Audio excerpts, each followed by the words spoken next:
What do you think of the food? Does it meet your expectations?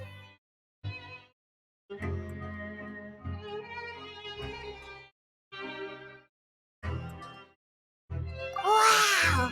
It looks delicious! Nivalet made it sound like living conditions in the Fortress of Meripede wasn't very good. Who would have guessed that criminals get to eat tasty food like this every day?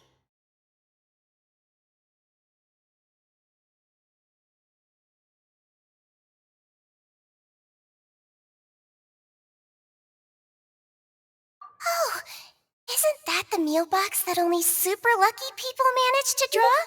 Seems like you two are quite fortunate. It actually has nothing to do with luck in this case. I had a word with Walsey, so you didn't have to draw lots like everyone else. Oh, you mean the meals are random?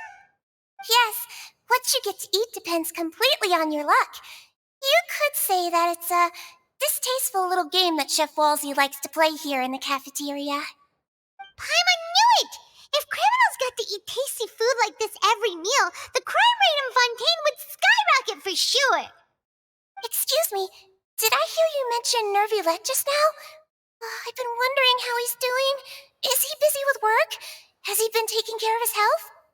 He seems healthy no matter how you look at him, but he works so hard all the time, so it must be really tiring. Sounds like he hasn't changed a bit. Looks like you can stop worrying so much, Sigewinne. Oh, that's good. But I still feel like it's been too long since I've heard any news about him. No news is good news.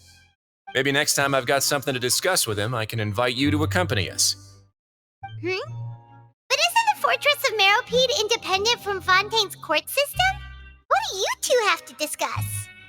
Well, we provide all kinds of mechanical products for official use, and some essential goods have to be obtained from the overworld, so we naturally have to stay in touch about this and that. Monsieur Nervylette's character is unimpeachable. No matter the question, you can discuss it openly and freely with him. Talking with him feels quite effortless. In light of that, I am quite willing to go out of my way to show respect and accommodate him. In fact, right now, I'm treating you two as guests invited by Monsieur Nervylette. But unfortunately, I can only do so until the end of this meal. After this, you two will just be inmates here. You're very welcome. Well, your new life awaits.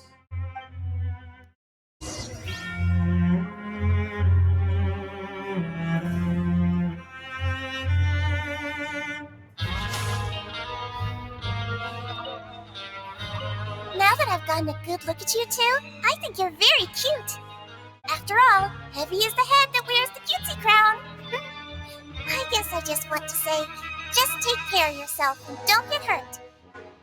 Grab yourself a welfare meal. Are you finished eating? Then I recommend that you return to the dormitories and rest. You have work to do tomorrow. Perhaps you were hoping to ask for some special privileges? Sorry, you'll have to use credit coupons like everyone else. It's not as comfy here as you might imagine.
Traveler and Paimon, right? Listen up. As new inmates, the only thing you need to worry about is what to do and when to do it. Don't make any extra trouble for yourself. Your bunks are right over there. Follow me.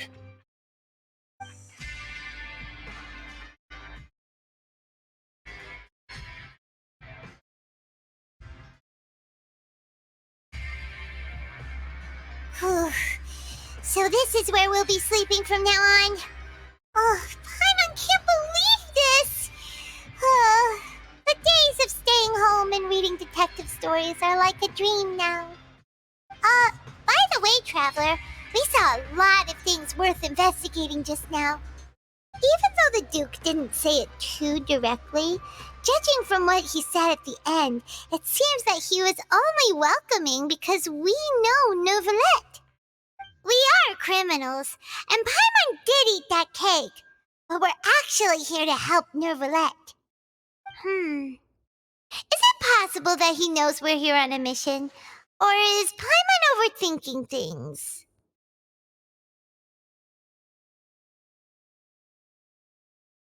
Yeah, Paimon thinks so too. He probably knew why we came here from the very beginning and intentionally wanted to send us a message. Maybe something like, "Hey, I have my eyes on you, so don't try anything funny." Yeah, you're right. It's not like we can go back to Neuvillette empty-handed and say, "The dude looks scary, so we gave up." And besides, the Duke said that he was willing to go out of his way to show respect for Neuvillette, right? So, we at least need to try. But Paimon hasn't gotten a clue where we should start our investigation.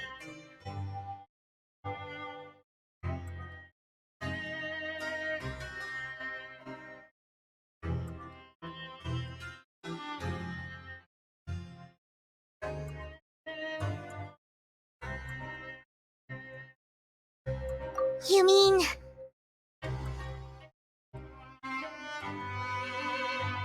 Yeah, that's what Paimon was thinking too. Paimon almost spilled the beans when we ran into him. Fortunately, based on his attitude, it looks like the Duke sees Linny as just another inmate. We worked so hard to help clear Linny and Lynette's names, and yet we turn around and bam! He's in prison anyway!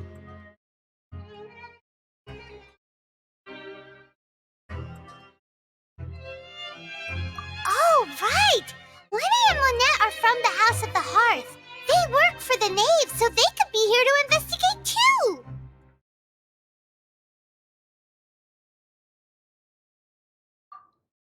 Huh?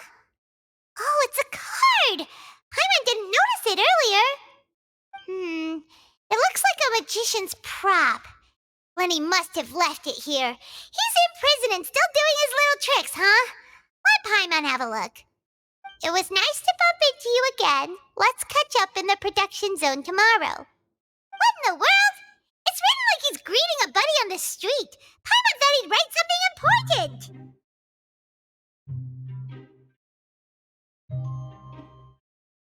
If you say so. We can ask him what's going on tomorrow. Let's get some rest now.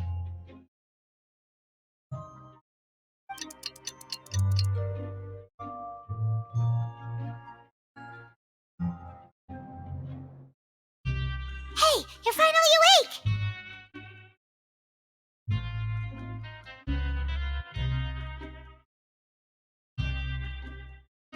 Well, it's Paimon's first day as a prisoner. Last night, Paimon dreamed about getting interrogated by the guards until Paimon told them everything, and then Paimon woke up.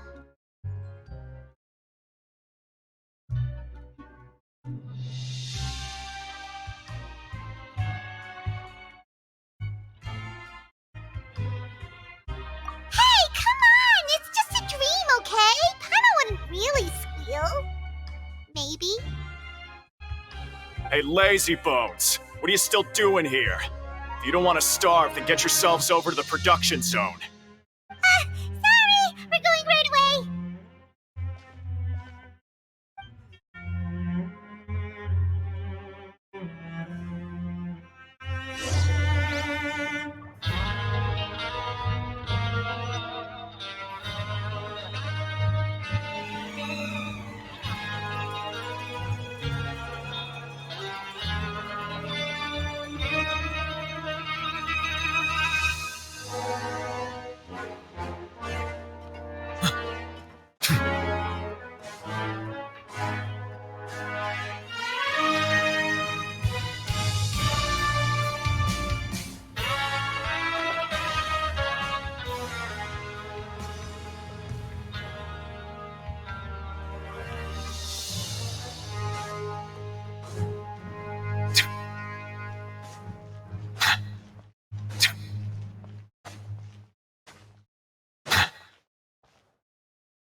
Ah, you must be the catch of the day.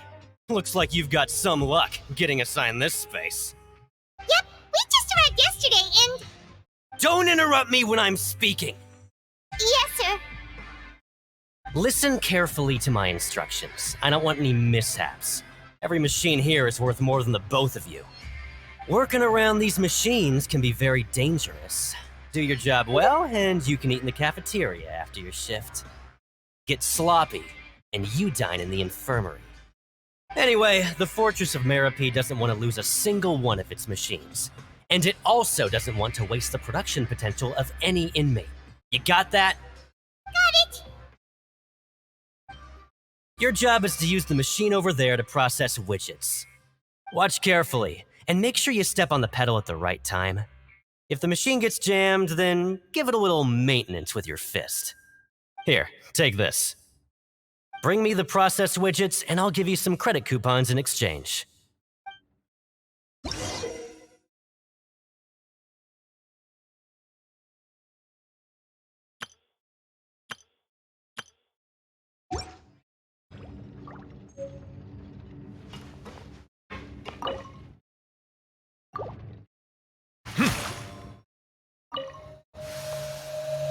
So if the machine gets jammed, you just need to attack it to fix the problem.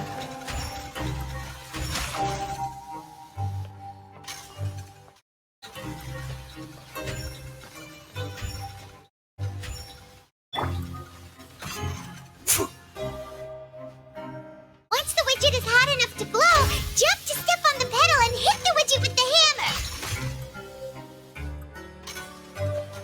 Yeah.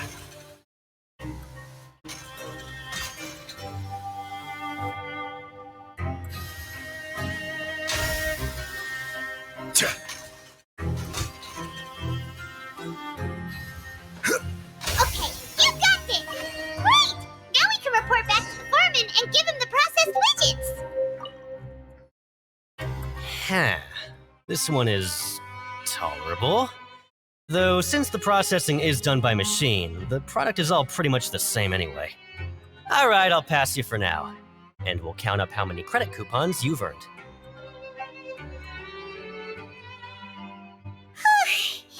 Paimon's exhausted. We're done now, right? Oh, that foreman. He's so scary that Paimon couldn't even speak. Ugh. Even though Paimon's starving and wants to head straight to the coupon cafeteria, we still need to meet Lenny first, right? He probably just finished up his work, too. He should be around here somewhere.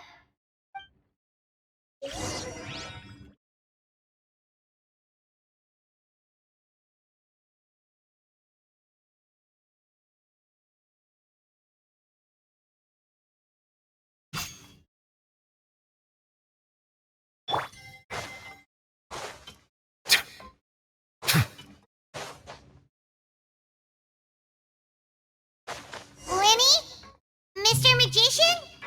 Where are you? Oh, this had better not be some disappearing act. He doesn't seem to be around here. Let's try looking somewhere else.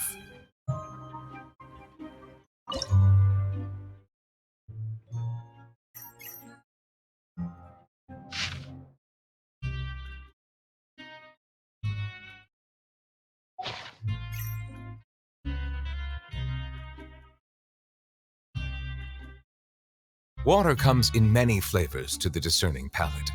Mondstadt's water is crisp and pure, while water from Liyue has an enduring aftertaste. In Inazuma, the water possesses a depth of flavor unlike any other.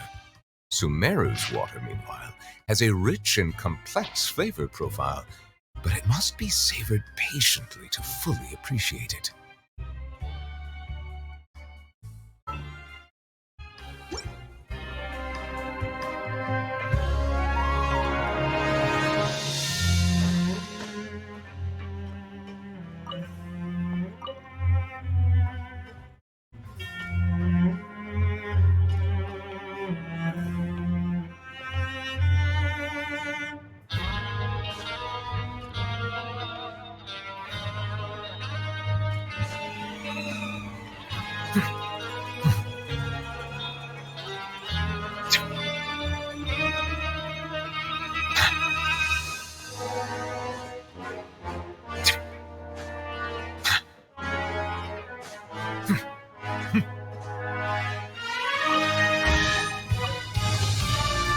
what you wish to find. Hopefully the excitement of opening a treasure chest has at least made it a worthwhile experience.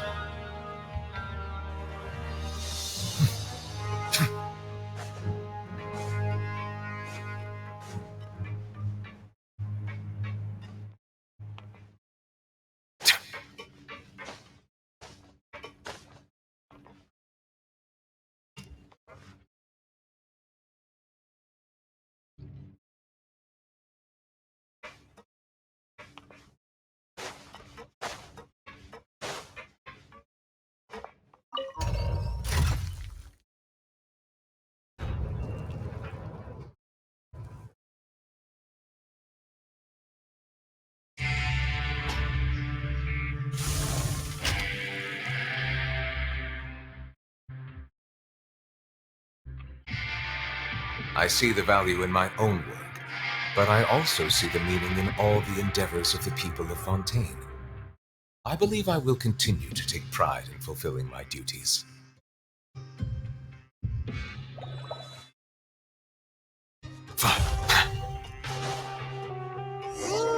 Where could he Learn be? the safety rules by heart. Did he decide to slack off and sleep the day away?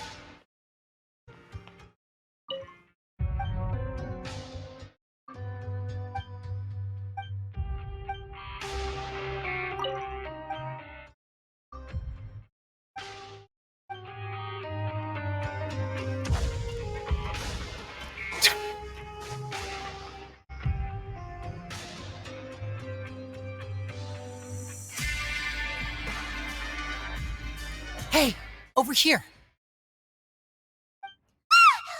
Oh, you scared Paimon!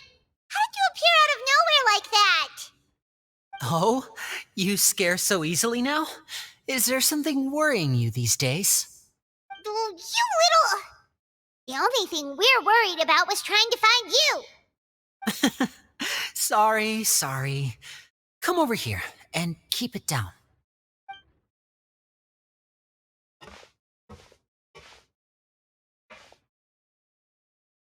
Oh, Lynette! You're here too! You two really are inseparable. That's right. My brother simply can't stand to be away from me.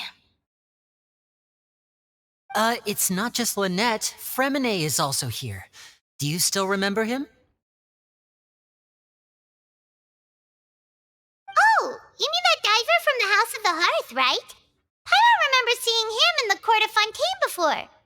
Now hurry up and tell us, how did you end up as criminals this time? We fought so hard at court to prove you were innocent, but now it looks like our incredible court battle was for nothing! Sadly, even the teeniest of things can land you in prison these days.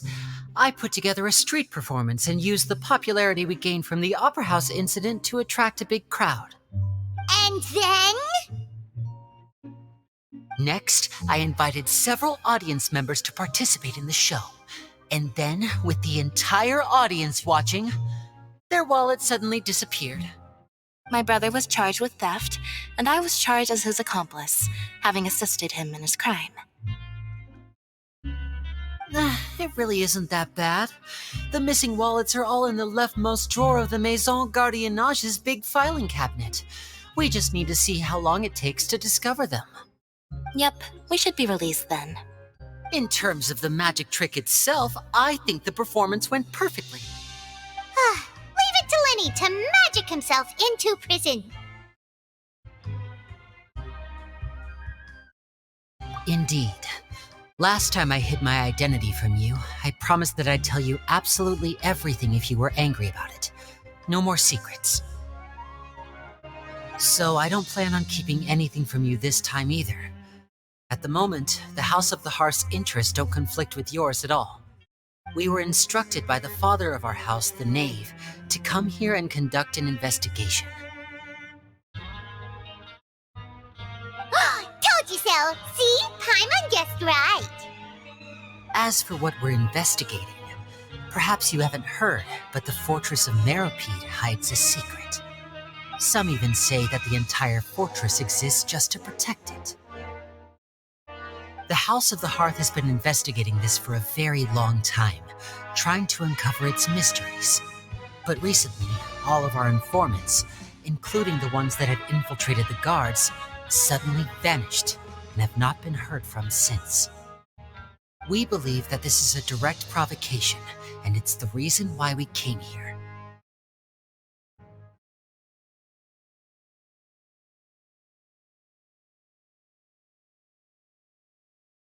Father has somehow managed to confirm that Focalors does not have Fontaine's Gnosis.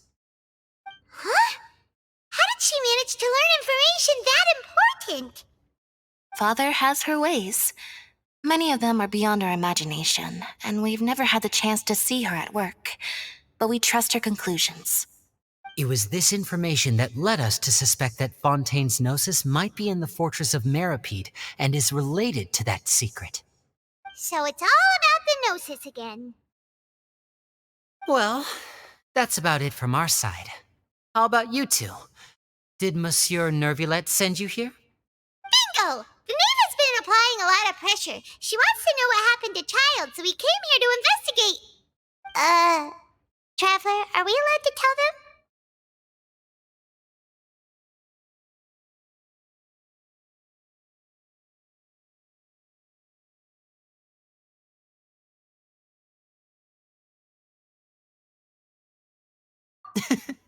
You don't need to worry too much about that. She's just asking for a report on Master Child's predicament as a means of pressuring you. Father used this situation as a pretext to negotiate with two high-ranking officials in the court of Fontaine. She actually just wants to be able to make concessions on this matter for gains elsewhere, almost like a bargaining chip. Sometimes you need an excuse to do things you otherwise couldn't. And a harbinger is more valuable than you might imagine. Of course, it's not a complete farce. If we do manage to find out what happened to Master Child too, then diplomatic relations with Fontaine could improve, and Snezhnaya might even be able to adjust its stance a bit. Is it just Paimon, or does it feel like we're the only ones who actually care about Child's situation? The relationship between the Harbingers must be as bad as ever. I wouldn't go that far. Father just has different standards than we do when it comes to what can be sacrificed for an advantage. By the way, I have a suggestion. Why don't we team up? Even though we have different objectives, we're both here to investigate the fortress of Meripede. It would be more efficient for us to work together. As you know, the House of the Hearth has many reasons to seek the Gnosis, but our highest priority remains resolving the prophesized crisis. You can trust us on that.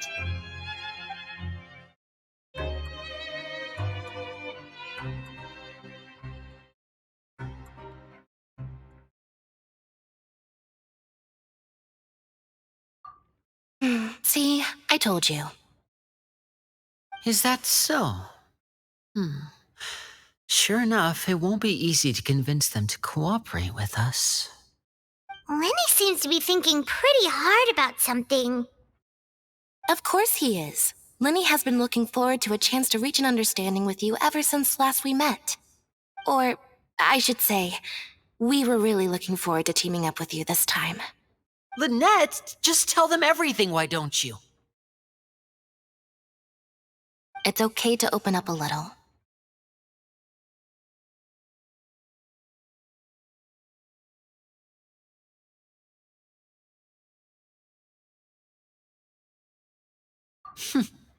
Very prudent of you, and consistent with your behavior since we first met. That's reasonable enough, and I agreed to cooperate on these terms as well. I was prepared for the worst, but you were actually more agreeable than I anticipated. All right then, there's no time to lose. I have some information to share, so listen carefully. Since Lynette and I arrived here, our investigation uncovered the fact that the fortress of Meripede has a forbidden zone. Most people just clammed up and wouldn't talk, but after asking the right questions, we were able to confirm the existence of the forbidden zone from the guards. You should be aware of that while you're investigating. A forbidden zone? Could that be where Child disappeared to? You're right, we'll definitely keep that in mind. Good. That's the most suspicious thing about the fortress that we know of so far. We have a few other unanswered questions, and we'll be investigating those as quickly as we can. Anyway, I hope you find our information useful at least. Oh, look at the time. You two must be hungry. You should go to the coupon cafeteria and get something to eat. I'll use my cards to get in touch with you again in the future. Oh, that's just what Paimon wanted to hear! Paimon's starving after all that work today. We can talk more about the investigation later. Let's go get some grub!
Just never seems to end.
Melusines are beautiful creatures. They are the pride of Fontaine. Be sure to befriend them and cause them no harm.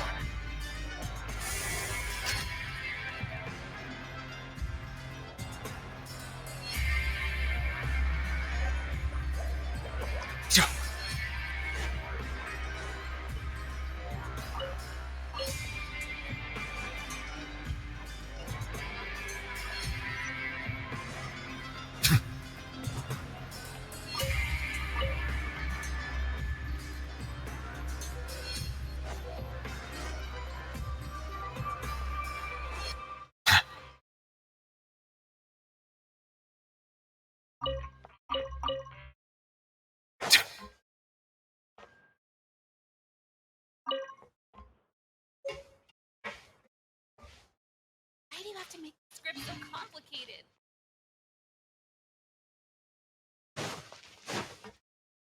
What should we do for our next performance? Really,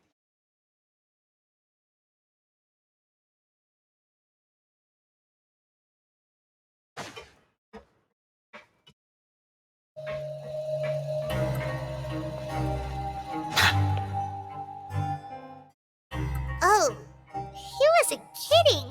Today's meal is nowhere near as good as last time. Oh, who knows how long it'll be until we're lucky enough to get that super tasty meal again.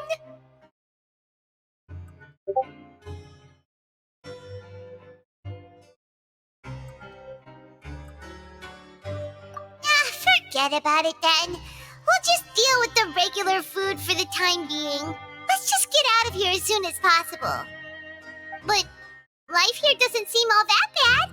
Other than the foreman being kind of mean and the work being pretty tiring. You think so, mate? If I had a coupon for every fish who said that. Seems you fishies still haven't learned your lessons from your life up on the surface. If you take things at face value, then by the time you reach a dead end, you won't even know how you ended up on that road in the first place.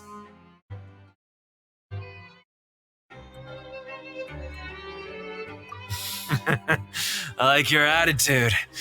I can, let you in on a little something. Everyone's been telling you to just follow the rules and not cause any trouble for yourself. Am I right? But what they don't tell you is that the rules aren't exactly what they pretend to be. The rules for being a prisoner. The truth is, this place has a lot of hidden rules. Huh? Hidden rules? What do you mean? Not everyone knows about those rules, but whether you know them or not, once you break one, you might encounter something even worse than death.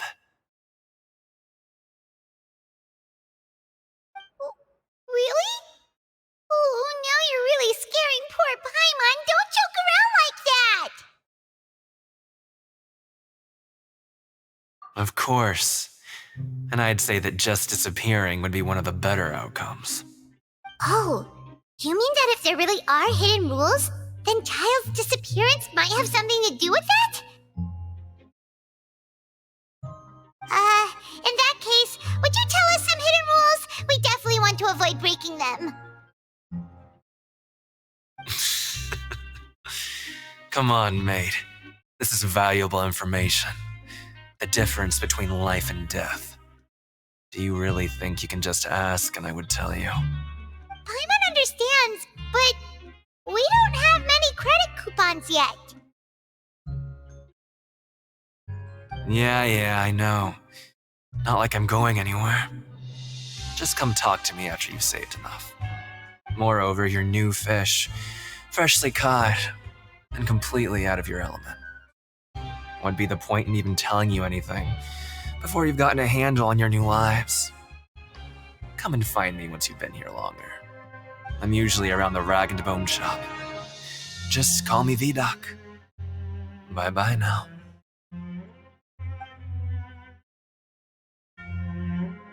He left. Just like that. Huh. Do you think he's just trying to scare us into buying fake information from him? Yeah. It might be a good place to start in our investigation. Hidden rules, huh? But, like he said, we don't have any coupons and we're still not familiar with this place. There's nothing we can do about it now. We were so busy talking, we almost forgot to eat. Even if it's not the best, it's probably better while it's warm. Come on, dig in before it gets cold.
So Paimon just confirmed with the guards that our shift is set for every morning, and we're free to do whatever we want all afternoon. But it seems like most of the other inmates choose to continue working through the afternoon to earn more credit coupons. Oh, and they also said that you can use coupons to skip work in the morning and free up your time. They weren't kidding. Credit coupons really can be used to do anything here. Paimon's so tired. And we'll need to wake up and go to work in the morning. Without any credit coupons, it's not like we can really do anything else. Nighty-night, Traveler.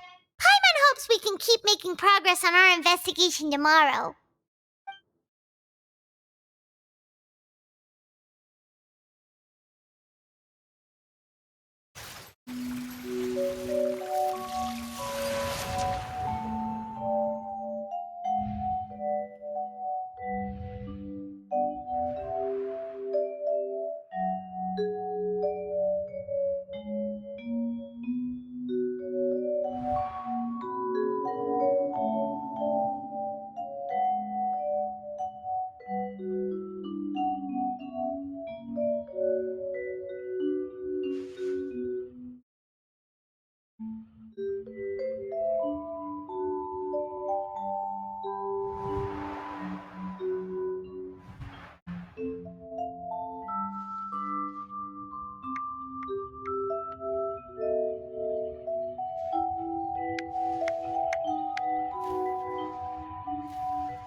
Are you awake, Traveler?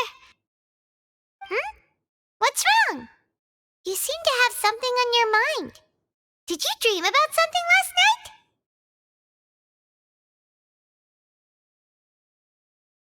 Is that even possible? Unless it wasn't an ordinary dream? Child's vision! So you had it with you this whole time? Maybe the vision connected Child's consciousness to yours.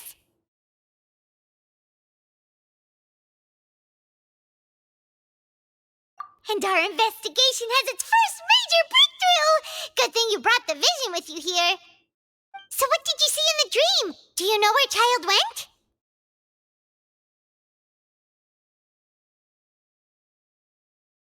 Huh. Okay. Well, hopefully it'll be a bit more helpful in the future. What's more important now is that it's the start of another new day as prisoners. Let's do our best to earn more credit coupons. What's the plan for today?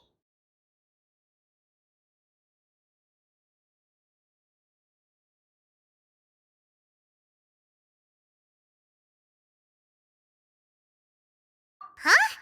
You want to spend our coupons on slacking off already? We'd better go to work and earn some more coupons first. We'll have more room to relax once we've got some spare coupons to fall back on.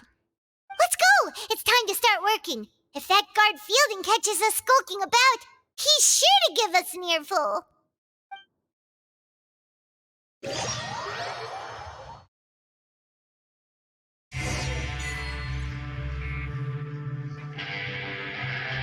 Look who decided to show up. Get your butts in gear and get to work. Time's a-wasted.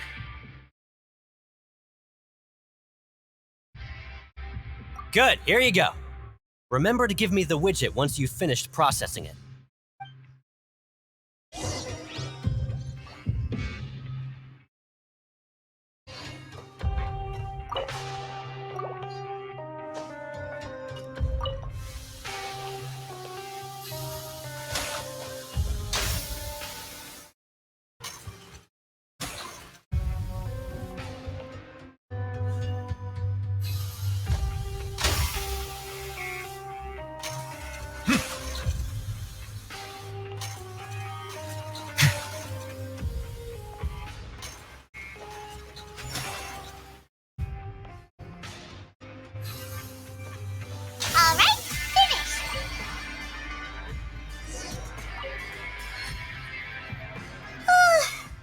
Paimon's beat.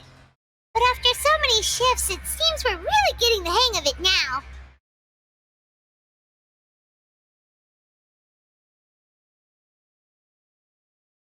Hey there, fellow shift mates. I saw you finished your work, so I thought I'd come over and say hi. Oh, hey there! We've seen you before. Your assigned workspace is really close, isn't it? That's right. The name's Rowan.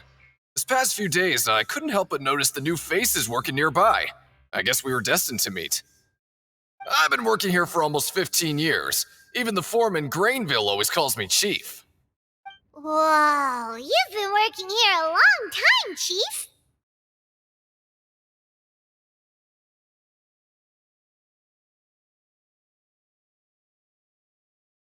Hey, not so loud. If there's anything you'd like to know, just ask me. I know the work here in the production zone better than the back of my hand. All right, Chief, we'll be sure to come to you first.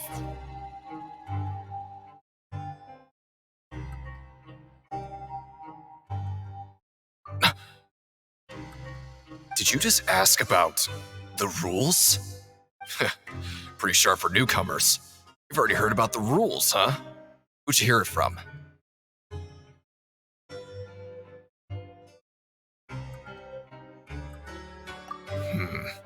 Alright. Seeing as I'm the one who came over here, you're already calling me Chief. I guess I can tell you a little. Truth is, you two keep working like this, you might be putting yourselves in danger. Huh?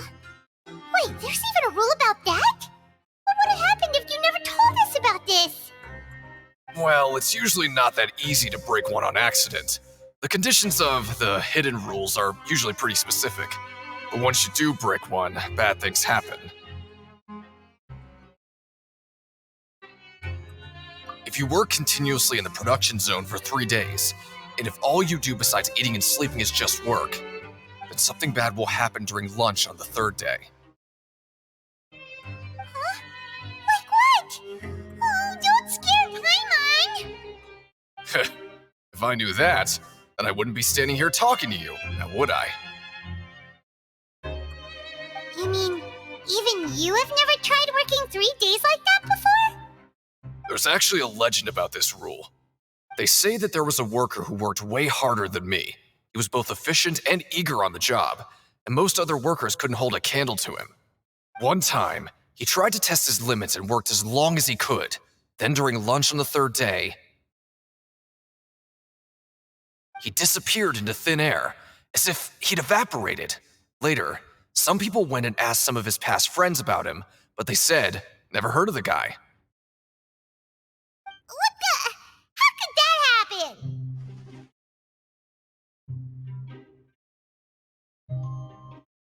Unfortunately, we were assigned different production zones. I never saw for myself what he looked like. Wait, are you thinking that it was...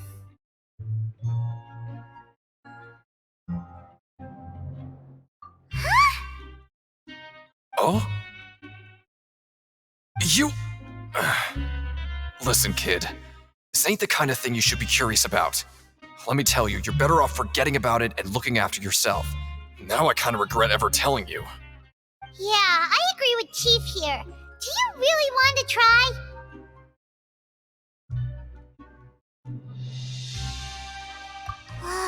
Alright, if you insist.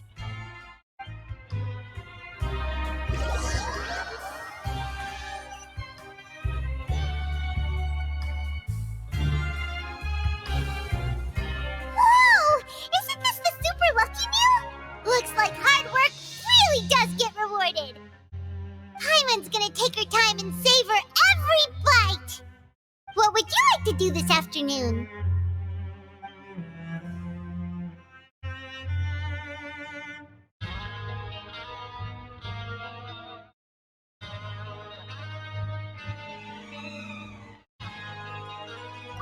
Since we have time now, let's focus on investigating some more.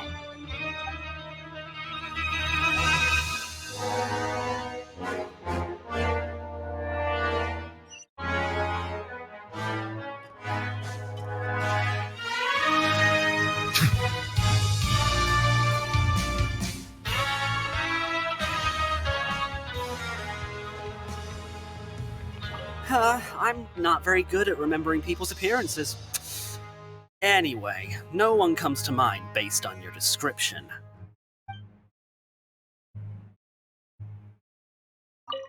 Sorry, I don't know who you're talking about. Are you sure they're an inmate here?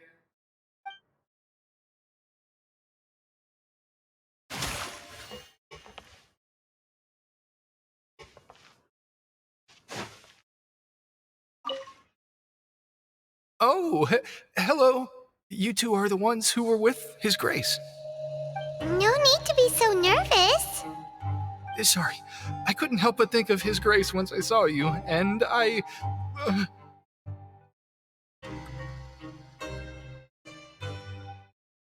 Well, it's hard to say. Maybe I am. He's got a very overwhelming presence. It makes me feel like I'm just some insignificant little bug. Wait, seriously? Well, I'm always indecisive, and I tend to make a mess of things. It's like a reflex. I just instantly start to tense up the moment I see a smart and capable person like His Grace. What? Please, don't say anything like that out loud. How could you possibly think something like that?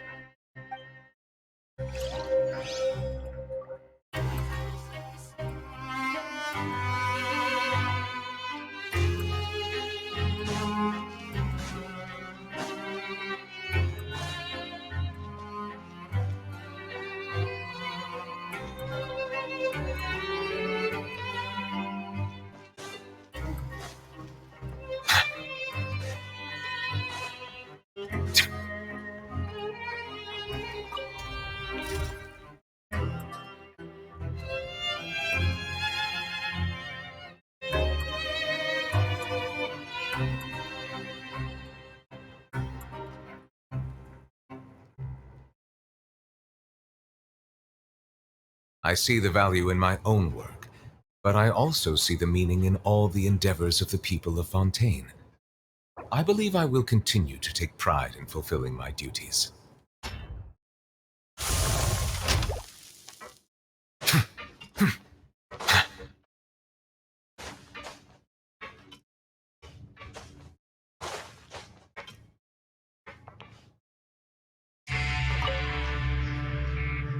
Hey! It's the Traveler and Paimon! No need to tease me, okay? I won't trip on the same step twice. Listen, I feel ashamed about last time. Thank you for praising me in front of His Grace. Here are the extra credit coupons he gave me. I'd like you to have them. Huh? No, we couldn't take them. They're your reward after all. But when I was welcoming you, I didn't do anything but give you the stink eye. Come on, I insist. These coupons are nothing compared to getting the attention of His Grace. I won't take no for an answer.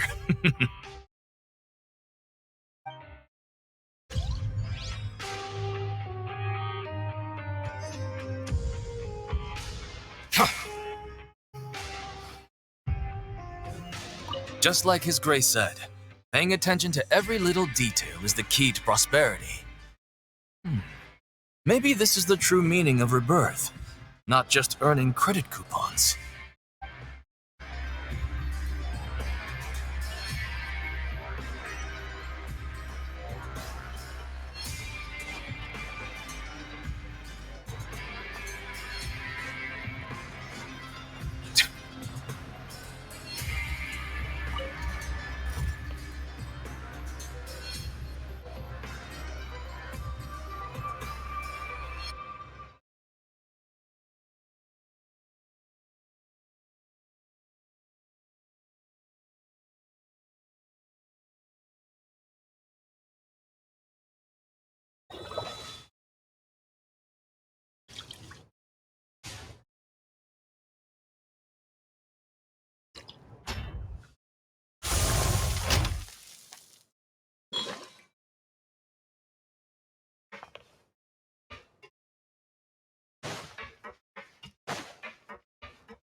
Melusines are beautiful creatures.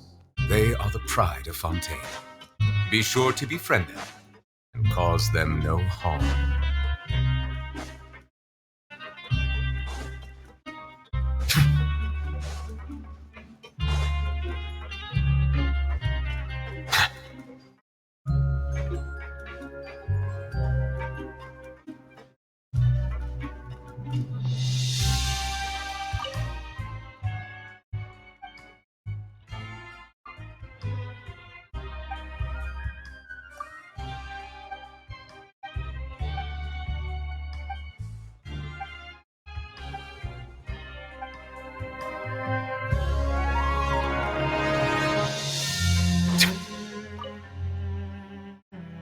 Oh, wonderful. I was worried that you'd be busy trying to earn reward coupons all the time, but it seems like you haven't neglected your investigation work after all. Paimon likes having more coupons, but no one wants to work all the time. Have you also been investigating the area, Lynette? No, I was just slacking off, and you happened to catch me.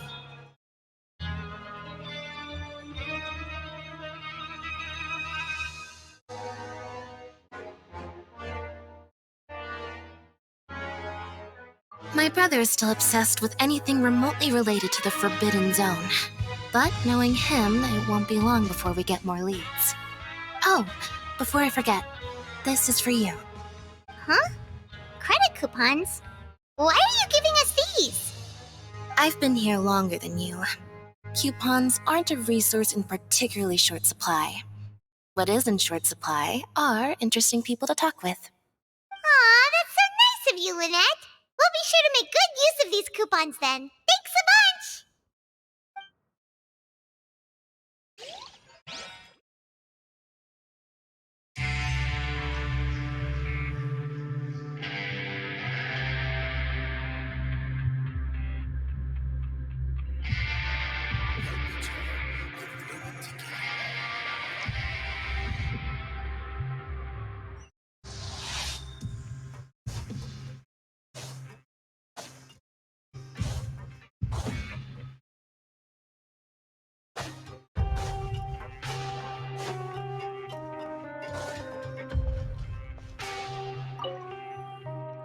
Oh, you want to stop investigating and go rest?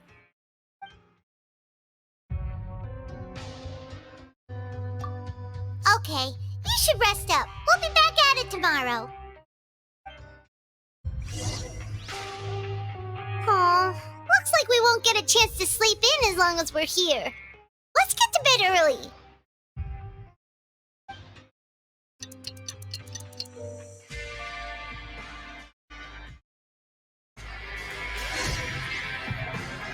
Oh, Paimon doesn't want to get up.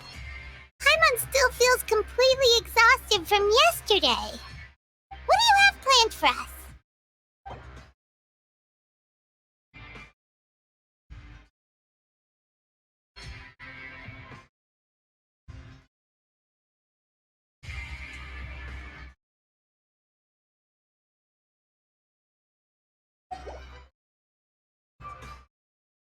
Right, we just need to keep at it.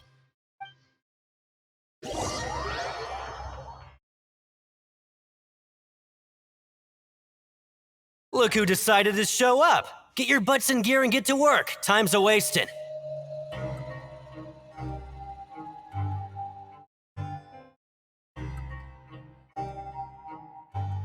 Oh? What's with suddenly wanting to work so hard? You need coupons that badly? Sure. Let's just say we really want to test our limits.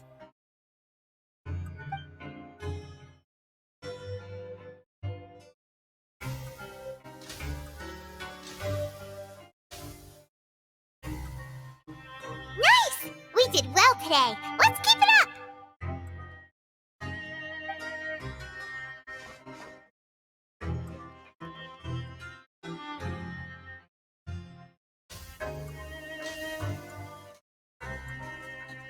Ooh, Paimon's had it. Who knew that processing these widgets would be so tiring?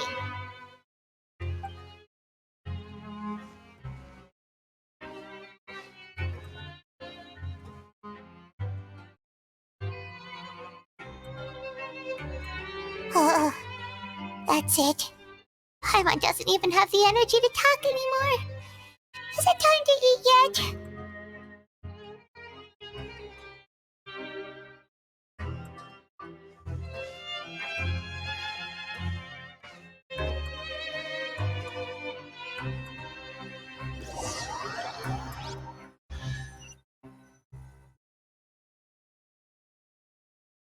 Oh, Paimon's exhausted. It's just work, work, and more work. Paimon's little body can't handle this much longer. Wait a sec. Now that Paimon thinks about it, haven't we been working non-stop for 3 days now? And, oh, Paimon feels a shiver going down her spine. What's going to happen? But it doesn't seem like anything's changed at all. And we made it to the coupon cafeteria safely. Are the so-called hidden rules only a rumor after all?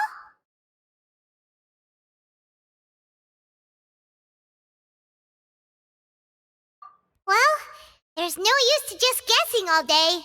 Paimon's stomach has been grumbling the whole time. Let's just eat already. Paimon wonders what we'll get today. Maybe we'll get the super lucky meal. Wait, what?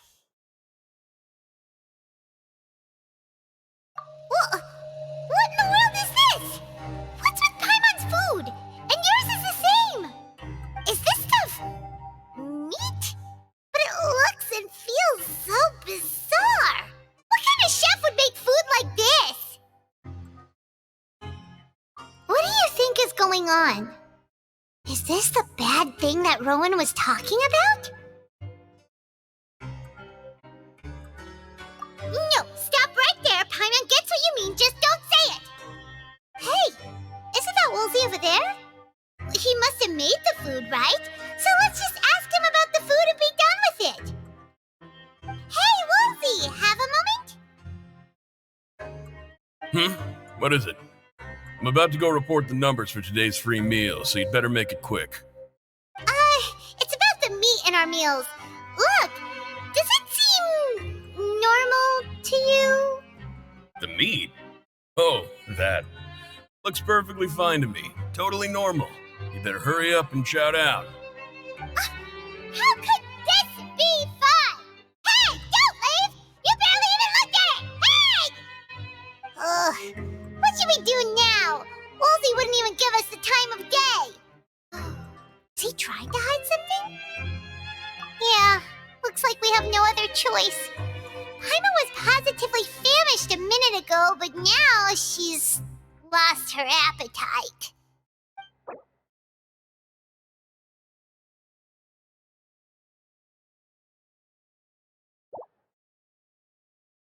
What would you like to do this afternoon?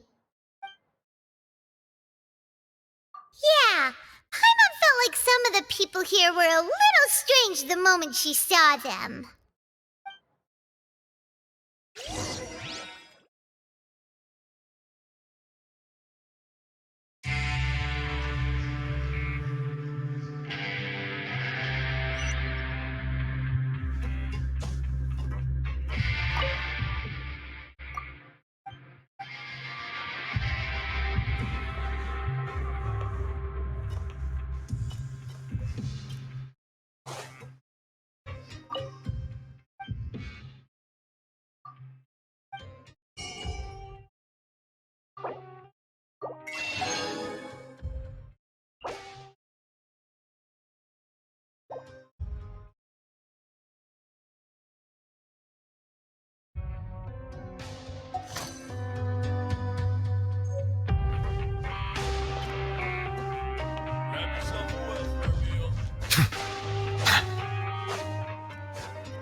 I see the value in my own work, but I also see the meaning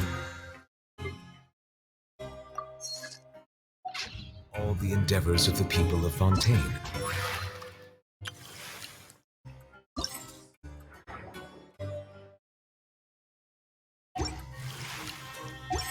I believe I will continue to take pride in fulfilling my duties.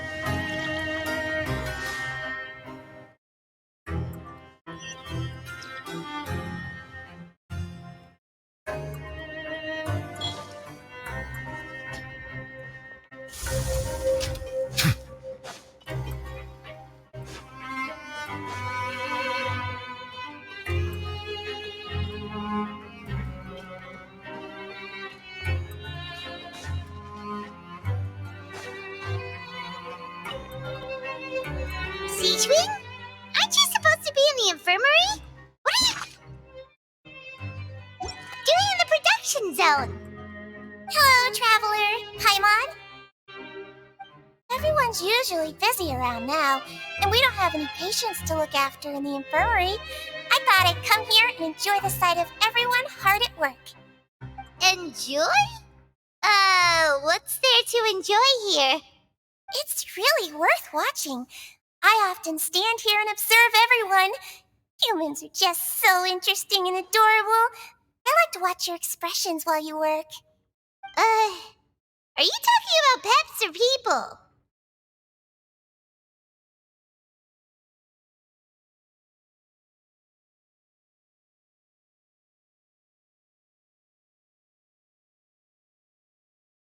Oh, I can see why you think that, but you shouldn't jump to conclusions. See, we Melazines are a different species, and we see the world very differently from humans. It's very easy for me to observe everyone's condition. All it takes is one look, and I can tell which workers are exhausted. Wait, Melusines can see that? Huh, that does sound useful for being a nurse. Yes, running around tending to everyone's health is very fulfilling. But I'd much prefer it if you're all happy and free from exhaustion and pain in the first place. Take care of your body and make sure you eat well. Always rest when you're tired from work and don't push yourself too hard. We'll definitely take care of ourselves. Thanks for the reminder.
Water comes in many flavors to the discerning palate.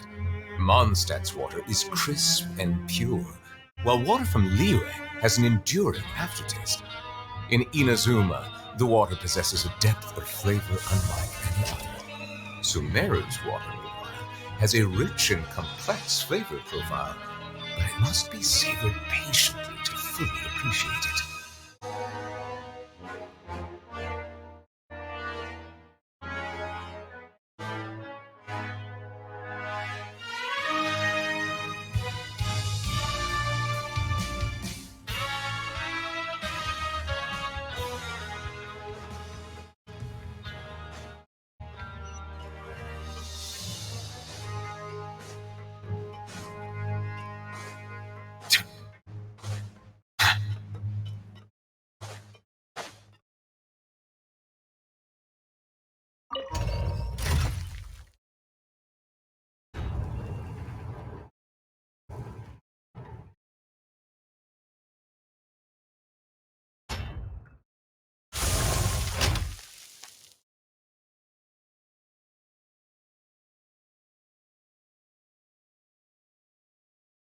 Melusines are beautiful creatures. They are the pride of Fontaine. Be sure to befriend them and cause them no harm.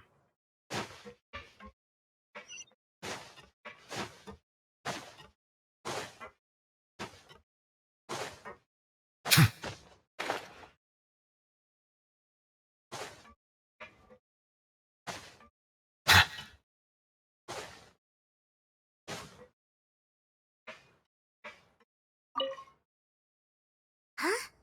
Rowan? What are you doing here, Chief? I was injured a bit just now. Nothing major, I think I just pulled something. Little mishaps like this are unavoidable at work, you know? Huh. Paimon wouldn't have thought someone as experienced as the Chief would still get hurt on the job. Tch, I just knew you would say that. This is pretty embarrassing. Where's Siegeween when you need her anyway? The one time I need to make a quick trip to the infirmary. Oh, you mean she wasn't in the infirmary? Yeah. The rumors say that there's never anybody in the infirmary in the half hour before lunch, and nobody knows where Siegeween gets off to.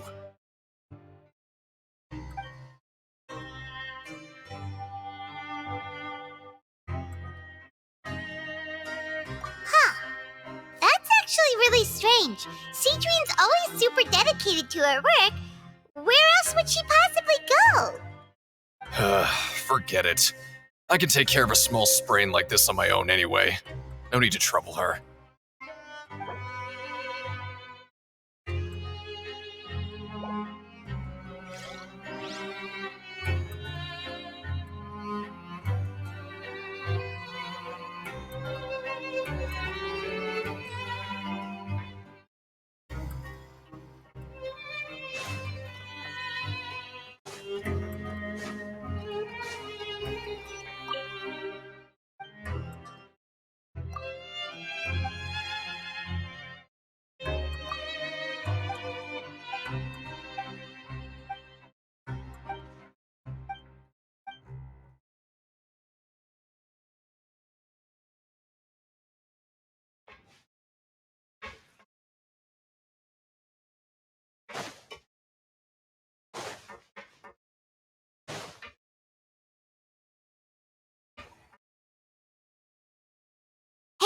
Look, there's something here. Looks like a research notebook. That suspicious guy peeking into the infirmary just now. Are they a fan of Seedream? He must have dropped this. Let Paimon read it real quick. The Melusine perceive the world very differently from humans. There are significant deviations.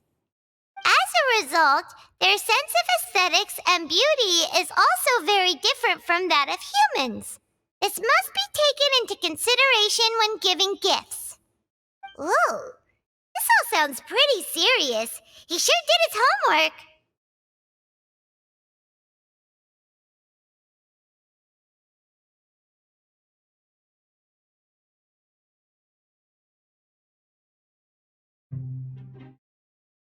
And as for the notebook, let's take it.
Oh, you want to stop investigating and go rest?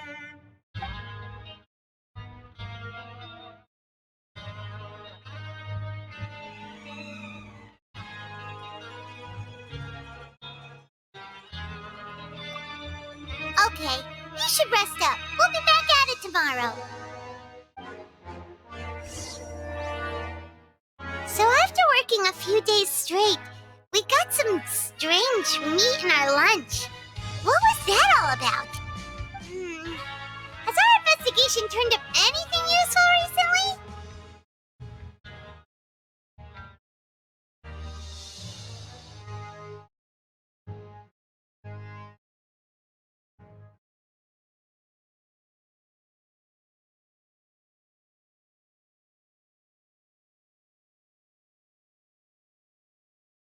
Really?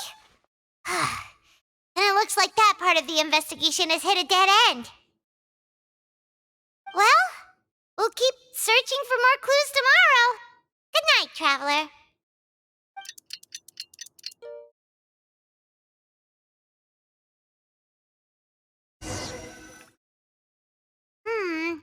Maybe we can make some progress in our investigation today. What do you have planned for us?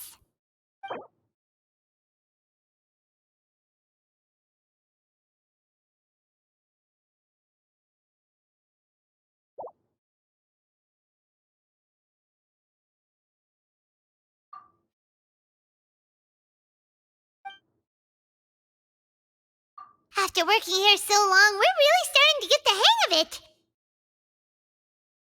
But doing the same thing all the time can get old pretty quickly. How are you holding up? Yeah, it's good to kick back and relax once in a while.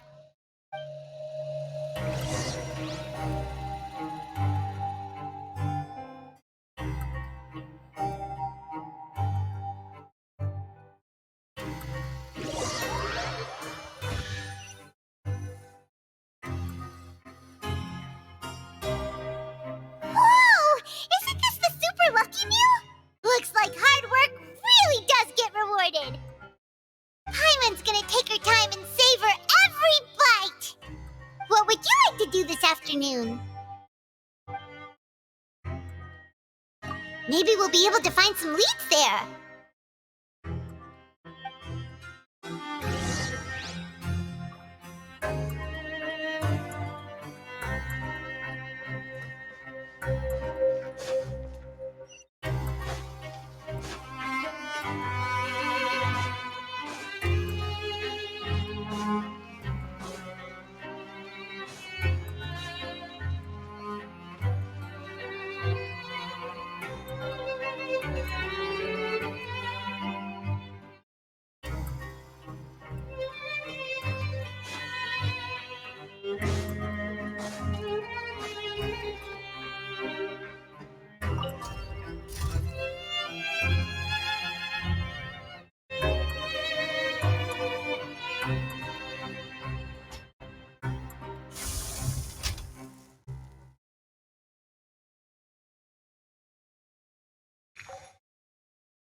Oh, you must be the traveler, huh?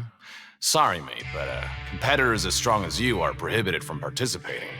I don't make the rules, mind you, but I was given very specific instructions. Even convicts value their lives, don't they?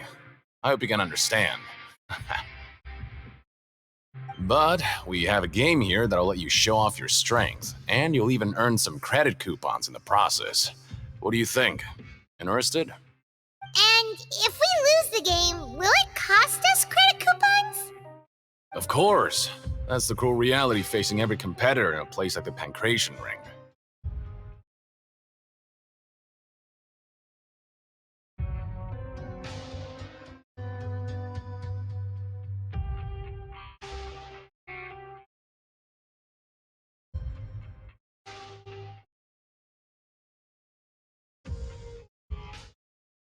Okay, great.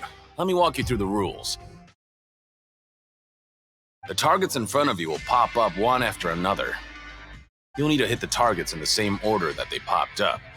If you can complete a few rounds in a row with no mistakes, then you'll win credit coupons. But the second you mess up the order, you'll lose. Game over. The game costs 300 credit coupons to have it go. So, you up for it?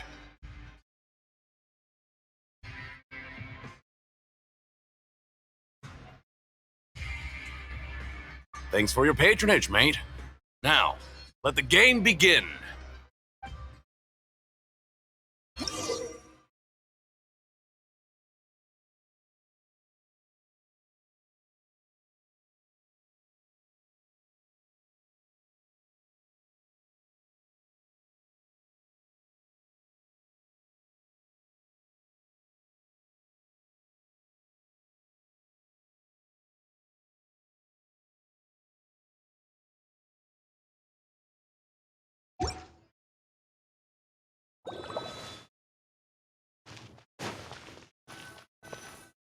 Okay, do your best to hit the targets, just like Colin said!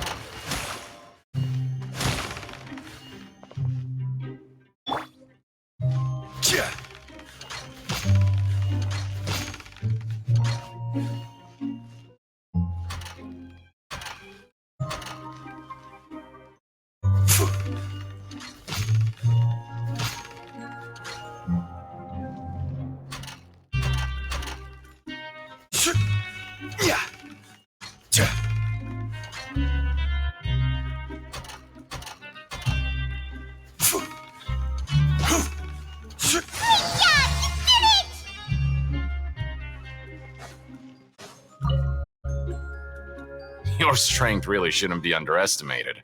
Now I get why you're prohibited from participating in any official fights. Nobody who values their life would be willing to get in the ring with you.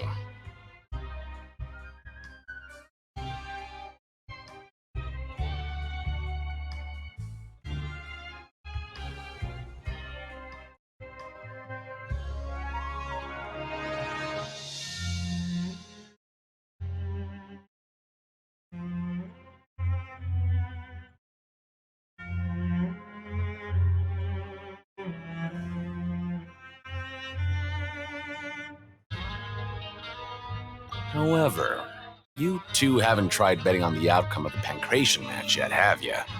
Just go talk to Rusimov. Buy a ticket for whichever fighter you think will win. There's a big payout if the fighter you support comes out on top. But we don't know anything about the fighters. How can we possibly know who to support? That's normal. Just watch a few matches and get a feel for the fighters. It won't be long before you can pick winners in your sleep. He's got a point. Why don't we give it a try?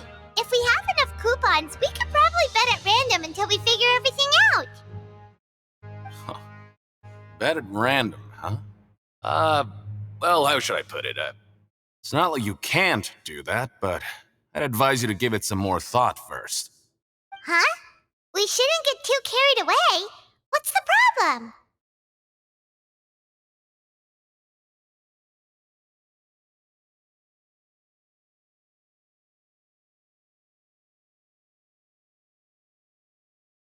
What? Never even picked a boxer before, and you already know about the rules? You're not just strong fighters. Seems you're pretty perceptive, too.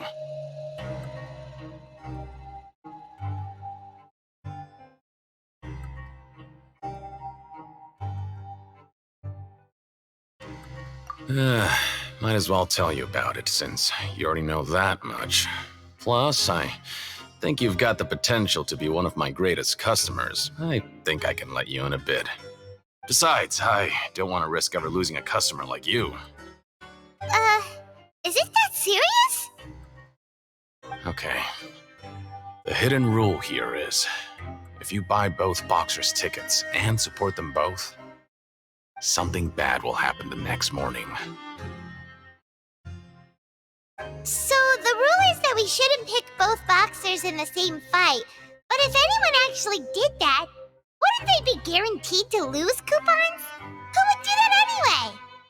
And what do you mean by something bad will happen? How would I know? Not like I'm stupid enough to do that.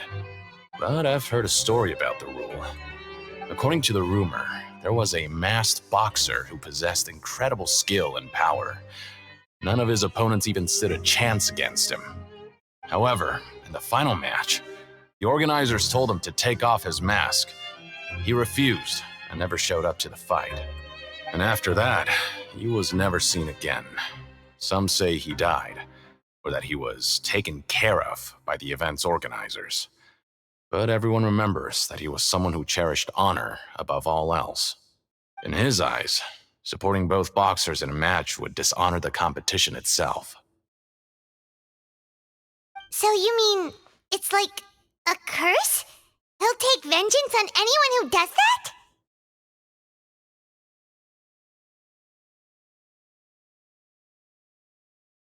No, he was always wearing a mask, like he was intentionally trying to hide his identity. I don't even know anything about his past. Traveler, do you think that boxer was...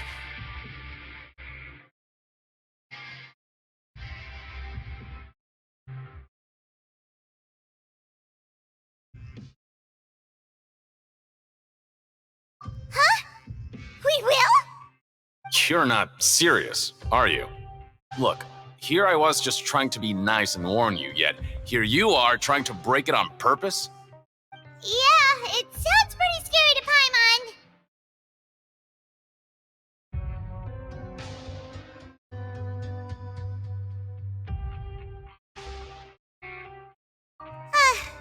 Seems you've made up your mind. Just be sure to protect Paimon, okay? Betting on both fighters will set you back about 3,000 credit coupons. If you have enough, then go ahead and give it a try. Just don't come running back to me if something happens.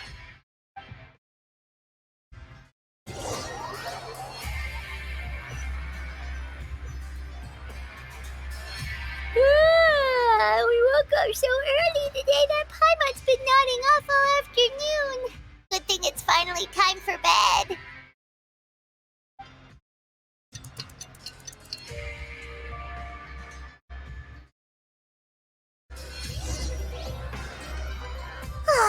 The dawn of a new day. My mom feels like we're getting used to life as convicts. Is that a good thing or a bad thing? What do you have planned for us?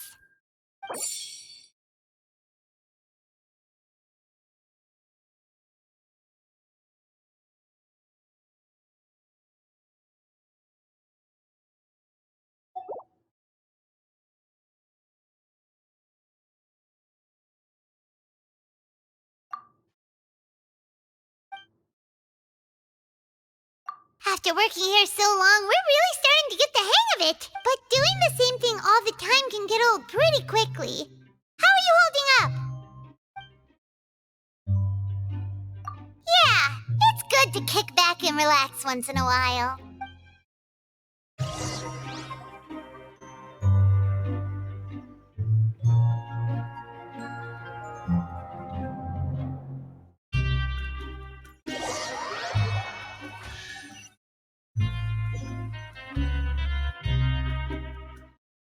Whoa! Isn't this the super lucky meal? Looks like hard work really does get rewarded. Hyman's gonna take her time and savor every bite. What would you like to do this afternoon?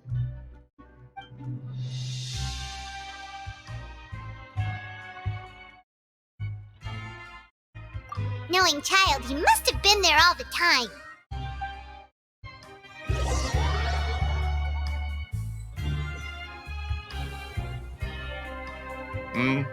Are you two here to buy tickets? Better be quick about it. Another match is about to start. Who are the boxers in the next round? We have the reigning champ, Le Grappler, versus a contender from the Eastern Prison Block, Demon Horde. Are those their nicknames, or did they choose those names themselves? Either way, super weird. Since you're new around here, I'll help you out and give you a little suggestion. Even though Le Grappler is the crowd favorite, Demon Horde is a first-class dark horse with incredible potential. Anyway, for this match, I recommend that you pick...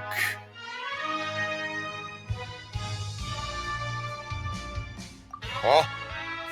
For both fighters? I could tell you're new to this, but I didn't think you were completely clueless. Maybe you don't quite understand the rules, no? Let me try to explain again for you, more clearly. You see... Oh, no need. We're aware that we're going to lose coupons. Alright then, if you're absolutely sure. Remember, no refunds once you buy the tickets. Yeah, we got it! Just shut up and take our coupons!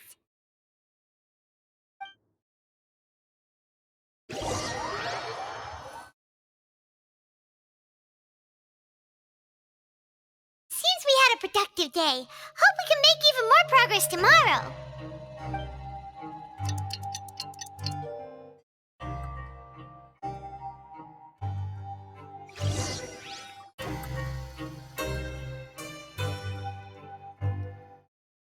Hey, Traveler, Paimon.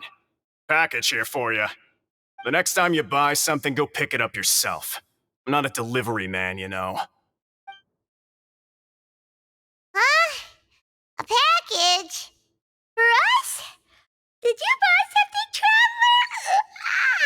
Paimon's not quite awake yet, so why don't you go take a look? Right!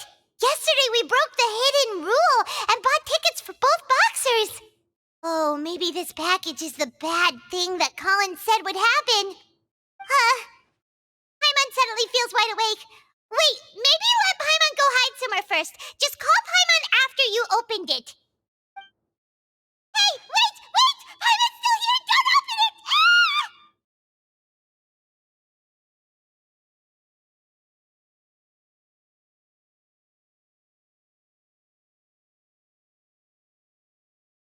Huh? What is it? Are you okay? Let Paimon take a peek too.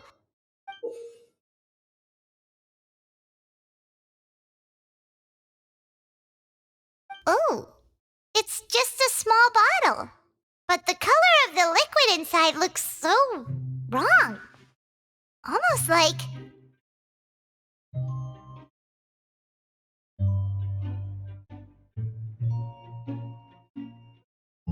Alright, that's enough of that. No need to say it out loud. Paimon already knows what you're trying to say.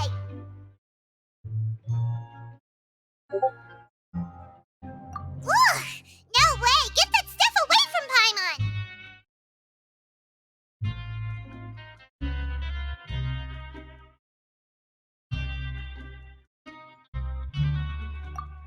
Paimon thinks we shouldn't open the bottle until we figured out what's going on. Just trust Paimon on this one, okay?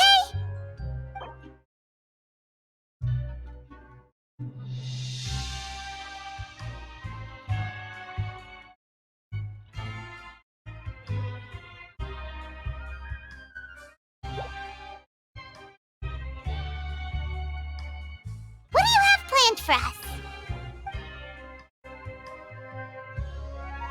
Though it feels nice to slack off a little, less work means less coupons. Let's make the most of our morning.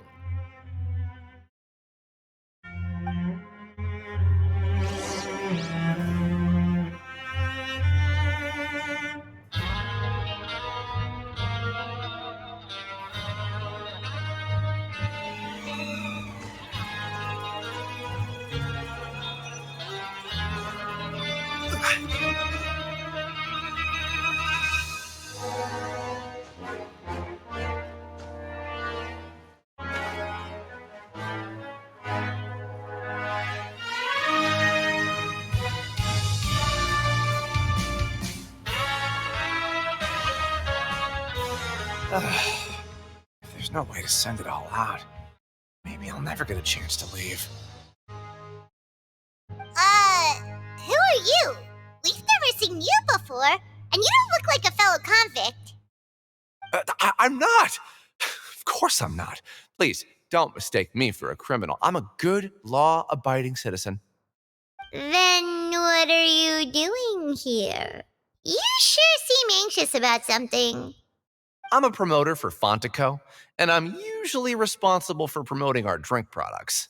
I thought I could complete my task here quickly and return to headquarters, but I've been here way longer than I anticipated.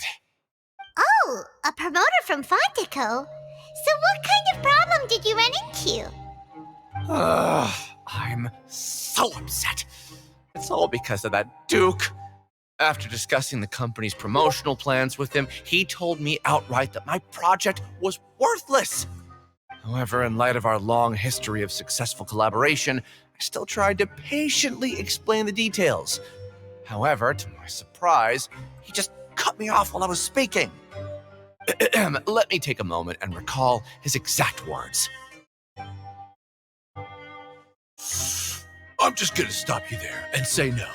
If anything, I'm saving you time. It seems you don't fully understand the value of credit coupons here, nor do you understand the value of your own products. The former is because you are from the overworld. That's understandable, and I don't blame you for that. But as for the latter, only someone monumentally stupid, so breathtakingly stupid that they were completely ignorant of the value of credit coupons, despite living in the underworld, would ever possibly consider buying your drink. Let's just forget it.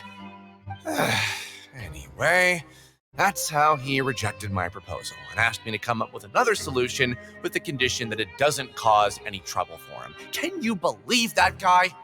Well, he is the head honcho here. Not much you can do about that. We met him too and could tell that he's the kind of guy that's hard to pin down. Fine. I know I should just let it go. I'm on his turf after all. His house, his rules.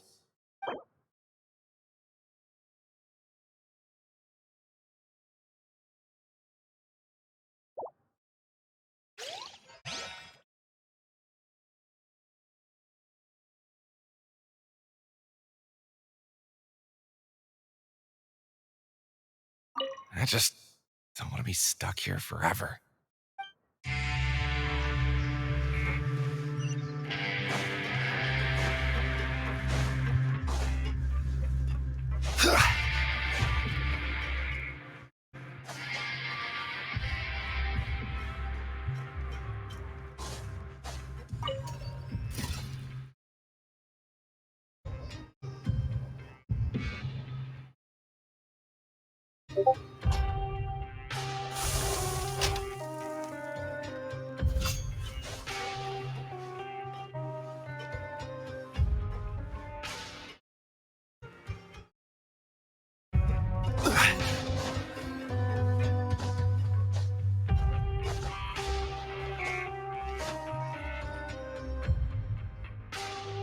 Hey, what are these papers scattered all over the ground? Are they registration forms or something? Maybe not. Every page has the Fontico symbol on it. Maybe it's some flyers from the company.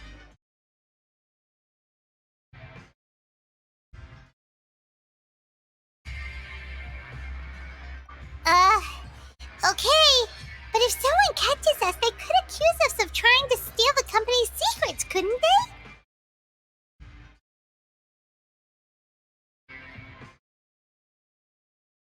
Oh, you're right. Guess there's nothing to worry about then. Let Paimon have a look here. Without assistance from the Fontaine Research Institute, development of the new product has been slow, and some researchers on the project have voiced concerns. We have no choice but to let the new product undergo the first phase of promotional trials without a designated name or packaging. We will adjust the direction of future development according to feedback. We have decided to only conduct closed, small-scale trials for the time being.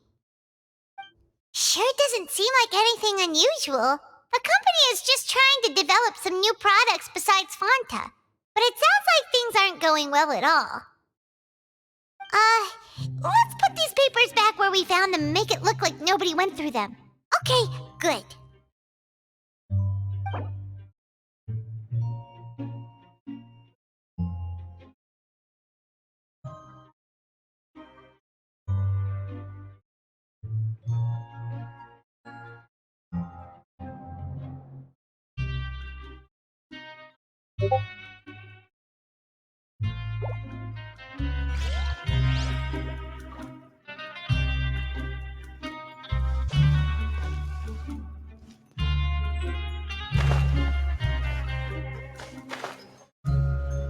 Time to show me what...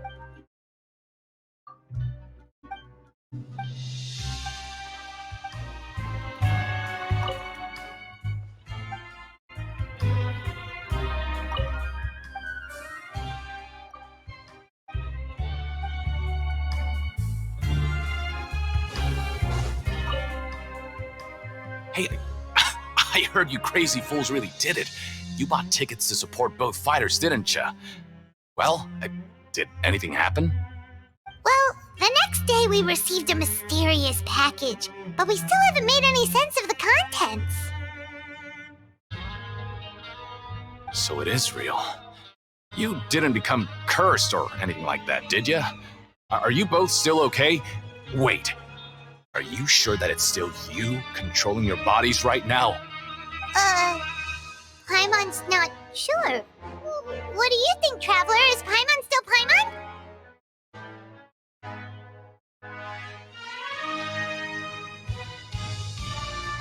Oh, okay. Well, that's good. Yeah, you two don't seem to have changed at all. But I wouldn't let your guard down just yet. Still, I didn't expect you would actually do it. You'd actually throw away coupons like that just to satisfy your curiosity?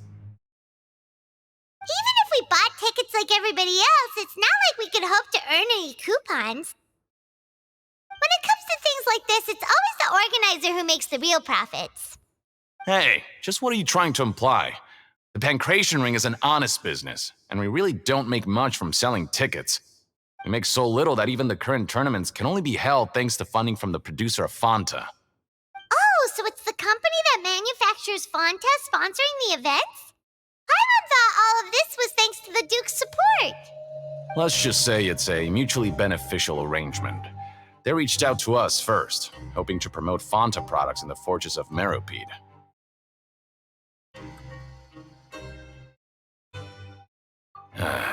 Anyway, you try and take extra good care of yourselves these next few days, you hear?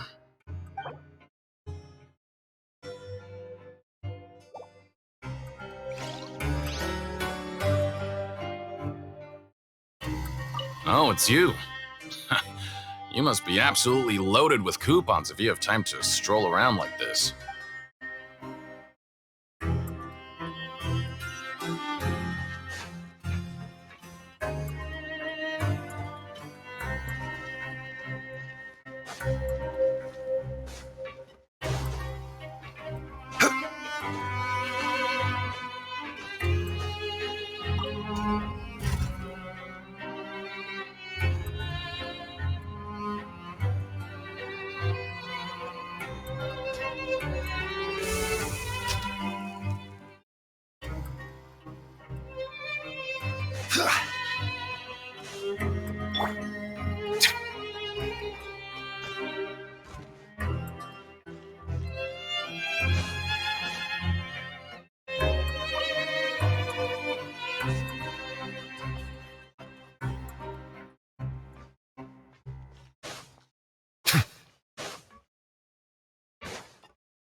We ended up here without even thinking about it.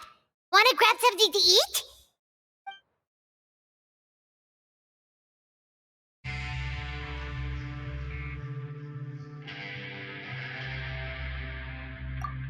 Alright, but remember that we bought this time with coupons, so let's make better use of it next time.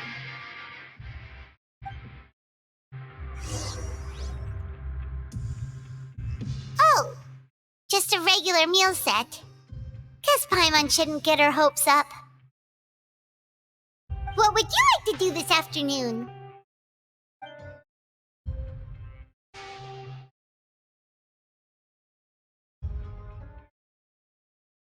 After working here so long, we're really starting to get the hang of it. But doing the same thing all the time can get old pretty quickly. How are you holding up? Yeah, it's good to kick back and relax once in a while.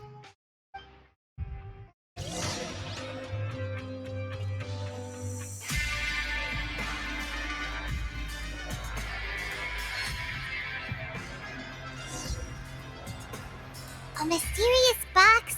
A bottle of crimson liquid? Paimon still doesn't know what to make of it. Do you have any ideas, Traveler?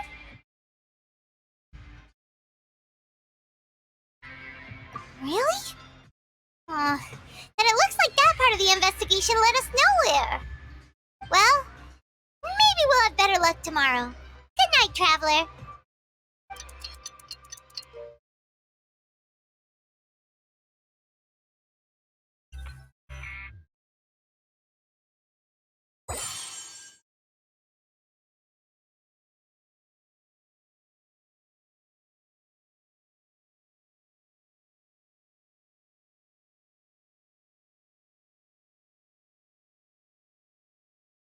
Okay, so we've investigated 2 of the hidden rules. Paimon didn't think this prison would have so many weird things going on. We'd better pick up the pace with our investigation, otherwise we'll never get anywhere.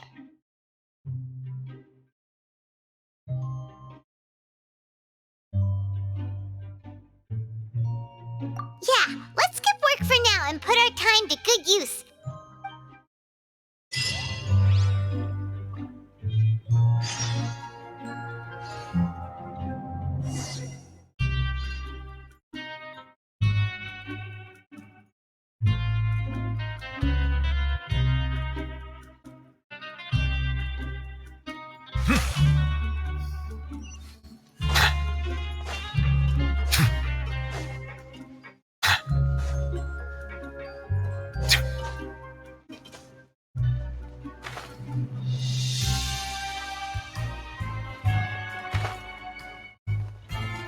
Hey, isn't that Vidoc over there?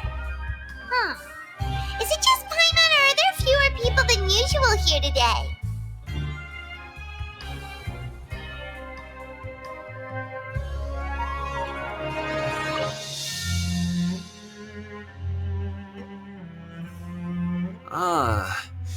Seeing you at this time must mean you've already saved up a lot of credit coupons.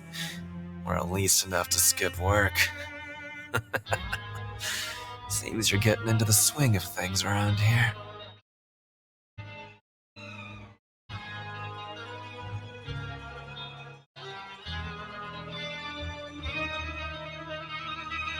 Impressive.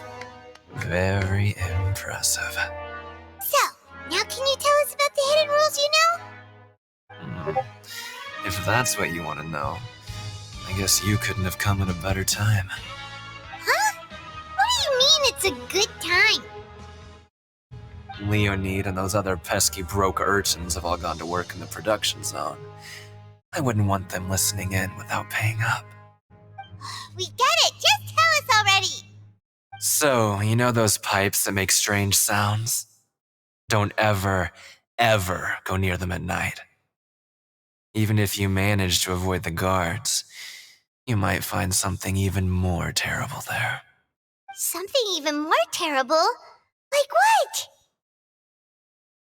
A group of cannibals. Cannibals? In the Fortress of Meripede? Every month, they meet a few times in the dead of night. Rumor has it they might be connected to the people that have disappeared here. But what's even scarier is that they have a special proclivity. Since they have no way to dispose of the leftover remains, they have ways to transform them into other forms and keep them in the fortress forever. Paimon might already know what you mean by other forms. So that's what's going on here. Oh, Paimon's stomach doesn't feel so good. You two look pretty skeptical. No matter, learning the truth behind dark secrets isn't necessarily a good thing. I've got things to do too. I suggest you just act like I never told you anything. Traveler, can we just trust him on this one? Oh, Paimon doesn't want her blood and flesh entombed here for all eternity? Oh, so that's how you see the situation. Huh. You know, Paimon does feel a little better about it now.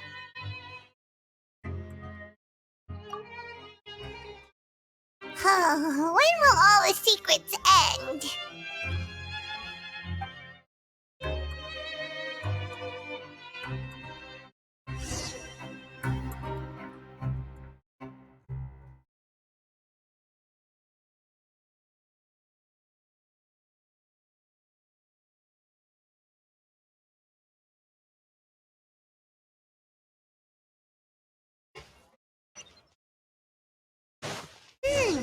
Vidok isn't here.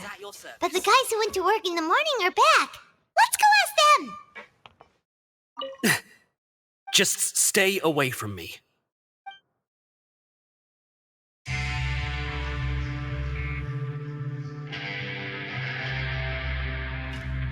What? What are you saying?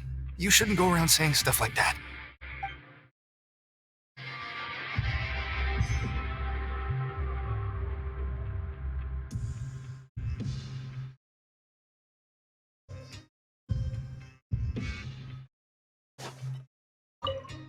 What are you talking about? Listen, you should keep your nose out of other people's business. Their attitude sure is suspicious. Like they're trying to avoid us.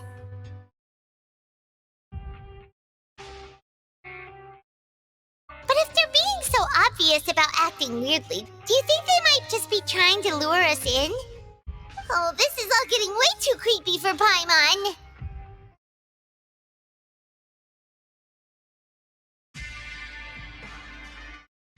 So you mean we still need to investigate some more? Okay, if you say so.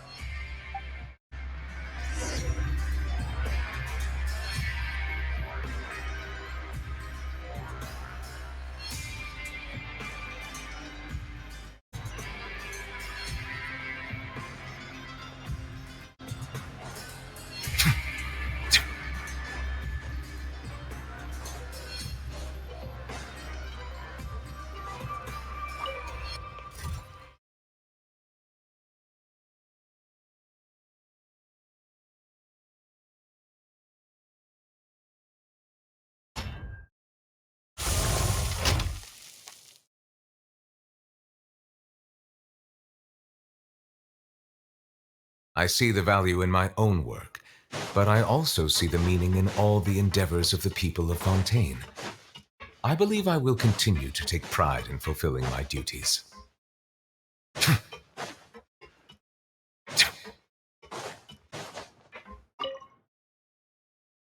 Fielding.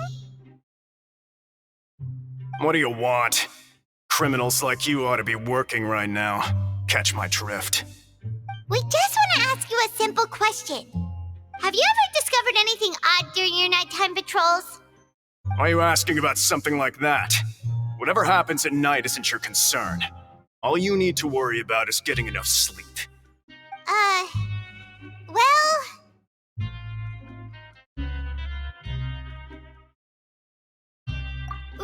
Right! We've heard it happens a few times every month. Paimon has sensitive ears, so it makes it hard to sleep. Really? I see. But it's not like I'm on duty every night. And now that you mention it, I recall my colleagues talking about something like that before. They say that strange things tend to happen at night on pipe cleaning days. Lots of us don't willingly take those shifts. So, what happens at night on pipe cleaning days? And they just conduct regular cleaning of the fortress's drainage facilities. There are 3 pipe cleaning days per month, and it just so happens that today is one of the scheduled days. You can try to confirm the sounds tonight if you want, and if they're real, then I can report the issue to my superiors for you. Oh, okay. Then we'll keep both ears out tonight. If that's all, then I'll be leaving now. I advise you not to try anything funny, though. Even if I'm not on duty tonight, someone will still be watching you. Don't worry, we don't want any time added to our sentences. Oh, he left.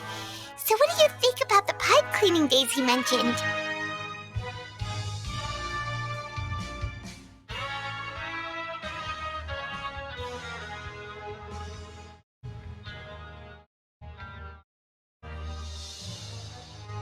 Right, both are a possibility. But Fielding did say that tonight is a cleaning night.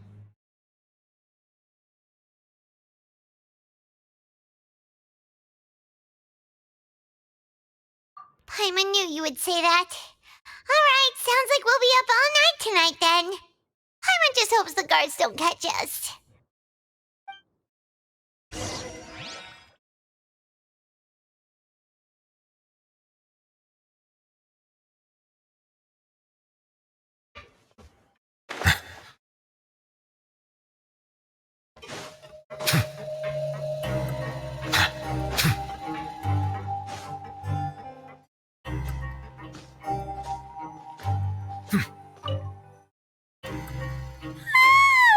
Oh, I'm so tired.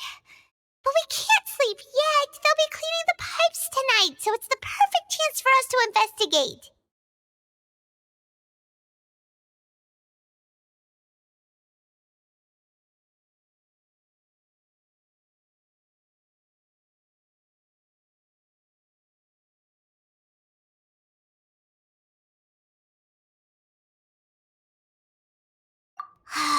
Whatever.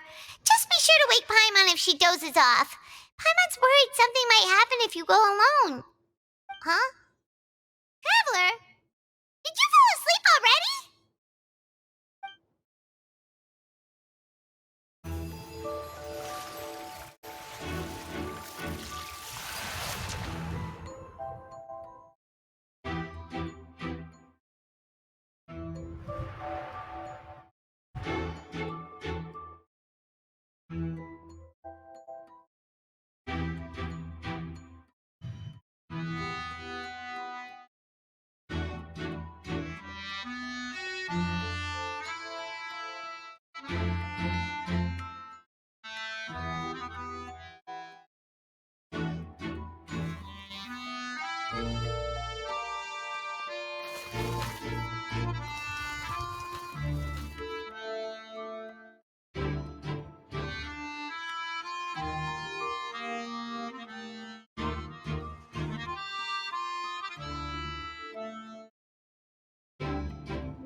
Traveler, come on, wake up!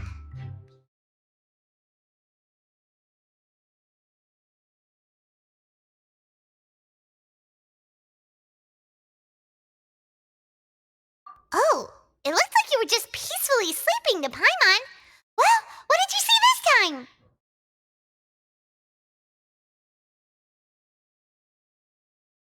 Really? So we're finally starting to figure out what actually happened! But what about the cannibals? How do you explain them? Okay, well it's about time for us to get moving. Just be careful to avoid the patrolling guards.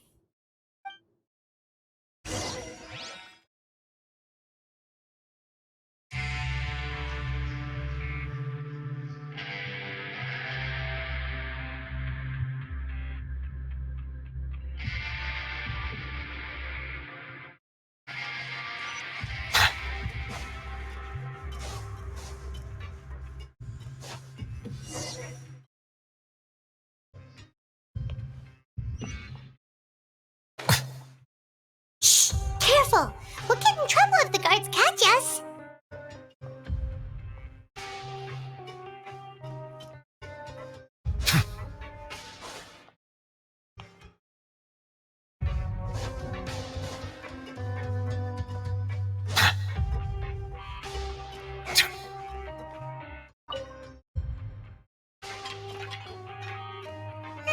This should be the place.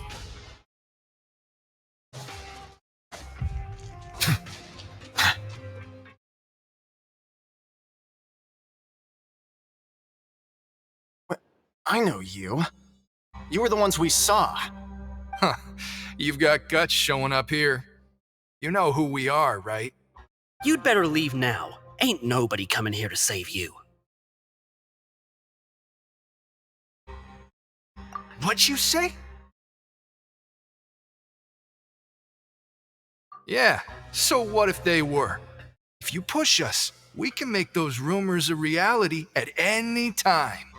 Hey, what's the point of all those rumors anyway? What exactly are you trying to do? I don't have to tell you anything.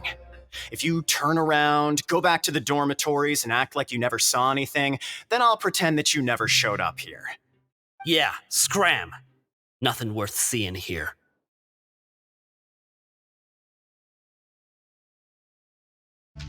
Huh? What did you say?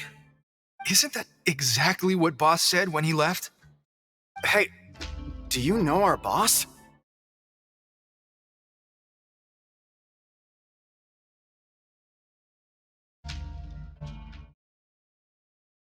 Whoa.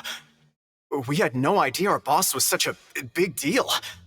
He always kept his identity a secret. So, did he have you come here to find us? Oh, so you're Child's crew here? Seems like he had no problem fitting in.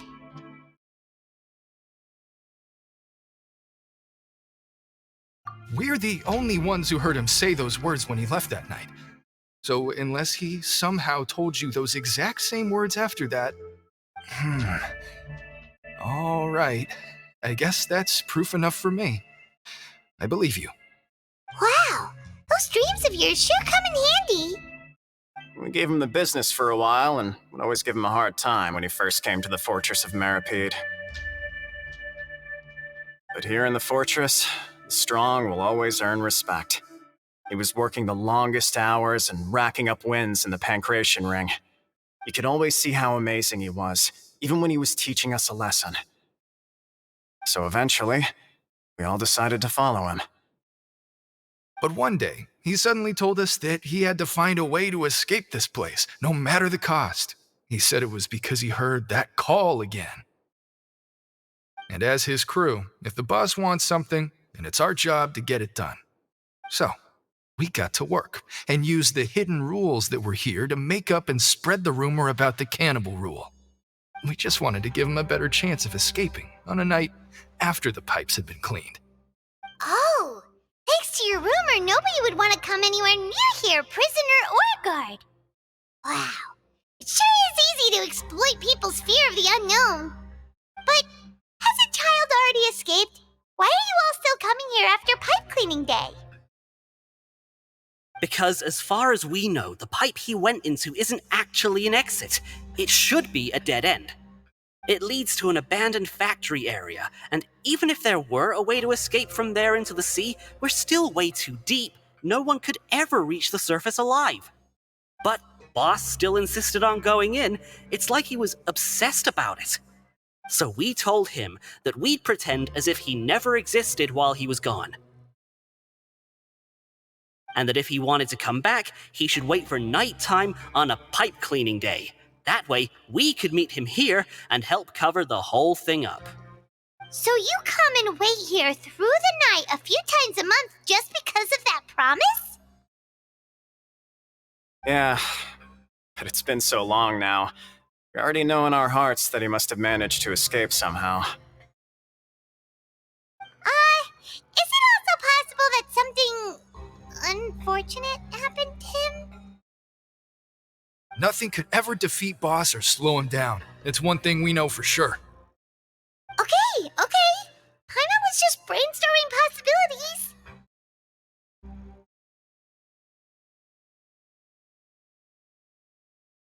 Alright. Keep quiet and follow us.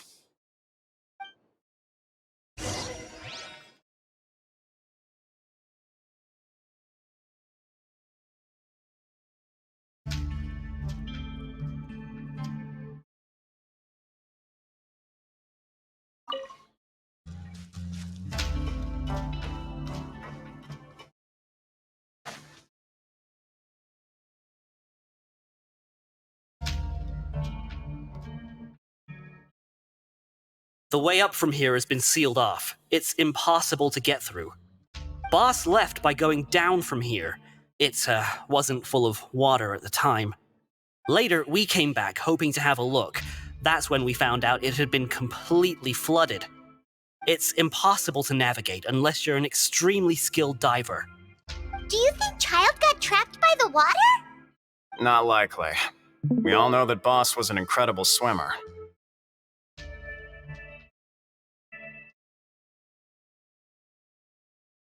Really? Then have him come investigate, pronto. Just be sure to tell us if you get any news about Boss. It's getting late. We should leave before the guards come this way. Yeah, we learned a lot about what happened to Child here. Let's get going!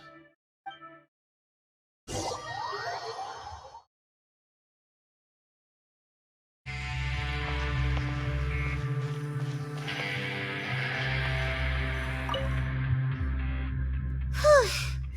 We finally learned some key information. Seems all of our investigative work has finally started to pay off. When you said you knew a diver, you were talking about Fremine, right? If we ask Linny, he'll definitely have Fremine help us. Ugh. Why is Child like this? What was he doing going into the pipes? Not making our jobs easier, that's for sure. Fortunately, though, it seems like it's only a matter of time now before we find out what really happened. Now that we can finally relax, I'm starting to feel super sleepy. Let's try to get some rest while we still can. Nighty-night, traveler!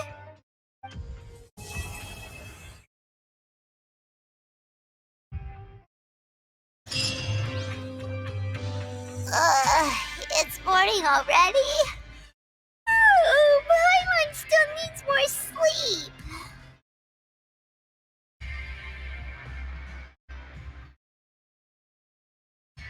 Huh? Wait, look over there! Isn't that... It's one of Linny's cards!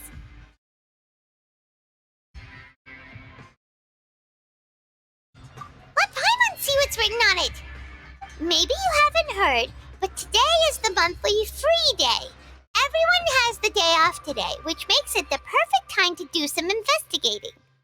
It's been a while since we last talked. Have you been making any progress lately? Let's meet at our usual spot in the factory area before lunchtime. I have new information.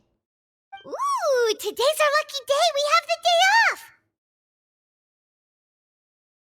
From the sound of it, Lenny's been making progress with his investigation. Wonder what he's discovered. We still have some time before we meet up. Let's talk with the people here for a bit more before we go.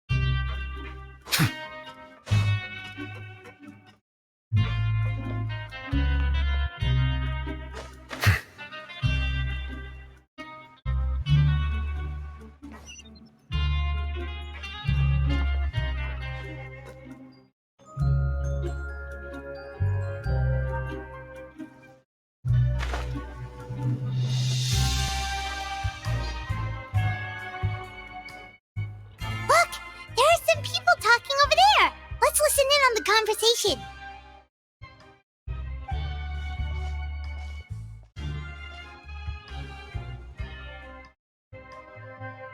If you ask me, those pompous parasites on the surface act like they're all a bunch of aristocrats. Do any of them give half a hoot about a bunch of dogs like us?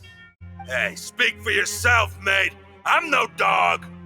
Oh, you think you're special or something? If you're here, then you're just a convict like the rest of us. I've heard that even if you're released after serving your sentence, going back to life on the surface ain't any better. Once a criminal, always a criminal. One marked for life. I don't buy that. Hey, how cool would it be if the whole world was destroyed by a giant flood and everyone had to start over from nothing? What kind of filthy bilgewater are you spewing? I have family up there. You best shut your sewer hole and talk like that. Listen, things ain't so great on the surface, but who says that you have to leave? I've heard that you can still stay here and work even after you've served your sentence. Not bad if you ask me. Who wants to live in the ruddy overworld anyway? And what makes you think they want to hire someone like you? That's one of the great mysteries of the universe, how someone as useless as you is so confident. Whoa. Sounds like they're really unhappy about the overworld. Speaking of which, Paimon never heard anyone use the words overworld or underworld when we were living up there. Is it only something the inmates down here say?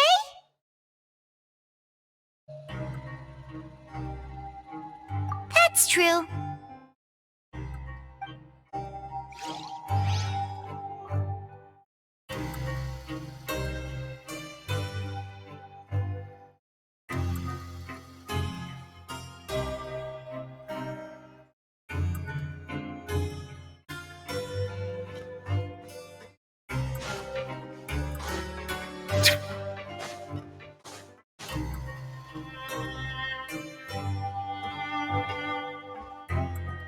There's a group of people over there.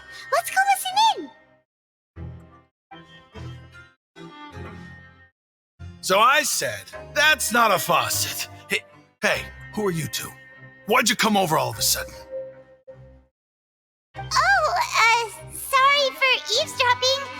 Sounds like you were talking about something private. What's the matter? They're just looking to join in on our fun, that's all. Hey, don't pretend like it's okay for them to just interrupt us like that. Fine. You're lucky we don't mind extroverts that much.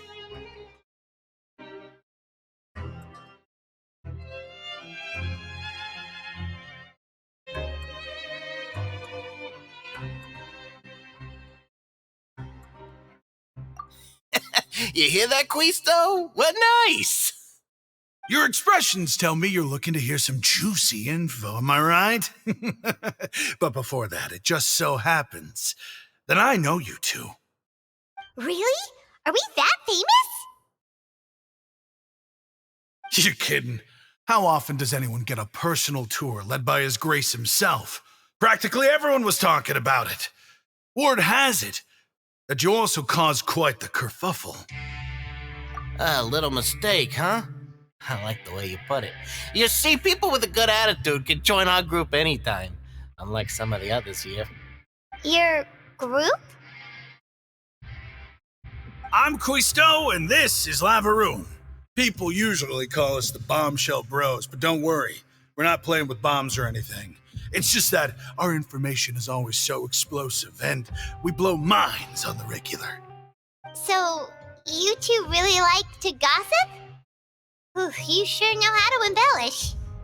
No, you don't get it. Knowing intelligence will make things better for you here. For example, knowing who's working with whom, who has the latest rumors, who's not getting along. Wouldn't you like to know all that? Whoa, all this info's worth something, you know? You should prove you're worthy of it. I don't mind him. Quisto's always this way. Just play nice and say something to massage his ego. The welfare meals. Talk about the welfare meals.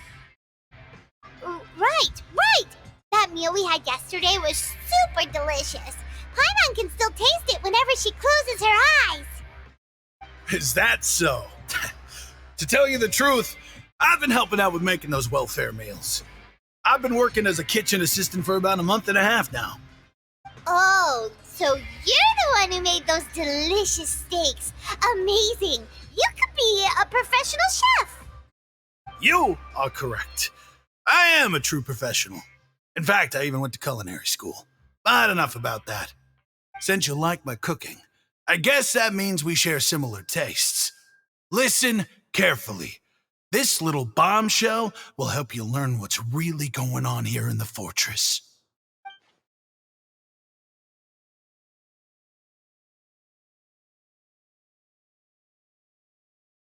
Listen, kids. The power structure within the fortress is quite complicated. The overworlders couldn't care less about us down here. We're basically dogs to them. You've already met the one person here you should never cross, the Duke, Risley. He knows more than you think. And if he doesn't care about something, then he often doesn't bother dealing with it. Those who have the Duke's attention get all kinds of special perks, even better treatment in the infirmary. I know who you mean. It's that Jurier character, right? I don't think there's anything useful about him at all. Why does he visit the infirmary practically every day? Is it normal for anyone to be going in and out of there so often? If you ask me, he's just faking it to get out of work. But did you know that Jurier was a talented researcher from the Fontaine Research Institute before he came here? There's no denying that. I don't care if he was a researcher that could turn dirt into Mora. Once you're in the fortress of Meripede, you're just another inmate like everybody else.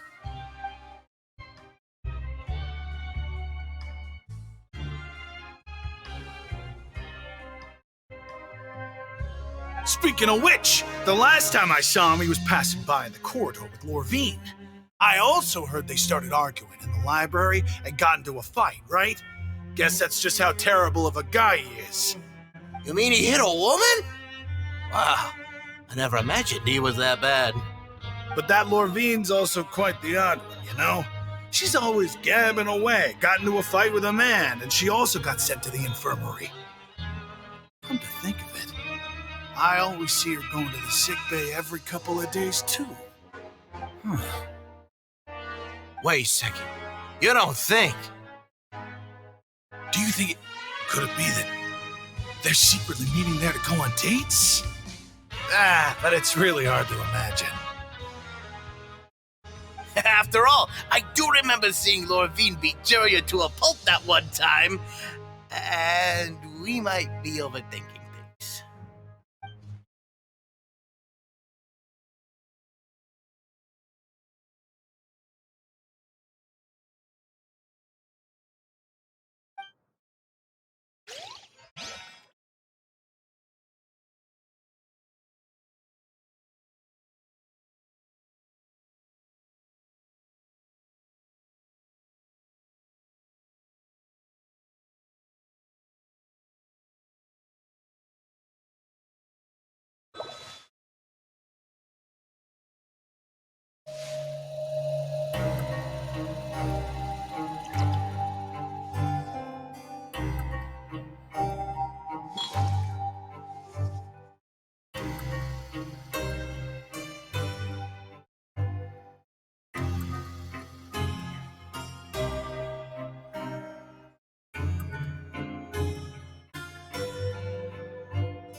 Is it really all right for us to talk about people behind their backs like this?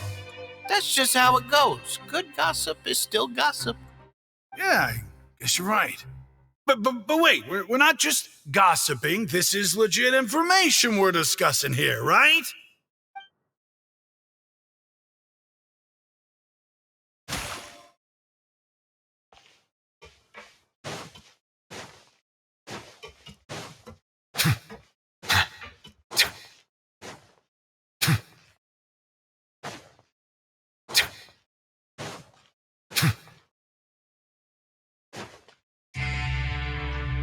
Hey, you over there.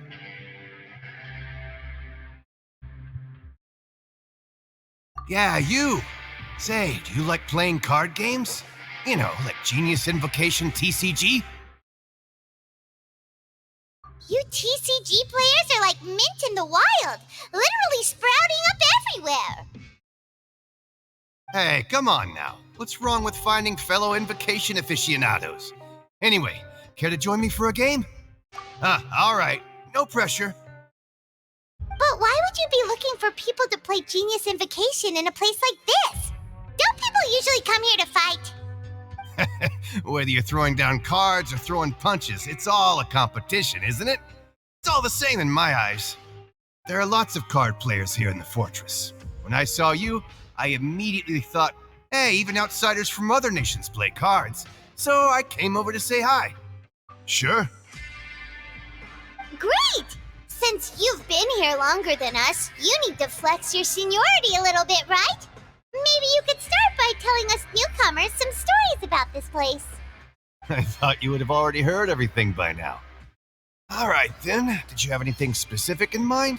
Or do you want me to just pick a topic? Why don't you pick? We'll let you know if we've heard it already. All right. Have you heard any strange rumors since you've arrived?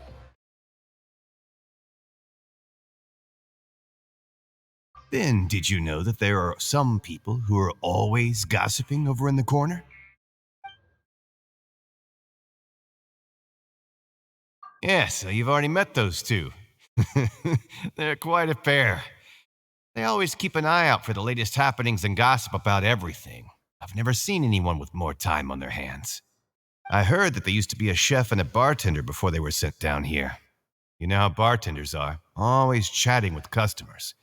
And chefs love to pass the time just hanging out when they're not cooking. Good to know. Do you have anything else to tell us? Let me think. Sounds like you want to hear something a little more tantalizing.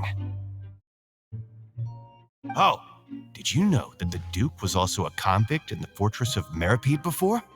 Huh? Wait, are you serious? That's right. The Duke was an inmate just like you and me. Seems he was exiled here for committing some crime. Who knows how he ended up rising up to become the warden, though? To go from an ordinary inmate to becoming the manager of the whole place? I'm not gonna lie, I kinda respect that.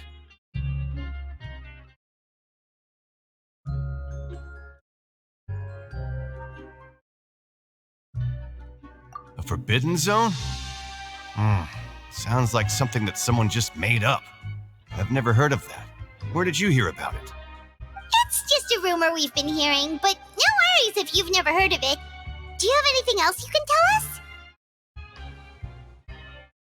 Anything else? Not that I can think of, but I'll be sure to tell you anything interesting I hear next time. You'll have to play a game of Genius Invocation with me first, though. Okay, we've talked to just about everyone, and it's about time for us to go meet Linny. According to the card he left us, we should go meet him in the production zone.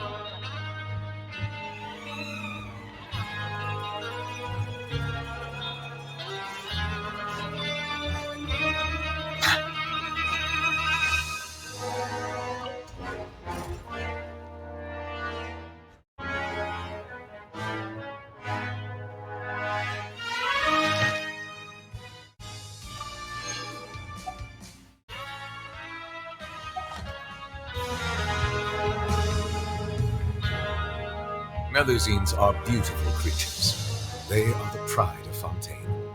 Be sure to befriend them and cause them no harm.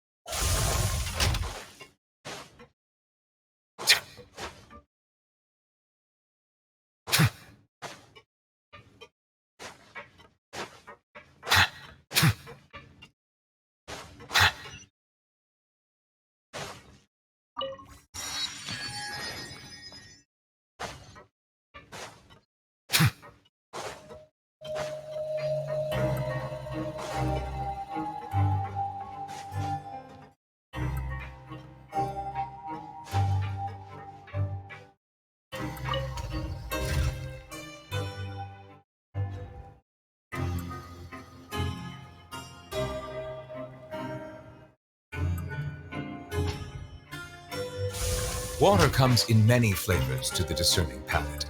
Mondstadt's water is crisp and pure, while water from Liyue has an enduring.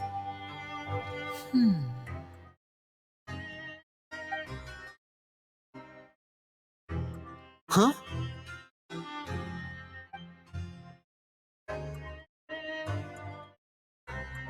That look in your eyes.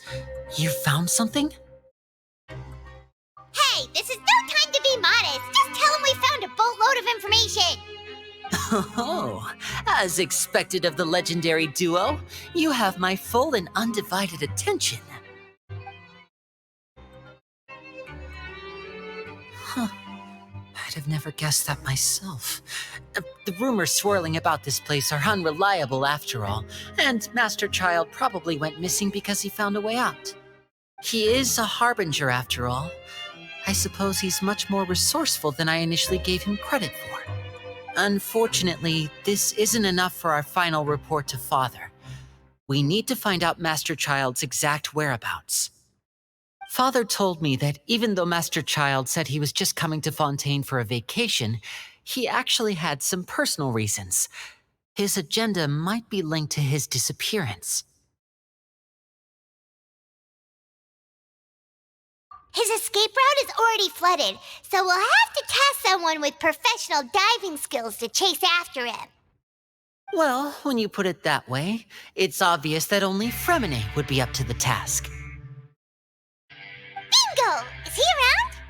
He's working today. Coming here as a group would have attracted too much attention. I'll talk to him about it later. No need to thank me. This was always a part of our mission after all.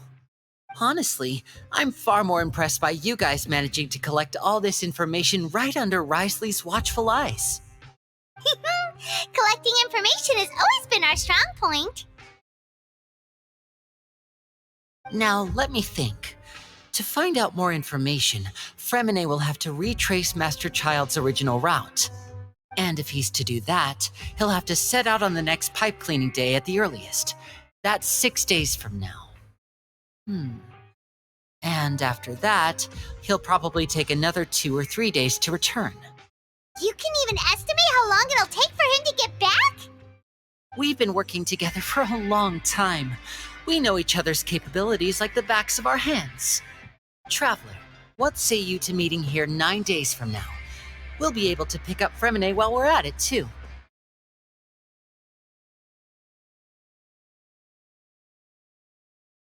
Oh, and there's just one last thing we'd like your help with. Though we can just sit back and wait for Fremine's report on Master Child's whereabouts, we still need to make more progress on the investigation of the Forbidden Zone. Fremine's no master of disguise, Lynette's still working on getting intel from the other areas, and I'll need to spend some time helping Fremine prepare for his diving mission. So, you are the only ones we can count on. What do you want us to do? Will it be hard? Well, I won't call it easy per se, but I think you'll be able to pull it off. Listen carefully. You'll need to find an excuse to get into the infirmary and investigate the room and environs. You've mentioned several sketchy-looking people always meeting at the infirmary earlier, so it probably has something to do with the secret we're hoping to uncover. You've already met the head nurse, so she'll be less suspicious of you. Investigate the internal structure of the infirmary and any active dealings within, and pass those on to me alongside anything else you're able to discover. But also, there's no need to take risks. Don't forget, safety always comes first. No, when it comes to intelligence gathering, I'd never consider you to be an amateur. Didn't you say it yourself? It's always been your strong suit. I'll believe anything as long as it comes from you. So, please prove your prowess to me once again. All right, then we'll head out as soon as we finish our prep. Let's go our separate ways for now then. Don't forget, we meet here again in 9 days. Stay safe.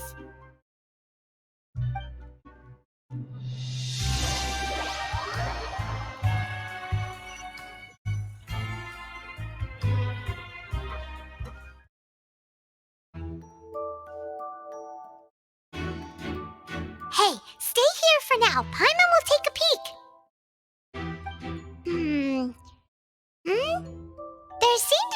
several people inside.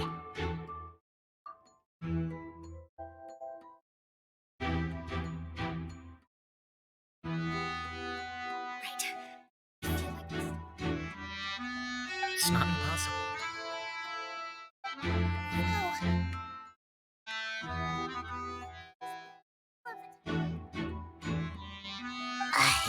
It's a bit hard to understand them from here, so why don't we just try to talk to them in person? Let's go as soon as you're ready.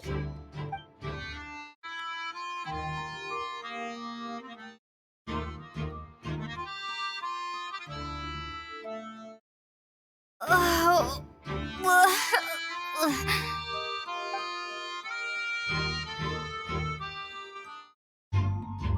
Someone, please help! She's sick!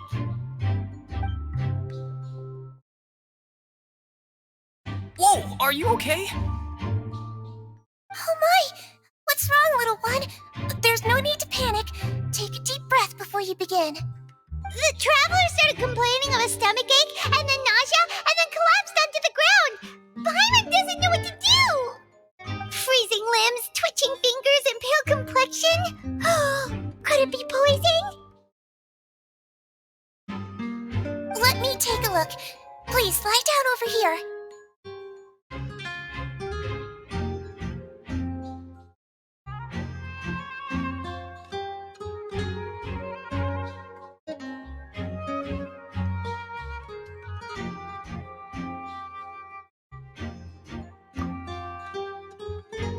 Don't worry, I'll get you to the bed safely. Here, hold on to my shoulder and walk slowly.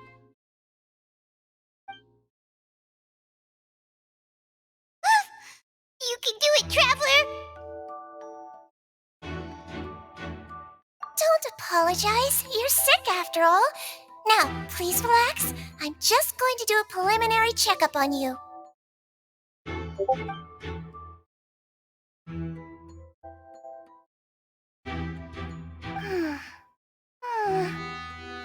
I see now. My checkup has confirmed that she's not in any mortal danger. That's our worst fear out of the way. Eh? Oh, that's good. But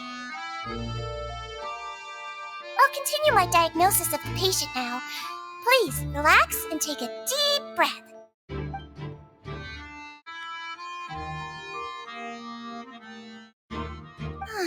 Don't sense serious damage to your organs either. Does it hurt when I press here? And here? Huh? But based on my initial checkup, there shouldn't be a problem here. How strange.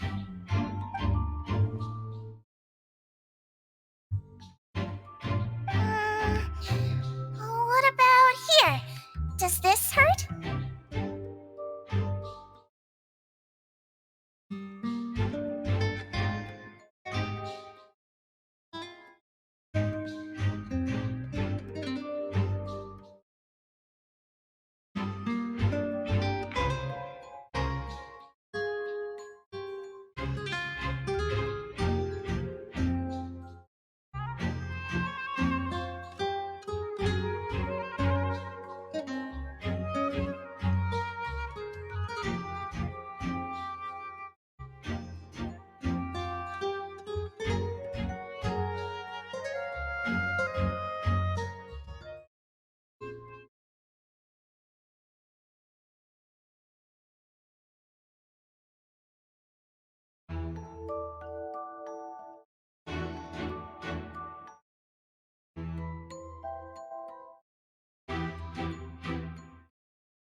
I understand. So that's what it is. I think you just ate something that disagreed with you. That's all. Nothing too serious. Outside of a pretty bad stomachache when it decides to act up. So that's what it is. Thank goodness it's not anything more serious. And there have been other inmates complaining about the food recently. I'll inform our head chef, Mr. Woolsey, of this problem as soon as possible. Congratulations! The health risk is incredibly low, so you should recover within a couple days. Why don't you take a rest here while I go get some medicine for you? Miss Levine, I'll have to trouble you to help me look after this new patient while I'm gone. Very well. And she hopped away just like that.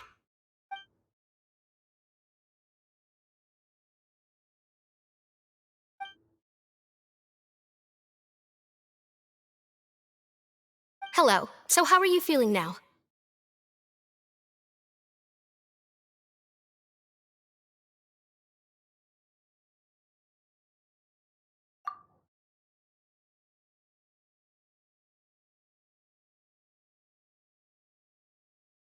Her stomach ache's really bad. She was stumbling about the whole way here, so Paimon's really worried.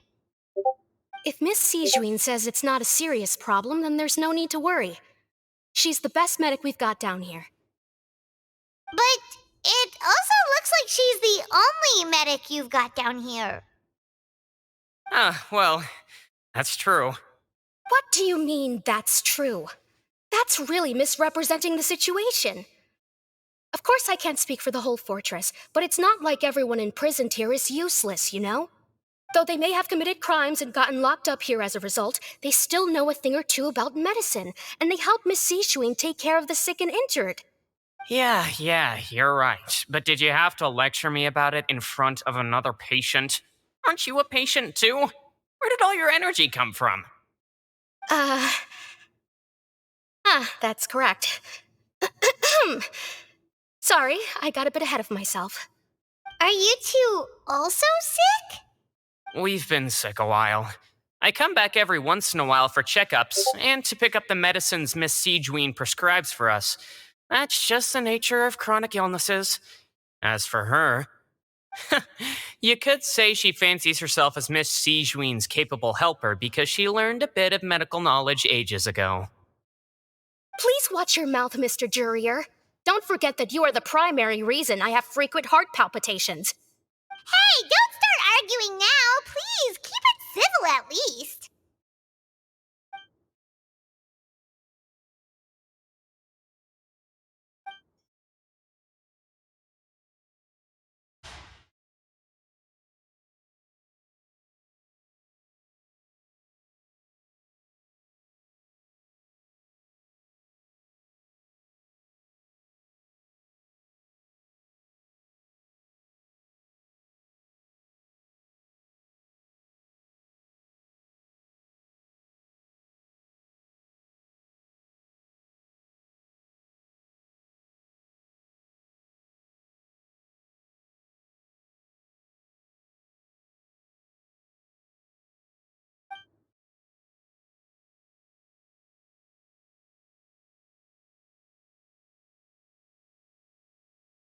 Hey! There's no need to fight!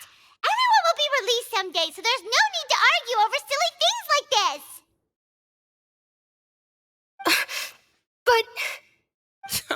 Release. It's way too early for us to even think about that. And who the heck knows if we'd even be able to continue our previous lives?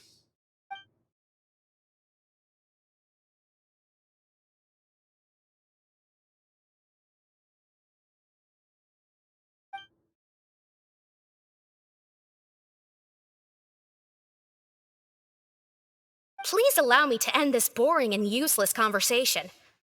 Oh, and Mr. Jurier, I don't want to see your face here again anytime soon. And same to you, Miss Lorvine. Anyway, that was more than enough rest for me, so I'm going to get out of this excessively noisy place. See you later, everyone. He just slowly walked off like that? That's just what he's like. I'm sorry you had to see all of that. I'm Lorvine, and that's... Well, his name is Jurier, but I hope you'll never have cause to remember his name. You really can't stand him, huh? I mean, can you blame me? Who would like someone who's as arrogant and obsessed with weird research topics as he is? But there's no need to keep dwelling on him. I'll accompany you two for a while. Miss Seashween should be back soon, and I'm sure you'll feel better as soon as you've had some of her medicine. No, it's nothing. I'm back! Did you rest like you promised? Thank you for getting our medicine, Miss Seashween. Did you all cooperate with your bed rest? I trust that nobody got up to walk around. Good. Here, this should be 2 days' worth of medicine for you. Take 1 pill now, and then continue your bed rest.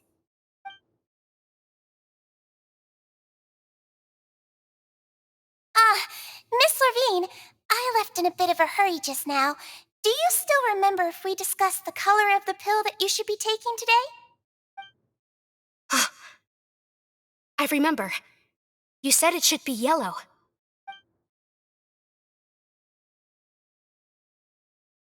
Yellow, huh? I understand. These are yours. Please, make sure to go to bed early after taking them tonight. You'll benefit from a good night's sleep. All right, then I'll also be on my way now. I hope you feel better soon, too. See ya!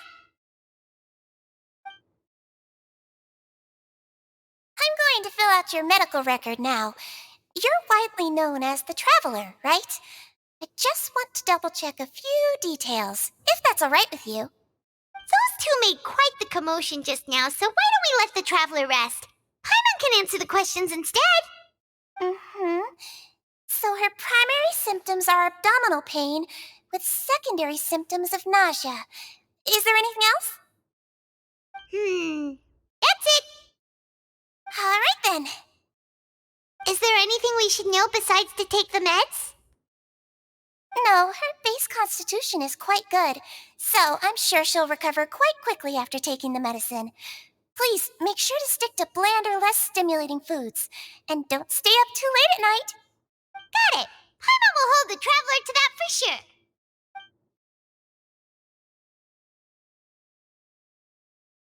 Oh, you're going to take a nap already? Okay then, you get some rest.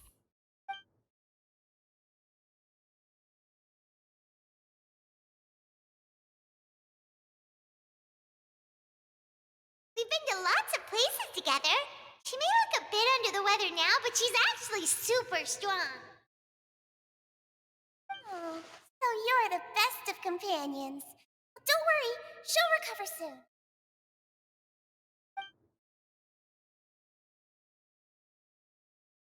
You're awake. How do you feel? You slept for a really long time, but we never left. Well, now you can go back without a worry in the world. Remember to take your meds regularly, and remember bland foods. Thank you, Miss Seashween.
Patiently to fully appreciate it.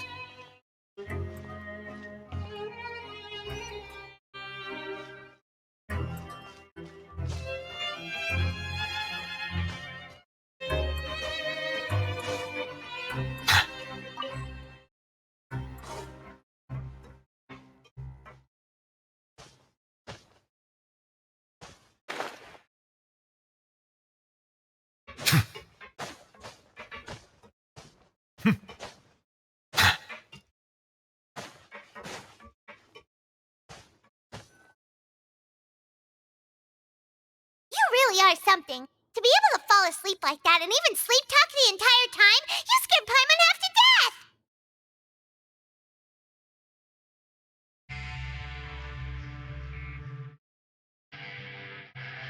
No, but you kept mumbling things along the lines of, Pyron, don't take my grilled fish, and put down the Adeptus Temptation now! Paimon talked with Sigewin the entire time you were asleep. She seems like she's just a sincere nurse, and Paimon didn't notice anything unusual in the room. Are you sure we're not going off track with the infirmary?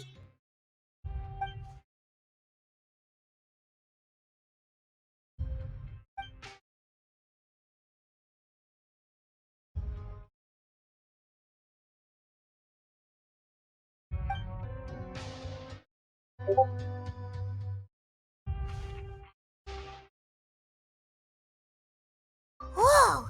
You really are super thorough. All those tiny little suspicious things that Paimon didn't even pick up on.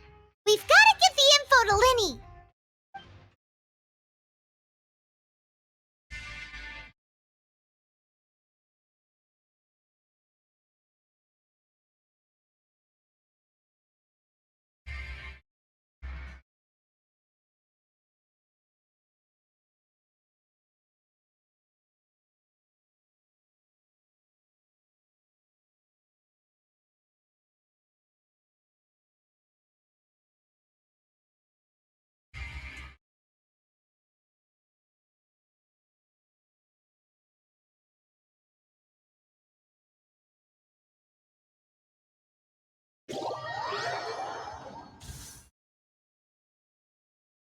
Today's the day. Let's go meet up with Linny.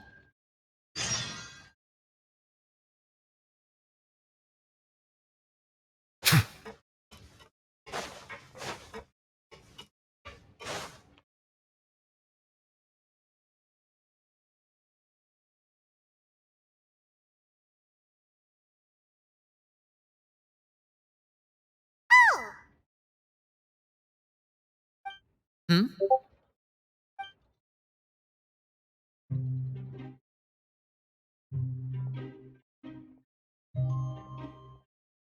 Did you two run into any trouble over the past few days? No, we just worked our shifts according to the schedule. Nothing weird happened. That's good. That means you didn't raise any suspicions when you infiltrated the infirmary. We've taken a look at the slip you've sent. Fremine successfully left the grounds via the pipes 2 days ago, and as of last night, Lynette has also infiltrated the infirmary after faking an illness. Wait, why is she getting involved as well? You already went above and beyond when you scoped out the infirmary.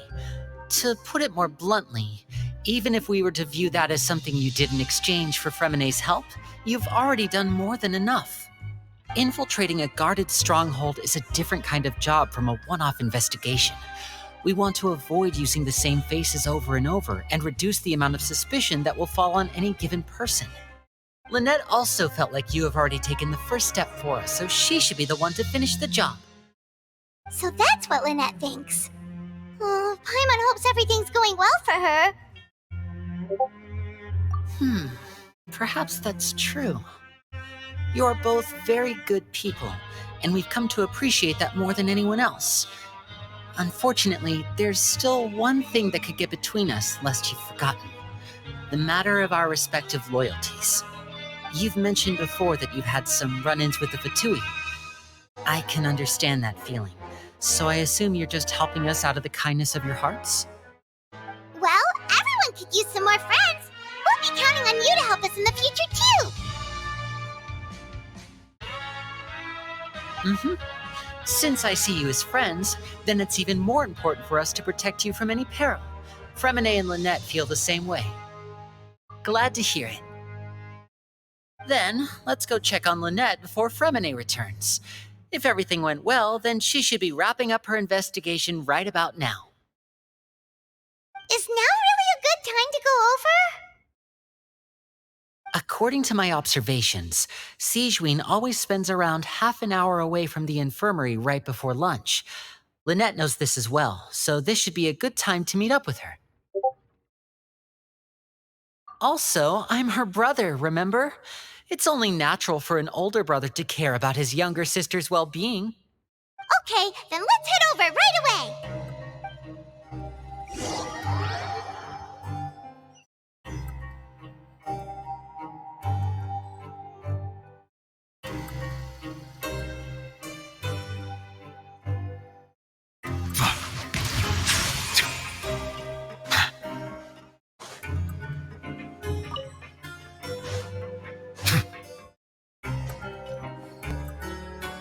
Lynette should be here right now. Huh. Strange. Lynette? As expected, Sigewin isn't here, but why isn't Lynette here?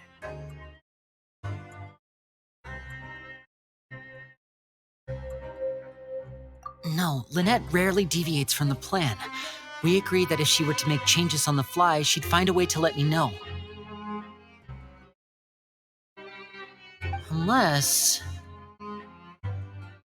Let's see if there are any clues around here. We can look while we wait for her. Who knows? Maybe she'll be back soon. Okay.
Wait, this thing? It doesn't look like it's been disguised that well.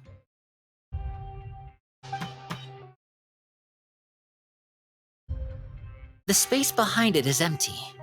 From its size, I don't think it's an entrance that is meant to be taken apart. There's probably a mechanism around here somewhere. Could Lynette have tried to get inside? But if that's the case, she would have contacted me for sure.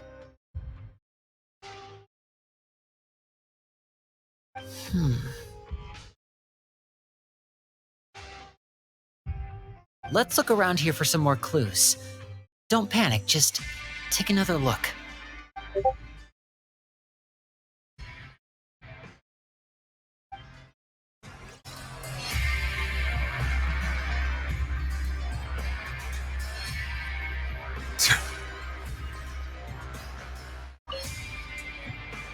None of the beds have any signs of having been slept in, except that one over there. That's the one Lynette must have used, right? You said she was pretending to be sick. She would have said her migraine was having a particularly bad flare-up. Generally speaking, the head nurse would then ask her to lie down and rest, while she left to retrieve the medication.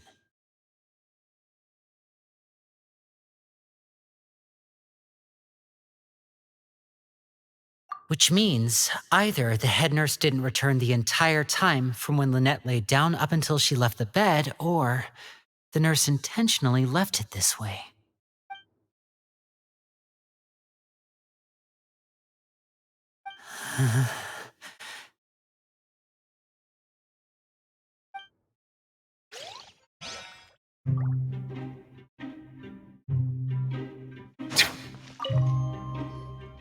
There are some books here and a few files. They all look like medical records. Advanced nursing, how to raise the spirit of your patients, a quick guide to the psychology of emotions, and the meaning of laughter. These sure are some interesting books. Who knew Sigewin would be interested in these kinds of things? She even has books on understanding people's motivations and feelings. Is it because she's a Melusine? Or does she have a need to understand her patient's emotional state? Seems quite normal to me. These are skills that would come in handy for a nurse from time to time.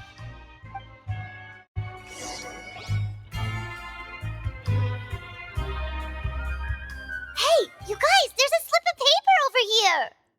A slip of paper? It's right over here, and there's a bunch written on it too. It reads, "Out of respect for your usual practices, I'll use a piece of paper or card as the medium to pass on my message. You may consider this as me giving you my best regards." This is... Is that all?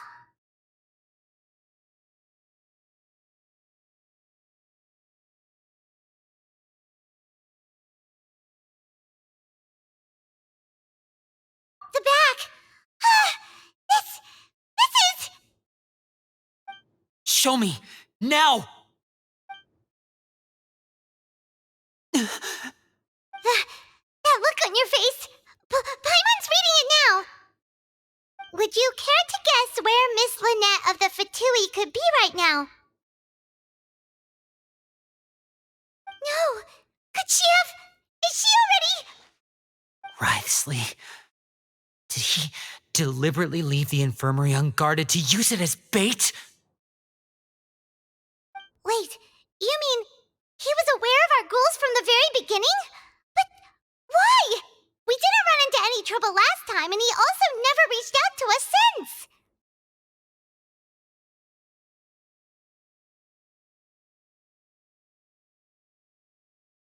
Yes, that is a crucial question. Writhsley, he doesn't do anything without a clear goal or reason. So this means he had no concerns about your activities from the very beginning. You're not from the same camp as us. You were sent down here by Nervulet, so you have no conflict of interest with Writhsley. We're a completely different story, though.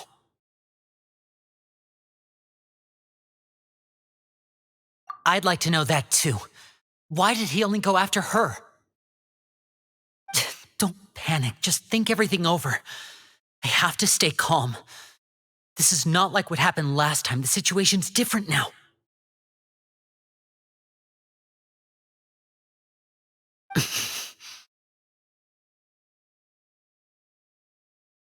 Wait, you're right. Wait, but that means... The fact that Fremine was able to leave the grounds, could Writhsley have let him go as well? But what does he gain by letting Fremine leave like that?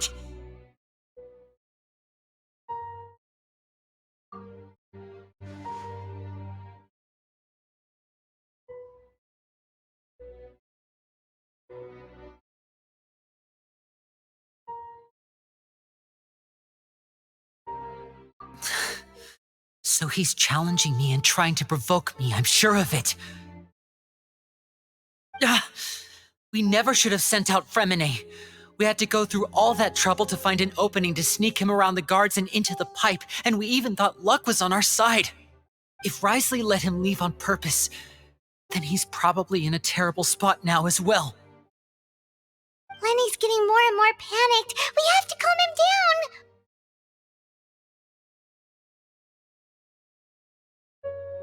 Don't be like this, Lenny. Fremine wouldn't have left if we hadn't told you about Child. That was our fault. No, I'm the leader of this operation, and I'm the one responsible for this team. I was the one who failed to protect them. I'll go talk to Writhsley. Hey, don't be reckless! Traveler, please talk some sense into him. I simply cannot allow Lynette to be abducted again. I have to go. I'll find a way to get them back. He's rushed out the door! After him!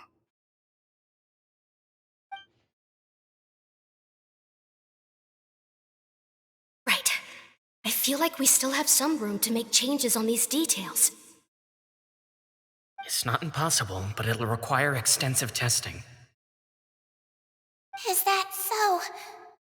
Very well. Then please be mindful of the time. Huh? Someone? Pack everything up. Whoever's outside is eavesdropping. They'll probably come in once we stop talking. Someone! Please help! She's sick!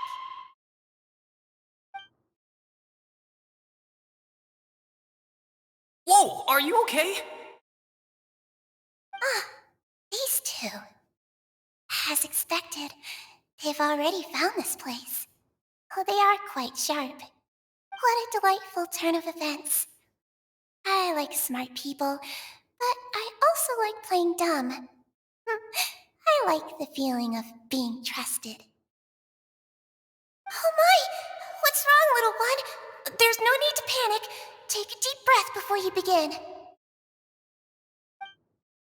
Being able to read human expressions is quite the useful skill. Wait! Wait! It's no use. We have to catch up to him.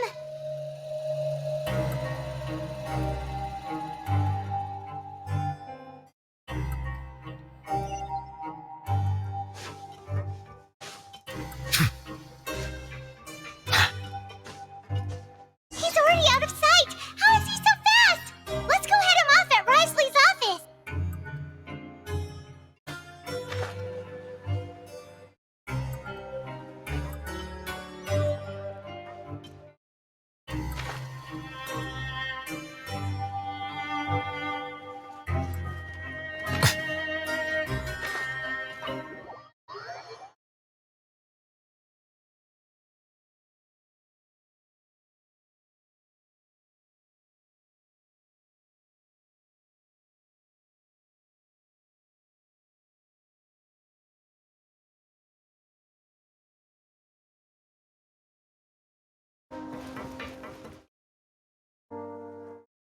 Come out and face me, Risley!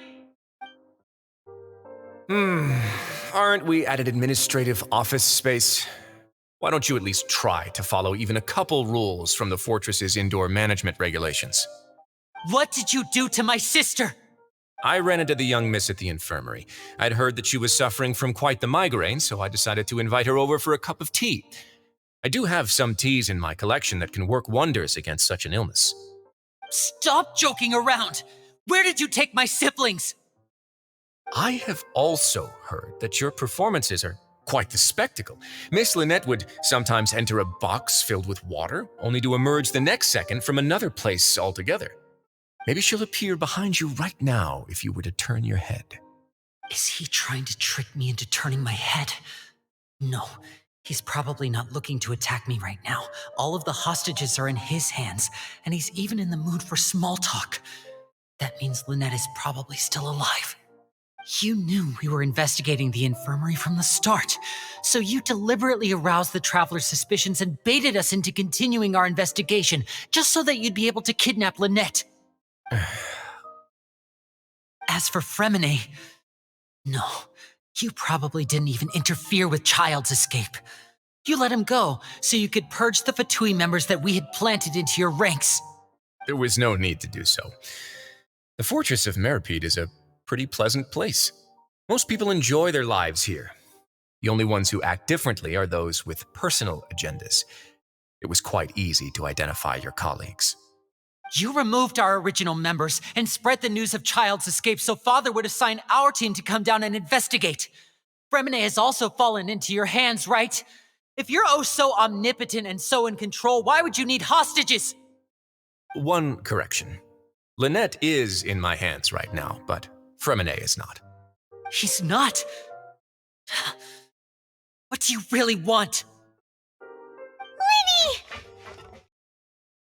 Oh, wonderful. Everyone is here, so I'll only need to say this once. Thank you so much for cooperating with me. Eager and to the point, I see. Alas, only Miss Lynette is currently having a cup of the fortress's finest tea. Although, as per your original plan, Mr. Fremine should also have returned to the fortress by now. But he has neither shown up within my gates, nor has he been taken into any kind of custody. So where do you think he may be right now? Wait, you can't mean you locked him outside in the sea? I closed the fortress's gate to the outside world. That's all. Fremene's a star diver, so he should be fine, right? No, we're still here, so he definitely tried to find a way to come back for us.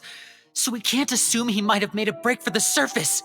But why would I do this, you may be asking? To have an audience with you, of course.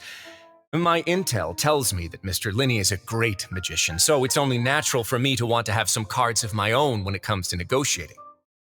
Besides, I do recall you mentioning to Miss Lynette that you've always wanted to have a face-to-face meeting with the Lord of the Fortress of Meripede, regardless of whether it was in a personal or a professional capacity. Well, you got your wish. So, you've been keeping tabs on us before we even set foot in the fortress. Some of my folks just happened to hear a thing or two, that's all. In any case, I will be straight with you. I was willing to play dumb and turn a blind eye, so we had a pleasant few days playing games together here. But once you started focusing on the Forbidden Zone, all of that changed. Mr. Linney, the cards are stacked against you right now. Miss Lynette is in my hands, and Mr. Fremene is still slowly being pickled out there in the brine. You know just as well as I that he cannot last out there forever. You need do but one thing to guarantee their safety. I would like you to contact your superior, and ideally invite her over for a cup of tea with me. You want to see Father? But why should she bother giving you an audience? Well, if she cares for the well-being of her dearest children, she should have plenty of motivation to join me for a parents' evening. I've heard that the bonds between the members of the House of the Hearth are like the bonds of family. I don't see why she would refuse. Why did you think Father sent us to handle the Fortress of Meripede? This place is basically a no man's land. It wouldn't be fitting for anyone as important as a harbinger like Father to come here in person. Oh, I see. So it's because she doesn't care for my place here. That's such a shame. After all, I've amassed quite the tea collection. I was looking forward to sharing it with her. Both Monsieur Neuvillette and Lady Farina have already received many samples as gifts. Was this the extent of your master plan to get to Father? No matter how much pressure you may put on me, I won't allow you to use us to blackmail her. You people really are difficult to get along with. All I'm asking for is a face-to-face conversation. Does she truly have no interest in the fortress's secret? Mr. Linney, you have one last chance to invite your father here. If you refuse... Linny!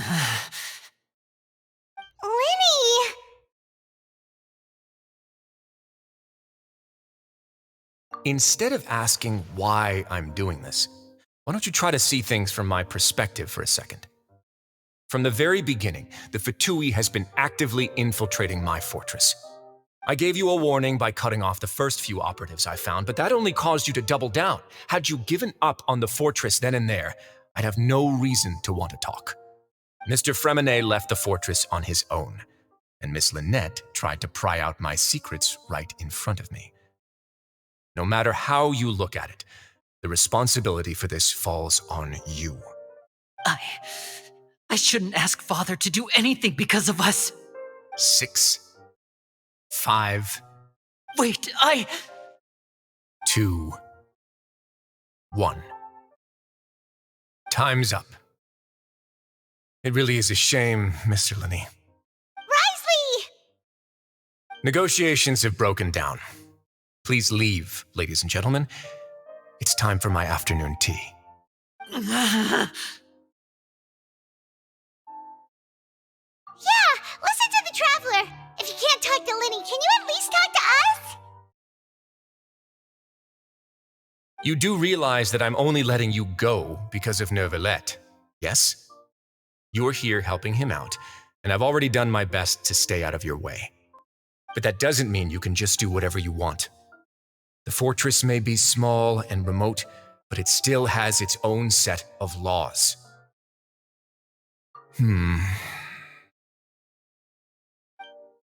Then how about this? Those who are capable deserve respect. You've spent quite some time investigating my home turf by now, so why don't you tell me a thing or two about what you found, I'll ask you 3 questions. Answer all of them correctly, and I'll agree to your request. Question 1. Regarding the hidden rules of the production zone, what is the truth behind the one about not being allowed to work for 3 days in a row?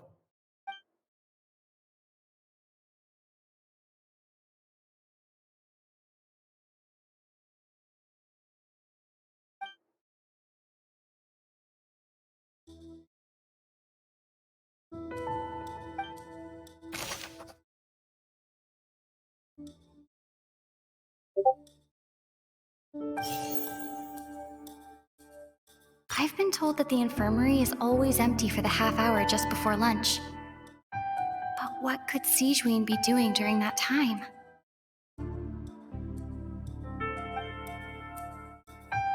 The Fanta promoter has been struggling because he doesn't recognize the real value of coupons.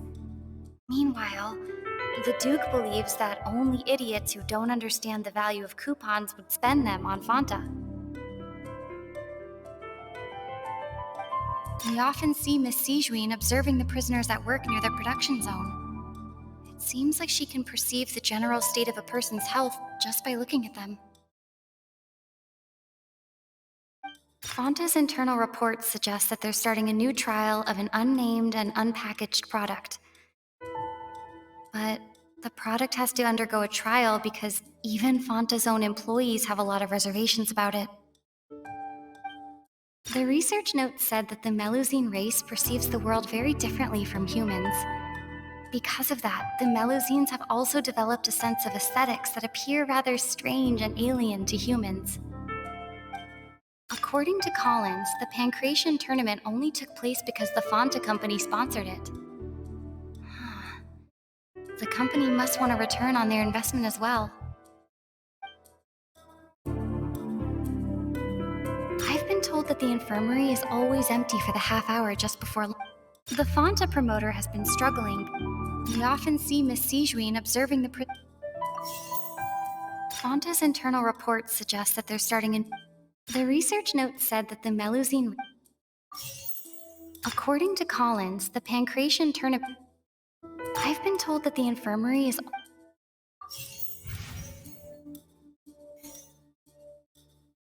I've been told that the infirmary is always empty.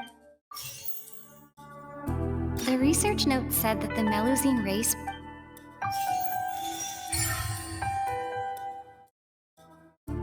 Ah, so that's what's going on. Paimon understands it now. Who would have guessed? The hidden rule of the production zone. People are not supposed to work 3 days in a row, and if they do, they'll get strange meat in their welfare meal. At first, we thought this strange meat must have something to do with the people who disappeared, but in reality, they were all prepared by Sijuin, the head nurse. She often visits the production zone to observe the workers' health and makes a note of anyone who has worn themselves out after 3 full days of work. Out of her sense of duty as the head nurse, as well as her genuine concern for the workers' health, Sijuin visits the cafeteria right before lunch and cooks an extra dish for those who can use the stamina boost. Sijuin has only the best intentions with her surprise gift and doesn't want anyone to find out about what she does. However, unfortunately, Melusines as a race perceive the world differently from humans, and their sense of aesthetics is even more alien to us. The recipients of her lovingly prepared special meals cannot taste the care within and usually just freak out. Are we on the right track? Not bad. You've uncovered Sijuin's secret and even guessed her intentions correctly as well. It's nice to know that her efforts have not gone unacknowledged. All right, now for my next question. There are also some hidden rules in the Pancration ring, including the one that you're not allowed to support both sides of a fight. Why is that?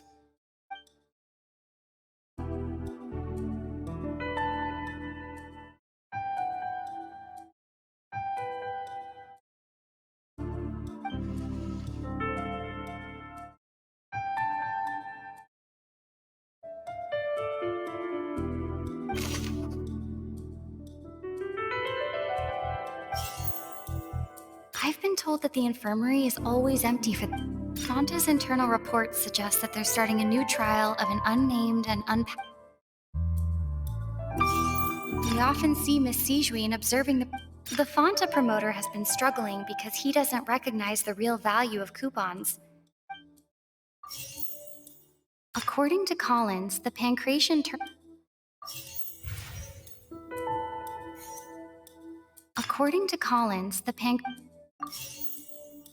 I've been told that the infirmary is always empty. Fonta's internal reports suggest that they're starting. The Fonta promoter has been struggling because he.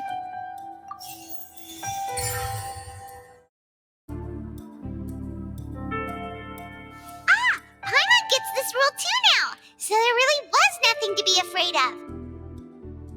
That hidden rule of the pancreation ring is about how, people are not supposed to bet on both boxers at the same time. And if they do, they'll receive a package containing a strange, blood-colored liquid. People get scared when they see it because they've subconsciously begun to associate it with the missing boxer. But really, it's just a bottle of the latest yet-to-be-named and packaged new Fonta trial product. A blood-red drink. It's no wonder even Fonta's own staff were questioning the company's decision-making. The company, facing backlash from its own staff, decided to try to trial the product on a smaller scale to see how it might be received by customers. They came to the fortress of Meropide and offered to sponsor the pancreation tournament so they could push their new product. But the Duke completely refused to even entertain the idea. The Duke, knowing how valuable coupons are in the fortress, knew that only total idiots who didn't understand their true value would bother buying a Fonta product here.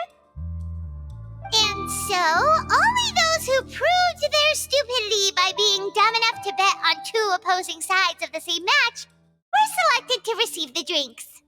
I acknowledge the effort you've put into bringing the truth of this mystery to light. Although, based on your description, that Fonta promoter is a bit too careless with his words, I may just reconsider my collaboration with the company. All right, and here's the final question. What's the secret behind our head nurse and all of her patients in the infirmary?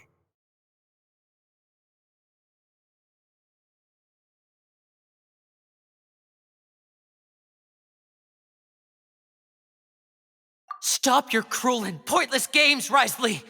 You know that we haven't finished our investigation, so there's no way we can answer the last question. The thought of sparing Lynette and Fremine never even crossed your mind. You'll pay for this! Ah! Lenny, are you alright? Oh, close one. I owe you, Sijuin. That was a fantastic shot. It was nothing, Your Grace. Sijuin? Though this gun may look like a toy, it's actually fully functional, as I just demonstrated. Sijuin... You... Not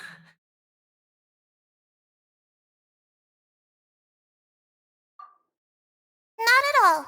I am merely a resident of the fortress, and thus protecting it is my duty. When Monsieur Nervulette asked me to come here, he told me that my job would be to take care of the well-being of everyone here. I am merely discharging my duties. But if you mean what you just said, then isn't Linny someone you should be looking after as well? Isn't he a resident here just like the rest of us?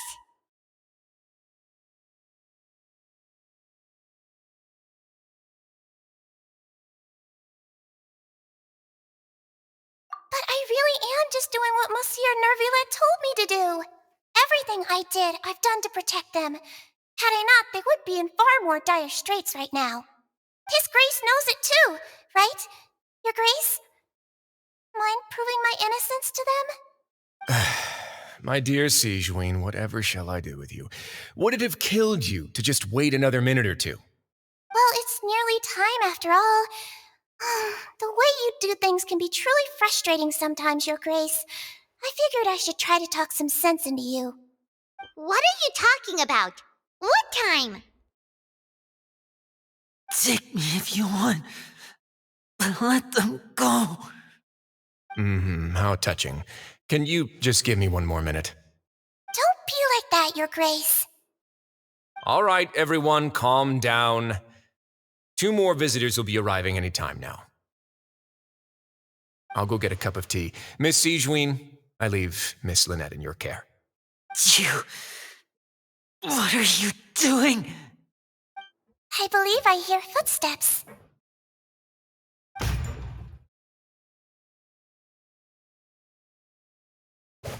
Some space, please. Ah, Miss Clarand. My door. Fremine. Fremine! What's going on? What is Clarin doing here? Work. I'm sorry about shooting you, Mr. Linney. The tranquilizing effect will begin to wear off soon. Please take it easy in the meantime, though. What happened to Fremine? Wasn't he diving just outside of the fortress? Why is he looking like this?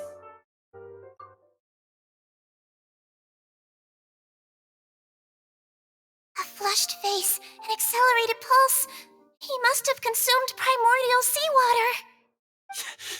What did you say? Please, make some space.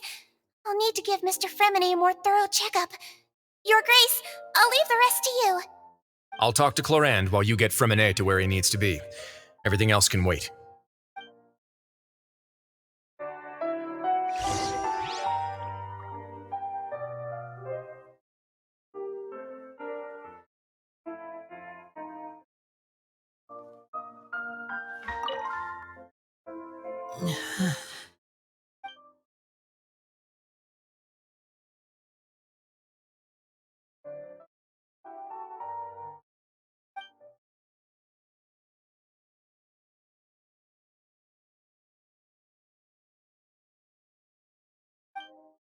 How is he? These symptoms are probably caused by an acute ingestion of a large amount of primordial seawater. Still, his condition is not critical. Of course, it would be best if he stayed for further observation. Let's leave him here for now, and move him to the infirmary once he's recovered a bit more. Sorry. I am aware that the infirmary may not be your favorite place in the world at the moment. We do only have a single clinic in the fortress, however. Why would he ingest a large amount of primordial seawater after leaving the fortress? How could that possibly happen? Please, look after Mr. Fremine for the moment. I'll go fetch some medicine and a respirator. Oh, I'll bring Miss Lynette back with me. Where is she? How is she right now? Oh, she just took a nap in an empty room after I tranquilized her. If my calculations are correct, she should also be waking up right around now. You might not believe me, but His Grace and I actually made some snacks and tea for her.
What's that look on your face? I thought I made good time on the way back.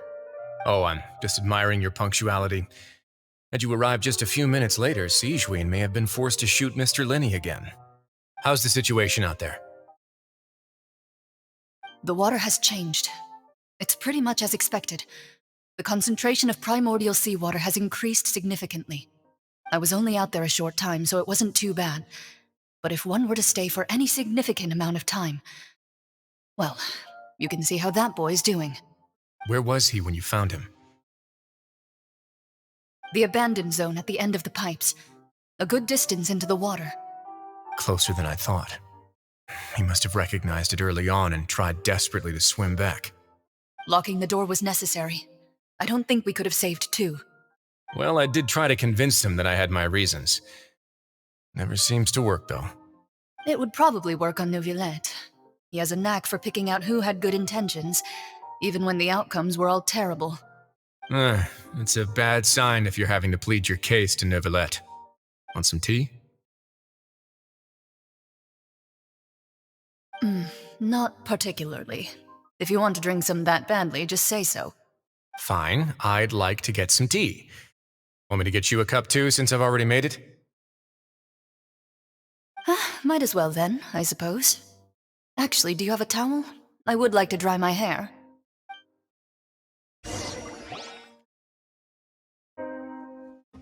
Linny, are you okay?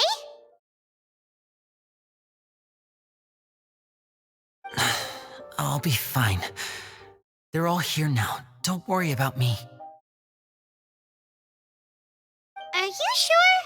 You don't look all right. My hands and feet are still a bit weak, but that's probably just the residual effects of the tranquilizer shot. I'm back, everyone. Lenny! Oh, Traveler, Paimon, you're here too. Hermione? Is he... He'll be fine. But for now, please help me lift him up.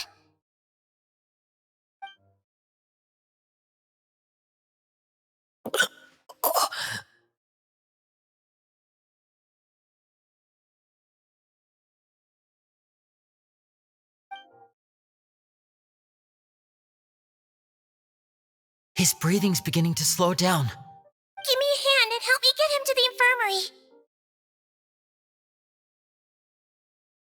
Yeah, I'll take him from this side. Lynette, together? On it.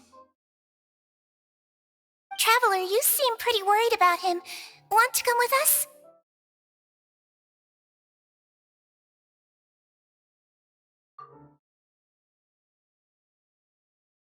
The Duke and Clarande are gone. They probably went to get some tea. The Duke will explain the truth in just a bit. Miss Clarande will need a break, since she only just returned from rescuing Fremine out of the sea.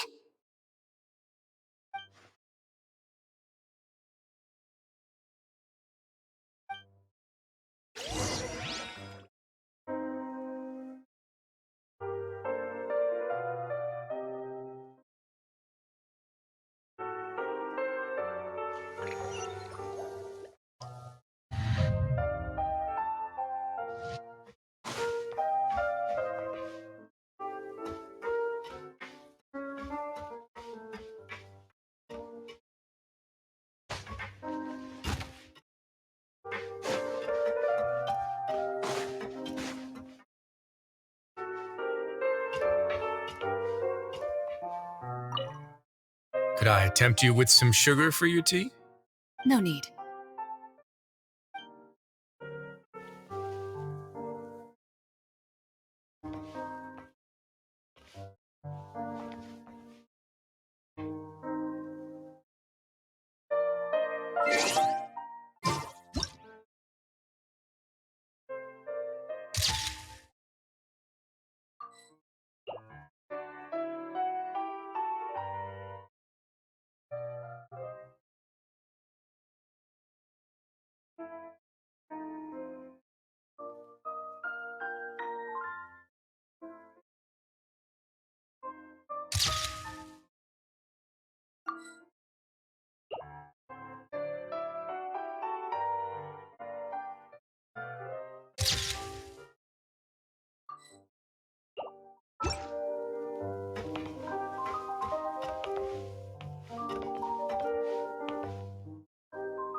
I see the value in my own work, but I also see the meaning in all the endeavors of the people of Fontaine. I believe I will continue to take pride in fulfilling my duties.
He's awake! Fremine, how do you feel?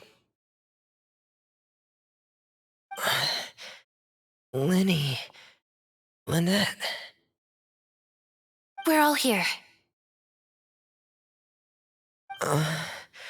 Where am I? The infirmary, at the Fortress of Meripede, Mr. Fremine, and you are no longer in any danger. How do you feel? Don't push yourself if you're not feeling up to it. Traveler. Paimon. It's been so long. The sea. There's something wrong with the seawater. Shh, it's okay. We can talk about it after you've recovered. No, listen to me. This is really serious. There's primordial seawater mixed into the regular seawater. I don't know why it's there, but no one should touch it. Pipes. Right, the pipes. It's all coming back to me now.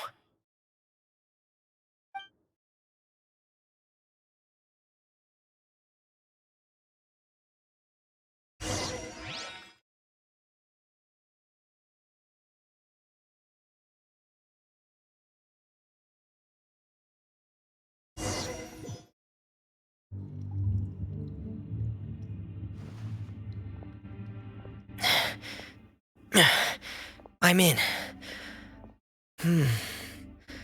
Seems like this pipe hasn't been used in a long time.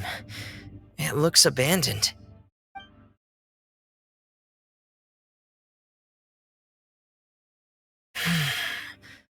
Where could Master Child be?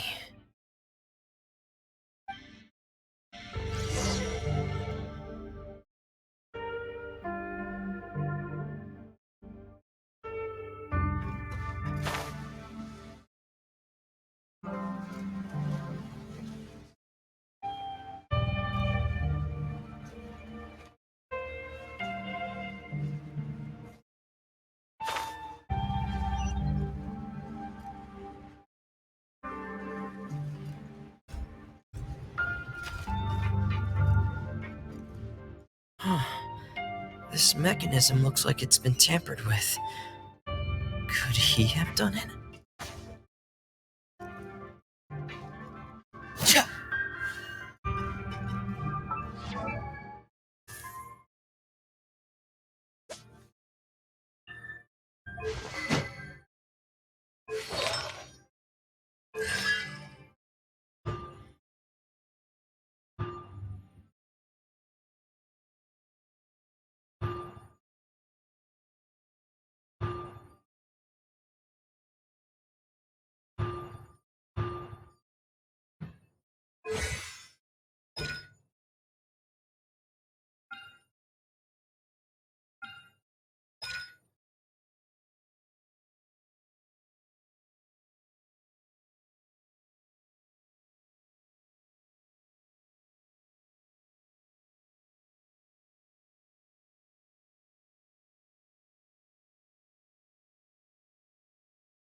It's getting stuck on something.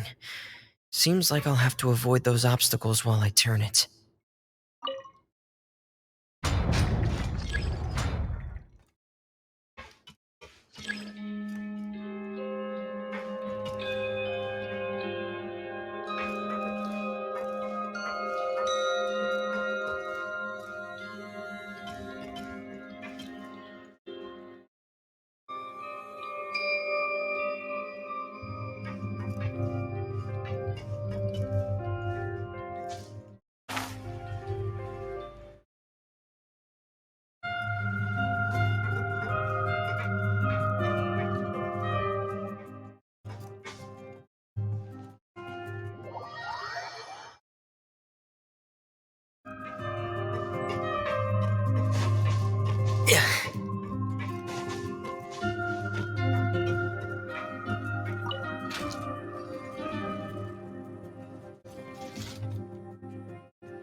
This is where the water starts. Okay. Master Child probably dived into the water. I'll go take a look as well.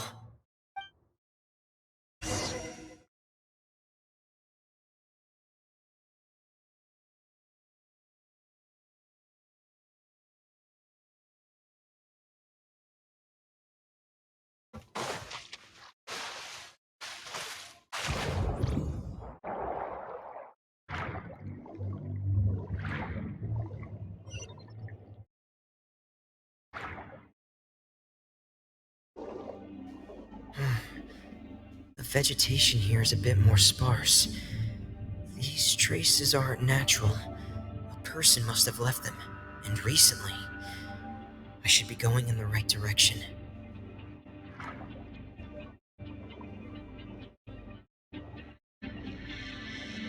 Oh, there are traces here too. I need to keep going.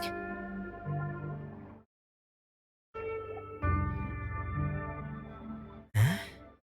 Traces are gone, but I don't see where he could have gone from here. Wait, what the?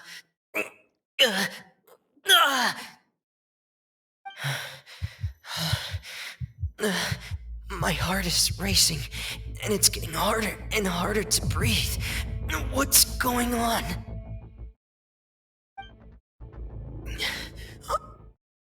No good. I have to get back.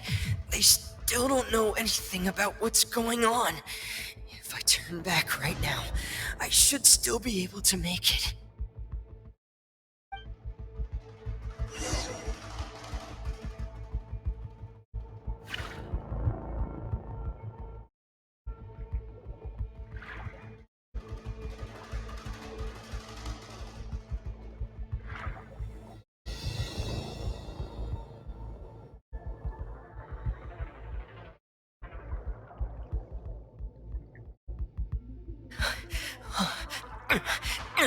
I can't die here.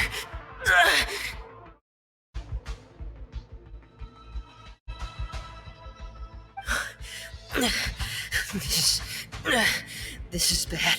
I'm feeling worse and worse, and I'm still underwater.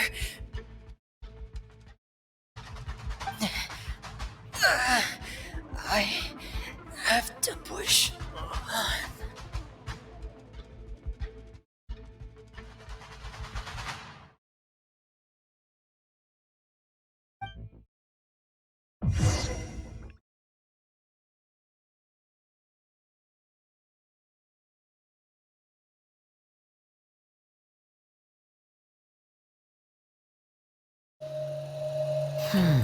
So, in other words, the trail you were following vanished, and you had no idea where Master Child could have gone, but there was also no obvious place for him to have disappeared to. That's right. I tried my best to swim back, but I had already put some distance between myself and the fortress, and I just couldn't find the strength to keep going. I probably passed out some time after that, and you know the rest. Miss Clarande brought you back, but we also don't know why she just suddenly appeared at the fortress, or why she went out to save you. Miss Clarande, you say? I must go thank her in person. You're still too weak for Monet. You can go after you've had some more rest. Miss Lynette is right. I believe Miss Clarande will stay here as a guest for another few days, so there's no need to hurry. A guest? Then I can assume Risley was the one who invited her to come down here? You should ask His Grace about that. He'll be able to explain better than me. Yeah, it's about time he actually told us what's going on. Wanna come with us, Lenny? No, please go on without me. I don't want to leave just yet. Lenny. The logical part of my brain is aware that we're safe right now, but I still can't bring myself to leave. Both of you are just in danger. Understood.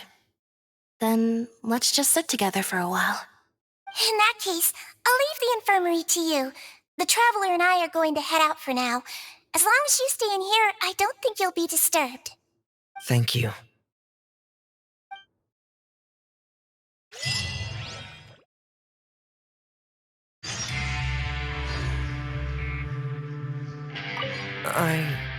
I'm so sorry, Lenny.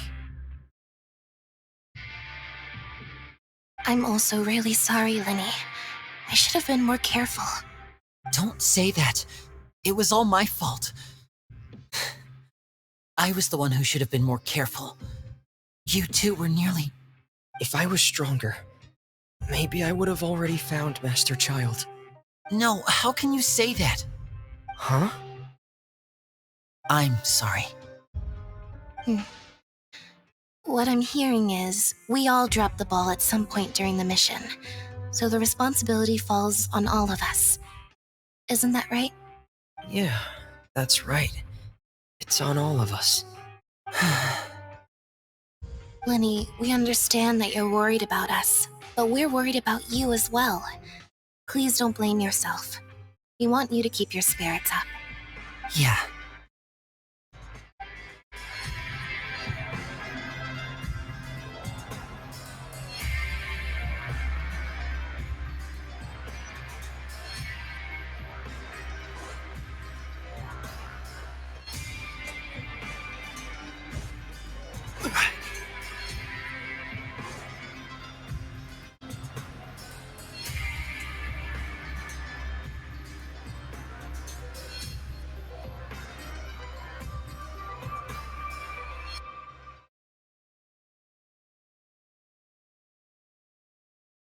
Osmanthus wine taste.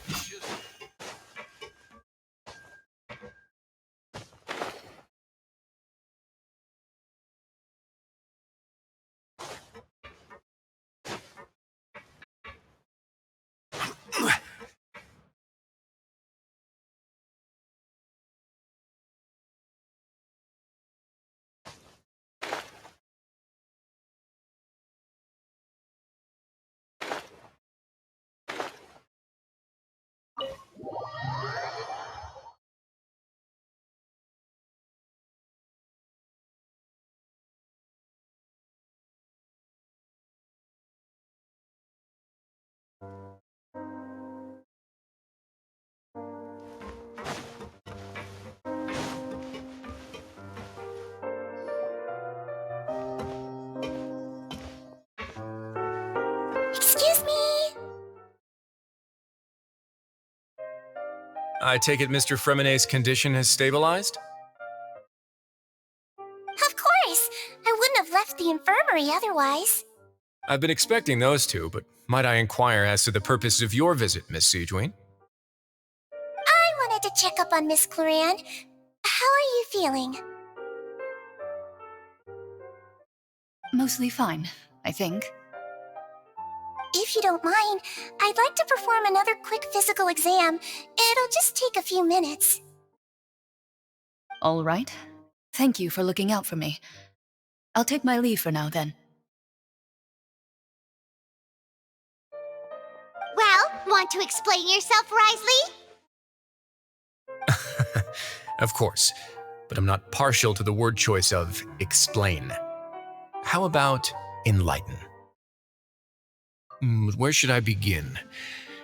How about you start by asking me any questions you have? You can start with whichever one you'd like to get answered the most. And Paimon will begin. Did you know about Lenny's goals from the very beginning? No. I just knew they were Fatui operatives sent to the fortress by the Knave. As for their specific goals, I only figured those out as you made progress on your investigation. You managed to monitor and stay ahead of them even though you didn't know what they were trying to do? They came here with ulterior motives. I'm quite adept at discerning what that kind of behavior signals. Initially, I thought their goal was just to investigate Child's disappearance. Linny suggested that I had deliberately let him escape, but in truth, I didn't really do anything special to help or hinder him while he was here. Everything he did, from finding helpers to leaving this place, he did on his own. Of course, it's inevitable that the knave would make a big deal out of her fellow Harbinger's unexplained disappearance. I'm also quite curious about where that Harbinger went, so I figured I might as well let the Fatui do their own investigative work. All I care about is the answer. So you were hoping Lenny's group would just do your work for you! You make it sound like that's a bad thing. Unfortunately, things didn't go as planned. I assume that Fremine has told you already the ratio of primordial seawater around the fortress of Meripede is on the rise.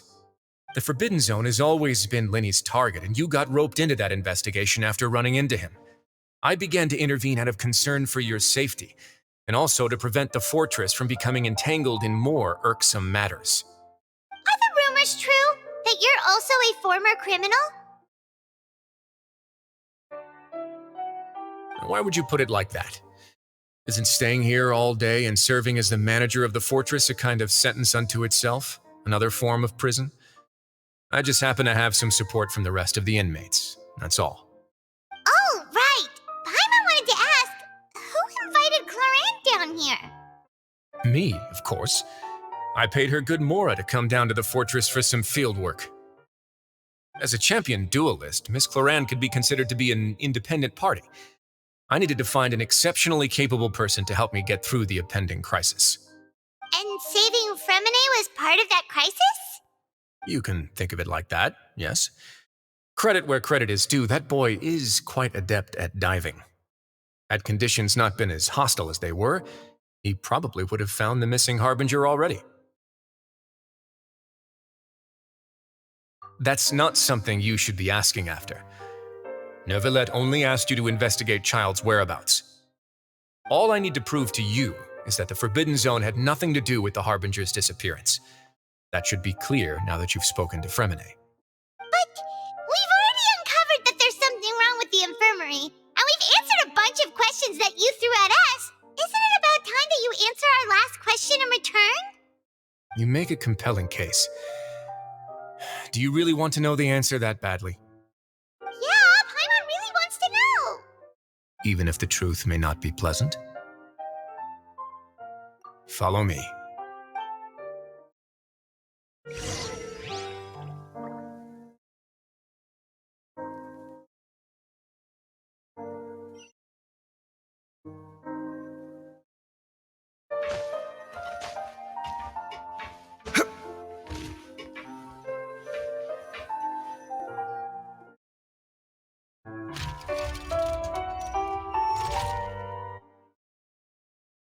There's a hidden door here?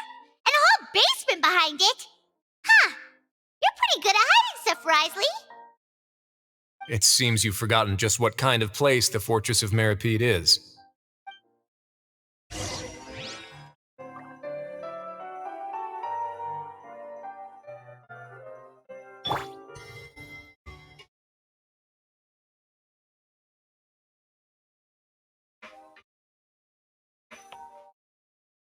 Stand on the central plate.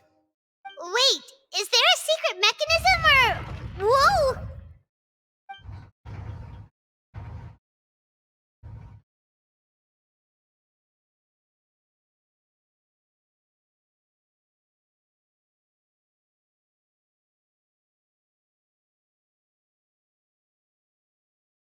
So, this is the Forbidden Zone?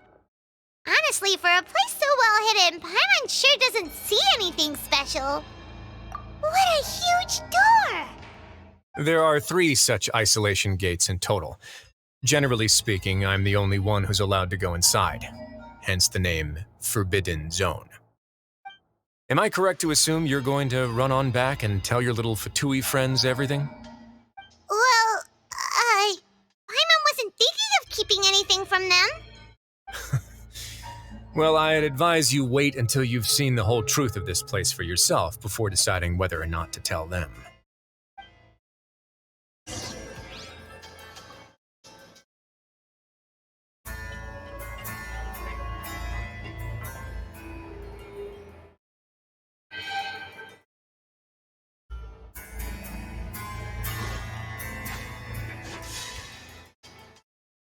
Huh, so there's a switch on the side. Stand back.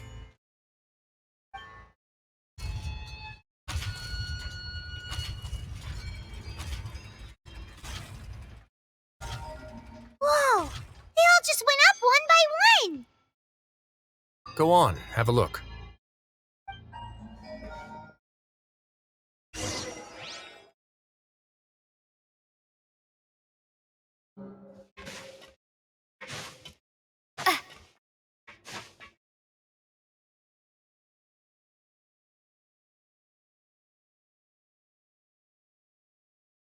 I've been interested in what lies beyond that gate ever since I assumed leadership of the Fortress of Meripede. Of course, it would be unwise to recklessly open it, but it'd also be risky and negligent to simply ignore any potential danger that could be behind it. The readings on that dashboard have not budged since the day when I first laid eyes on this place. But over the past year, the needle has crept upwards from its original position, likely because some parameter it's been tracking has changed, if only infinitesimally. Normally, I would have ignored it, but I happened to have some free time when I noticed it, so I investigated. Any guesses what the reading could be tracking? Very reasonable guesses. I've considered both of those as well. Unfortunately, our dashboard is tracking something less ordinary. The temperature should vary with weather and climate changes, so for something that rarely shifts, the water pressure is more likely. We ran a few tests to increase the pressure from the outside, but the readings didn't change at all. Later on, a few more possibilities occurred to me, such as a potential connection with the primordial sea. I began to make a few preparations based on that hypothesis. Over the past few days, the needle has moved again. With that and the symptoms that Fremine displayed after leaving the fortress, I can now confidently conclude that the readings represent the concentration of primordial seawater in the seawater nearby. The concentration of primordial seawater? But we're already under the sea! And that is precisely the problem. We're at the bottom of the sea, and now we're surrounded by toxic seawater. Somehow, primordial seawater got mixed in, and the concentration is steadily rising. Yes, that's very likely. But forget about the two of us! Not even Novelette knows where the primordial sea could be, much less where we could find and plug a leak. Oh. Oh! Seems like you've figured it out. I believe the primordial sea lies directly beneath this sluice gate. For some reason, the primordial seawater levels have risen significantly, and it's now very close to us. The indicators are now red. Although the gate still stands, some primordial seawater has already leaked out and mixed into the sea around us. If this continues, soon it will no longer be able to hold back the primordial sea at all. Yeah, you know what the legends say. If this place falls, then everyone in Fontaine will be turned into puddles in the span of a night. But that's just too weird! Why would the Fortress of Meripede be built right above a sluice gate for the primordial sea? Who built this place anyway? Your expression tells me you think this might be part of a vast, complicated conspiracy. To be honest, you might find the actual answer may be exceedingly boring. It's just that the secret of the Forbidden Zone had been long forgotten by the nation before I rediscovered it with my research. There's no single founder of the Fortress of Meripede in any traditional sense. What we know about its history has been left to us by the people who used to live here. When the previous Hydro Archon Egeria ruled the land, all convicted criminals from Fontaine were exiled. The people drove the criminals away like a wolf pack chasing away the banished. The criminals received no sympathy of any kind from the people. They were exiled to the desolate seaside, where they experienced only pain, struggle, and the bone-chilling cold. Some of them began to repent and prayed to the Hydro Archon, asking if there was still anything they could do. The Hydro Archon took pity on them, said, "You may go guard my secret, deep underneath the waves." And so, leaning on the power of the Hydro Archon, they gathered underneath the sea and began to build a fortress. They became a community down there in the deeps, and over the years helped it to grow. As the number of exiles increased, more and more people joined the community. When the first group of exiles died, they left the yet unfinished fortress to their successors. The Hydro Archon continued to lend her support, allowing the fortress and what it stood for to continue growing ever larger. Before long, this dark underwater fortress became the sinner's only home. And with that, The people here stopped referring to the fortress as a prison.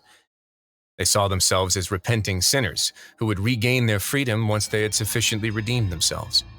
But as time went on, people also realized that the fortress was a lonely place. Once they had gotten used to life here, they could no longer feel comfortable living in the overworld.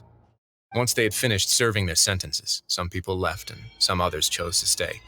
They'd find some idle position and let their withered souls fade away with the ancient secrets of the past.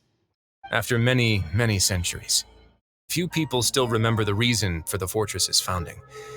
Now they just see it as an integral pillar of Fontanian society, as the place where criminals deserve to be sent. Now and again, researchers manage to break one law or another and live out their days in the fortress. I learned all this from an elderly historian. Everyone else just thought he'd made it all up. But now you know every part of that history is true. Indeed. It's just as the prophecy says. If this gate fails, then everyone will be dissolved into the sea. To be frank, not really. But sadly, that hasn't stopped this prophecy from proving all too accurate.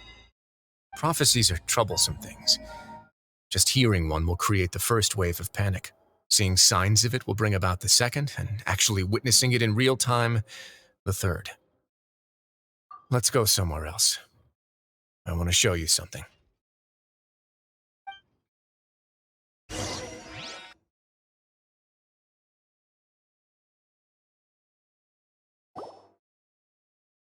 This is it. Your Grace, perfect timing. The results from our last round of experiments have... Wait, Jurier, he's not alone! Huh? Lorvine and Jurier? No need to panic, you two. I've already told them about our plan. What? After you warned us not to tell a single soul about any of this? I'm skeptical as well. Are you sure they are trustworthy? The results speak for themselves, don't they? These two may already know more than you could ever imagine. All right then, if Your Grace insists. They seem harmless enough, so I'll trust them for now. Well, how about some reintroductions? This is Jurier, one of the highest-ranked researchers from the Fontaine Research Institute. He used to work under Edwin. I trust that you've heard of Edwin? Good. Saves me a bit of time explaining. Edwin's main areas of research were archeum and gravimeters. As his assistant, Jurier is quite familiar with them as well. I hired him to be my technical consultant. You want to blow up the fortress of Meripede? Ah, what a lovely idea. I'm already imagining it in my head. Gotta admit, I'm tempted as well. Guys, focus! Focus! That taskmaster over there is Miss Lorvine, and is also one of my technical consultants. While Jurier used to be Edwin's assistant, she used to be Jurier's assistant. Ooh, are they together? See, everyone keeps asking this question. Are you too sure you're not a couple and just using your work as a convenient cover? Your Grace, I am not in a relationship with this man. If I dated her, I'd officially be madder than Edwin. Jeez, forget I said anything then. Follow me. Whoa, there's another door that goes right up. Your constant amazement makes it seem like the fortress can do anything. But Paimon really thinks everything's super cool.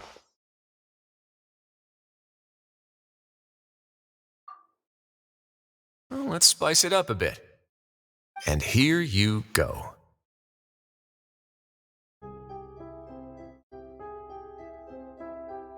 What a huge ship? This is also a production zone that Paimon's never seen before. What's going on? How much do you know about Fontanian history? Not much at all. Well, then maybe you haven't heard the story of ancient Lemuria. To give you a quick rundown, Fontaine used to be ruled by the Lemurian dynasty. According to legend, The Lemurian king Remus came to this land after being inspired by divine revelation and found the seer Sibila, who had taken on the form of a golden bee. Taking the golden bee with him and riding on a huge ship, the Fortuna, he created his nation above the surging waves. He called his nation Lemuria and used the Fortuna to incessantly search for new tribes and islands, calling on them to join his empire. There's a ship in this story too? Where there's water, there'll be ships. People believe that hope can always be found at the end of a voyage. Do you believe that too? To a point, I think. As you've already seen, I have a whole factory's worth of labor, materials, and technology at my disposal. Certainly can't hurt to give it a try. So the moment I began to speculate that the primordial sea might lie underneath the gate, I also began this project. Were you inspired by the legendary Fortuna? Maybe. Fontanians need something to hold on to cope with the impending disaster. Were the workers to find out the truth behind this ship, riots would destroy the fortress faster than any catastrophe. As the fortress's administrator, I'd never make such a reckless call. All right, that's enough talking for now. I'll need another 3 cups of tea to soothe my throat. Do you have any other questions? Seems like you're good. Come on, I'll take you back.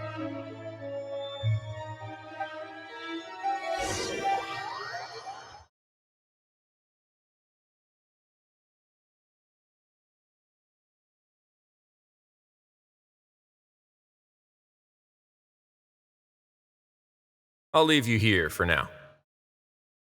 Oh, thank you so much. No worries. But don't forget, it's up to you whether or not you want to share what you just saw. What you do from here on out will likely affect those 3 as well.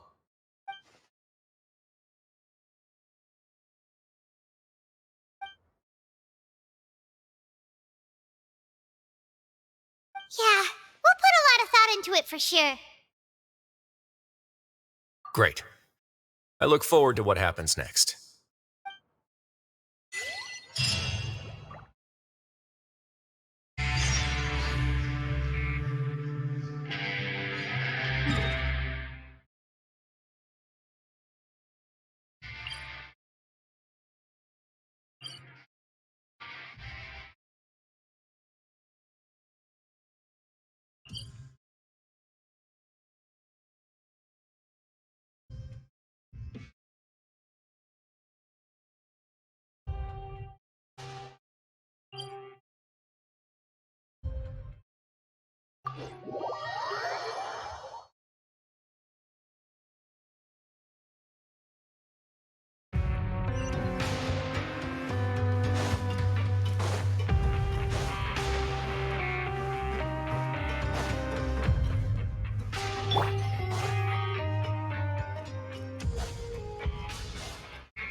Welcome back.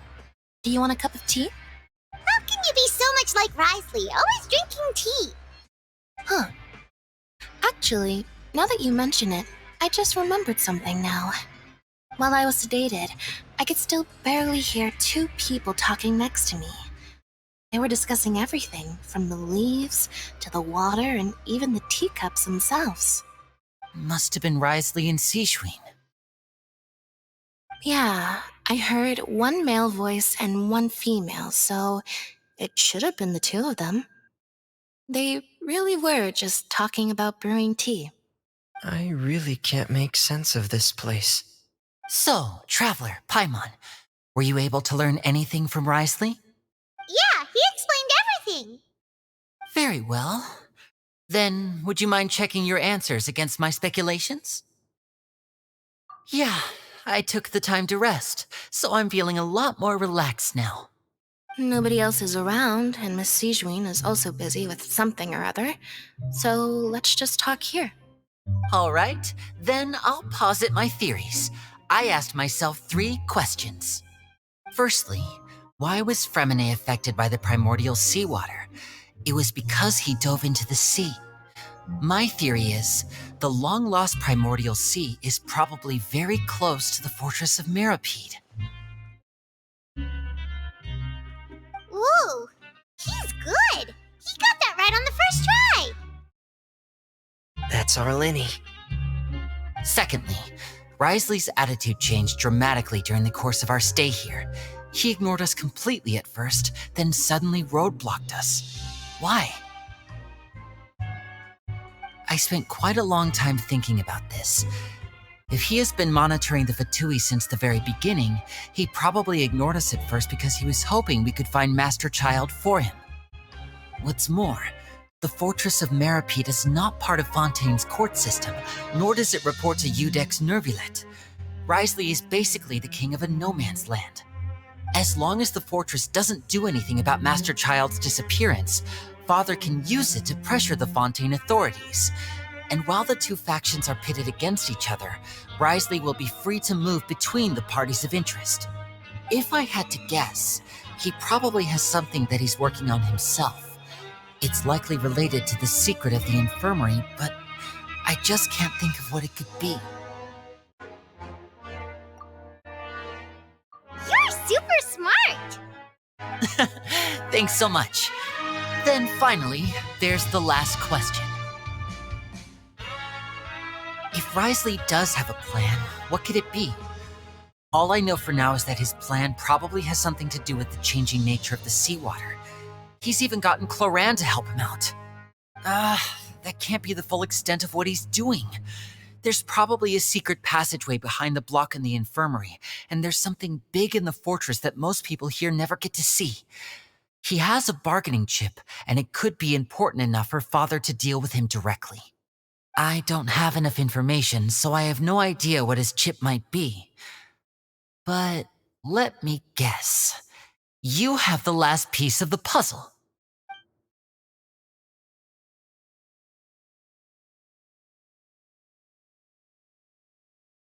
I can't believe it. The sea will engulf everyone, just like the prophecy said. Could Risley have wanted to meet Father to figure out a way to deal with this crisis? If you remember, I once mentioned that Father sees the House of the Hearth as her base of operations, and she truly wants to resolve the crisis. But how could Risley have known that? Or perhaps he didn't know and just wanted to bring Father over to his side, which could be why he said he just wanted to negotiate. Yeah, that makes sense to me. I understand your concerns as well, Traveler. I'll figure out a way to pass this on to our Father. No matter what, we're on your side.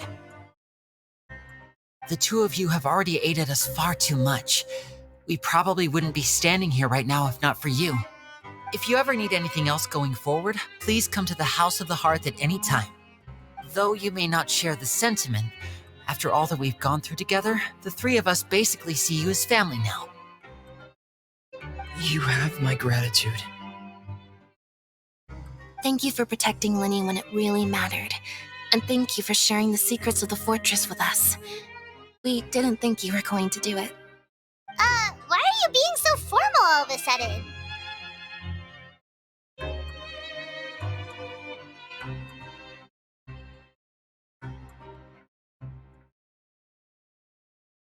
Given your strength, you might not need our help at all. But if you are ever in danger, we will try our best to protect you. Aww, the sound of that makes Paimon feel all warm and safe inside.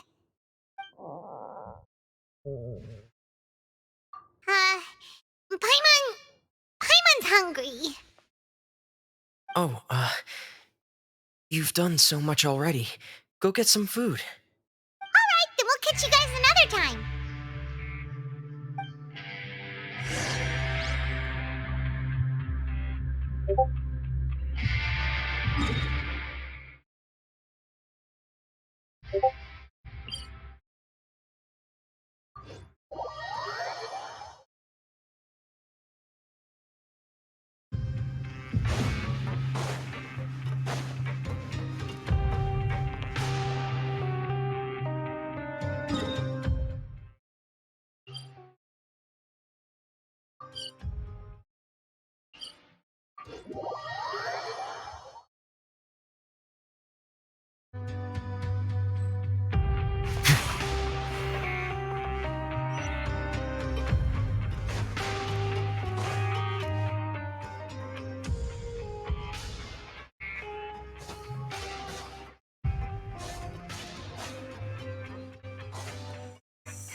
you here for dinner too, Miss Sijween?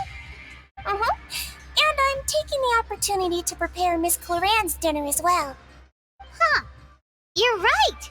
She's actually sitting in the fortress cafeteria. What would you like to eat? Yep, you can. I've already talked to our chef, Mr. Wolsey. It's all on me today, so you can get whatever you'd like. Me too! Don't forget Paimon! No problem. Just leave it to me.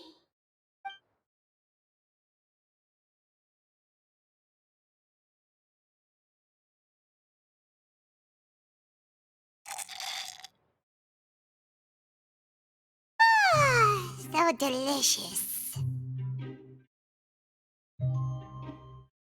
Is this how it feels to be freeloaders?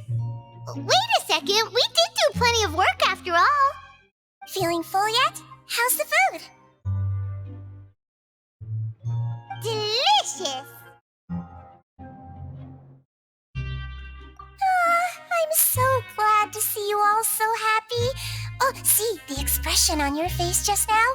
The muscle here just moved, which suggests that you're feeling quite relaxed at the moment. Sijween, do you do this to help your patients or to better understand human beings? A bit of both, I suppose. I'm a Melazine, which means I'm very different from human beings. I must know what you're thinking if I want to take good care of you. You're really good at taking care of people. Even though you're so short, you still talk and act like an older sister. Really? You're reminded of an older sister? That's great to hear. Oh, and what did you mean back in Risley's office? When you said that you were protecting Linny and his siblings as well? Oh, that. I just asked His Grace to look out for those children, especially that diver boy. I was getting a bit worried after hearing that something was wrong with the water. Thankfully, Glorand is very strong and managed to save him in the nick of time. His Grace also sealed the pipes after Glorand left, but to make sure that Linny wouldn't impulsively chase after his brother. Although the path was blocked, we still stationed some guards there to stop anyone from approaching. They were instructed to only open the door once Miss Glorand had returned. Oh, and I was keeping an eye on Mr. Linny as well. We had to press him, but we couldn't allow him to be in any real danger. You were all super considerate and really thought everything through. It's just what we do down here at the fortress. At least this has been His Grace's style for as long as he's been the leader. Oh, I really wish Monsieur Nervula would come down here more often too. I feel like he'd like it here, with all the darkness and chaos.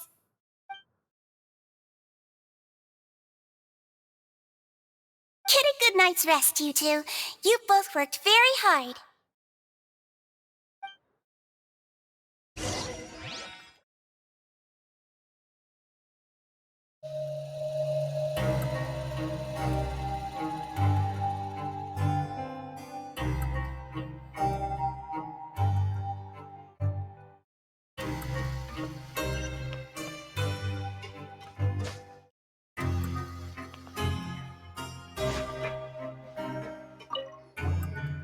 Glorand!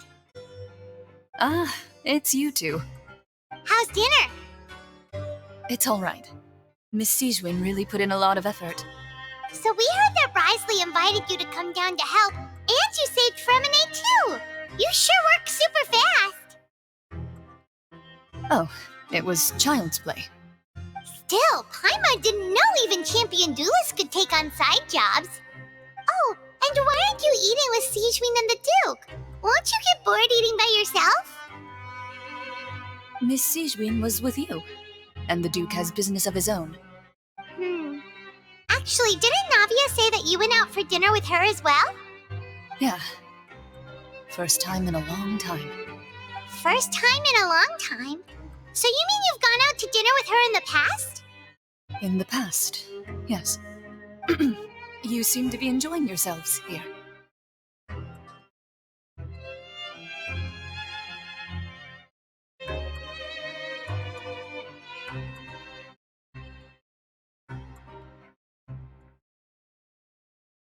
Things will be getting messy at the fortress soon. Don't run around unnecessarily.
So much has happened. Paimon just feels absolutely exhausted now that she's finally relaxed. Paimon's super sleepy. Are you sleepy too?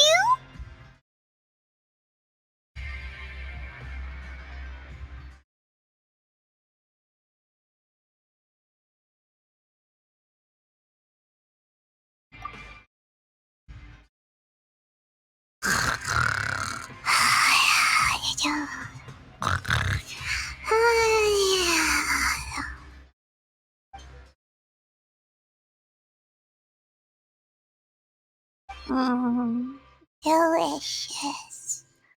Paimon wants seconds for free.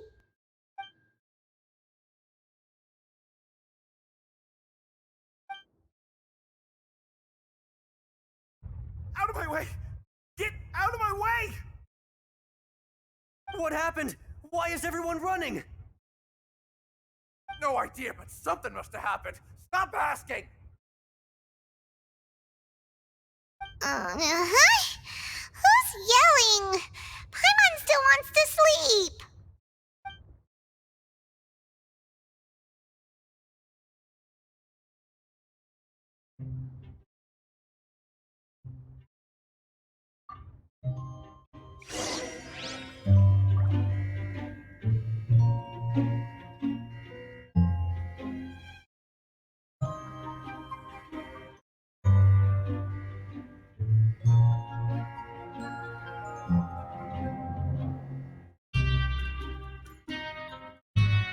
Melusines are beautiful creatures.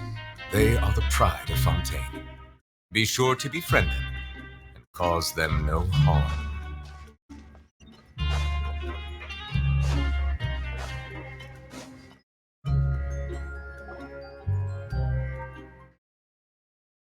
What happened? Why is everyone running around? Hey, what are you doing? No time to explain, mate. Goodbye. Hey, wait! What's wrong with these people? They won't even talk to us. They're here! There you are! Oh, thank goodness! Quisto and Lavaroon, do you know what happened here? We came here especially to inform you. Something seems to have gone terribly wrong just now. His Grace is telling everyone to evacuate and get out of here. Lavaroon was saying you two are new here and you don't have many friends, so you might slip through the cracks. Haven't you heard all the stories like that? An evacuation is successfully completed, yet you only find out once you do a head count that 1 or 2 people are missing. Wait, weren't you the one who brought that up? Why is it suddenly my idea? Hey, shut up! Okay, whatever. The point is, you should come with us.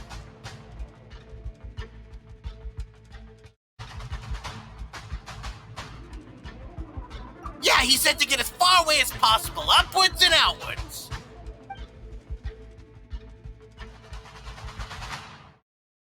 Oh no. It can't be that thing! Whoa, wait, what? What? Hey, where are you going? We have to go find the Duke! You two just go and get out! Go on without us! Hey, hey! Be careful! Attention! Please evacuate upwards and outwards, upwards and outwards. If you're already at the topmost layer, then try to move as far outwards as possible.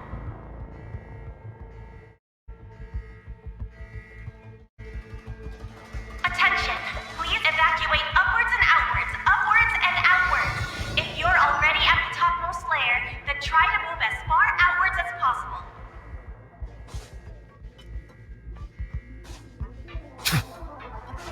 Attention! Please evacuate upwards and outwards, upwards and outwards. If you're already at the topmost layer, then try to move as far outwards as possible.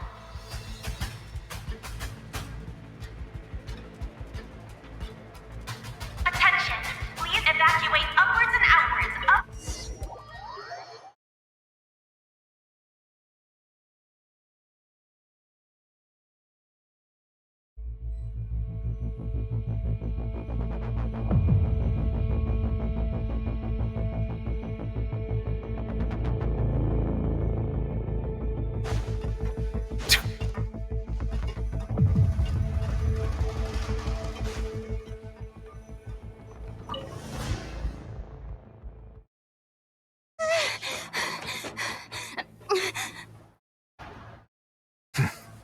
They're here.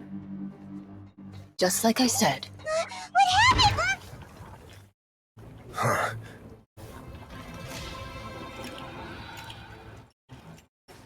You're just in time. But be ready to run.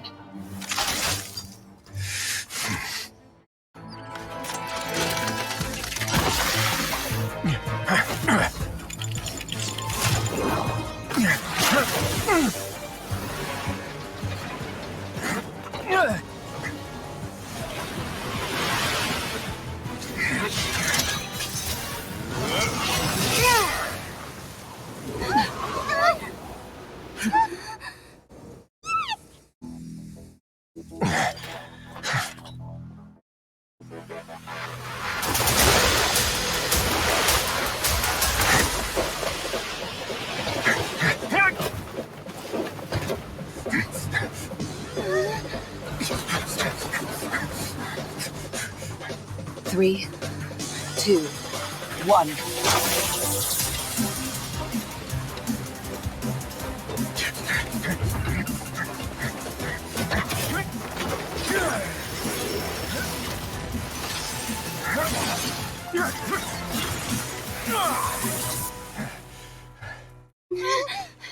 This won't hold it for long. Find Neuvillette. Tell him the defenses are about to collapse. Then what will happen to you? Until he arrives, we're the last line of defense.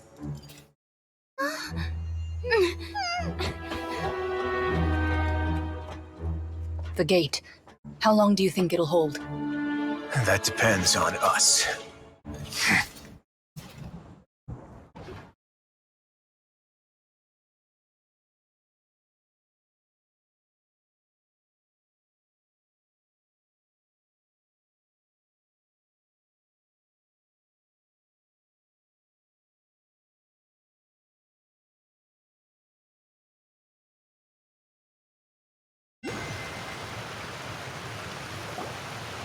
Neuvillette?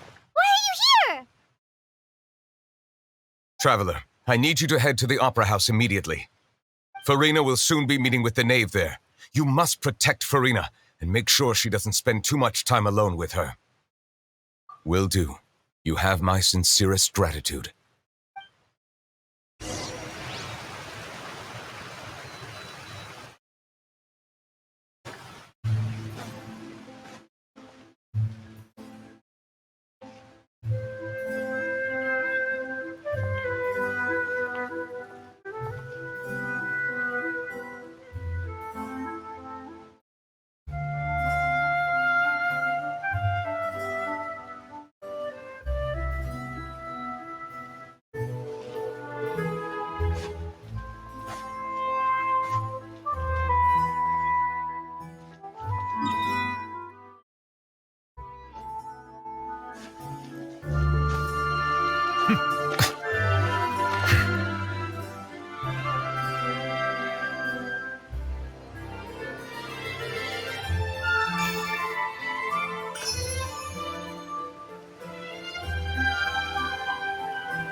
Silence!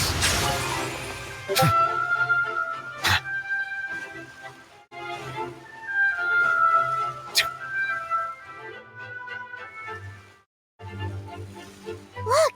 There are a ton of Fatui and Palais Mermonia people over there! The knave is probably here already.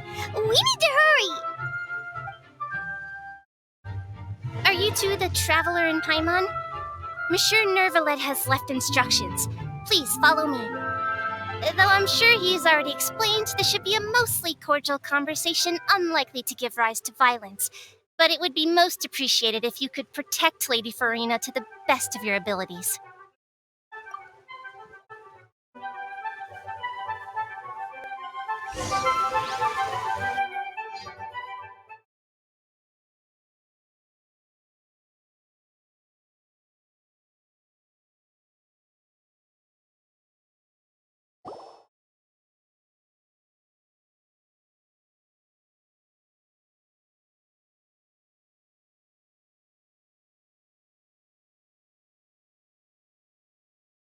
Oh, so you two are the honored guests Miss Farina mentioned.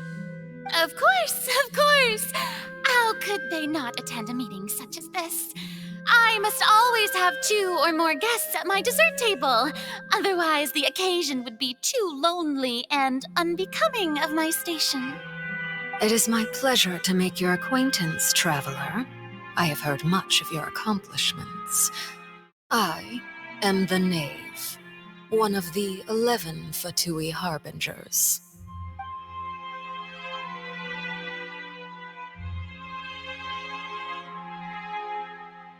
I've already prepared seats for you. Come, sit beside me. Perhaps you two are unaware of how Miss Farina and I do things. You see, we actually recently agreed to get together for tea when we had the time. See this? This is a limited type of confectionery that Miss Farina simply adores. There are only 16 slices sold every day. Here, why don't you and Paimon have a taste?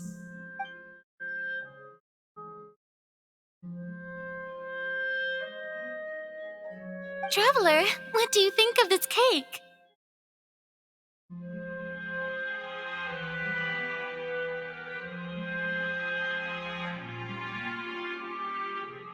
That's good to hear. So what Child said was on the mark after all. You do share a taste in desserts with Farina and I.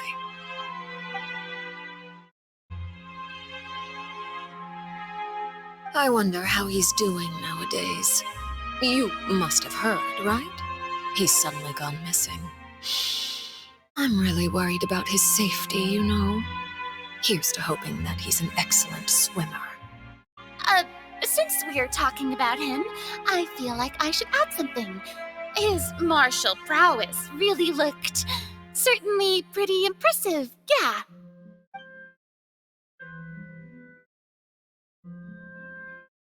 Oh, so you're also familiar with his aptitude for fighting, Miss Farina. Oh, right. I almost forgot. Child was subdued by Udex Nuvillette right in front of you. Against ordinary people, my colleague would never be on the back foot. But alas, he just never imagined he'd run into such a person. I must express my admiration for Monsieur Nuvillette.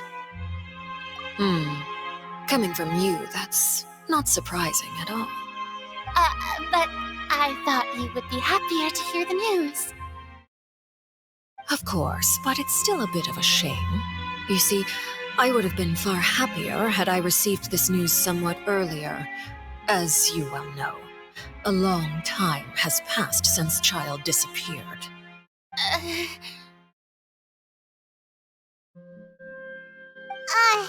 Well, in any case, there's no need to worry.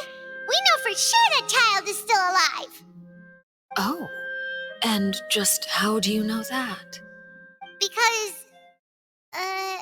Because we found evidence that proved he left the Fortress of Mirapede! And where did he go after leaving the fortress? Well...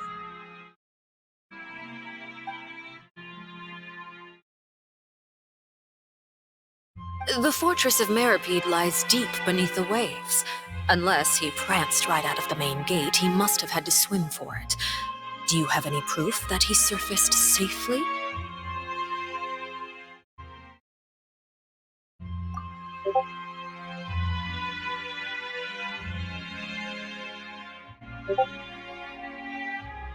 Ah, that is good news at least. His sister Tonya sent a letter to Fontaine not too long ago. Since he was unfortunately unavailable, I picked it up on his behalf. Do you have any idea how he usually writes back to his family? Dear Tonya, your letter made me feel like we were still enjoying our time in Snezhnaya together. I'm currently admiring the scenery on the streets in front of the opera house. Is it something like that?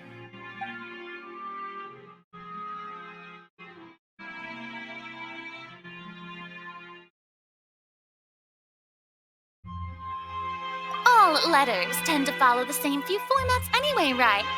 As long as the contents are accurate, it doesn't matter so much how it's written or how it's worded. Huh? Hold on.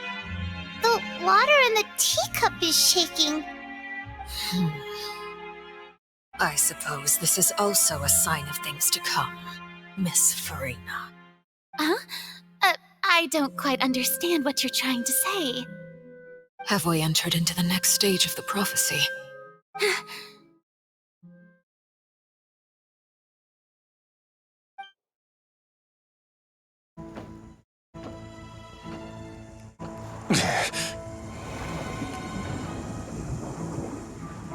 My thanks to you both. I will take it from here.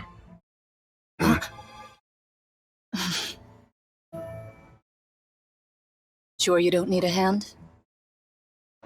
Quite sure. Wow. So, what's your secret, huh? Let me guess. Nah, who knows? Maybe it's just your sense of responsibility. Sounds about right.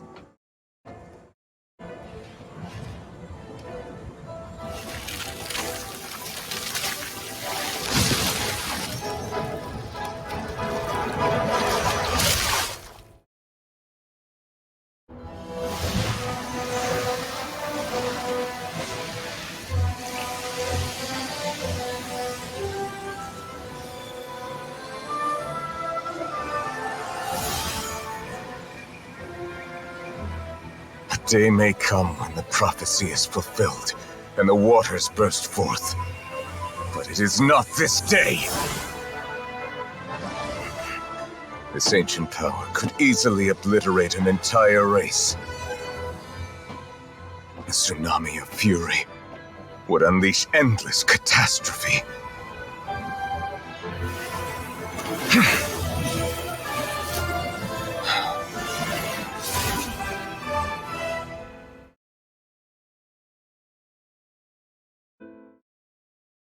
This sentence is too severe. Forgive me for overruling it.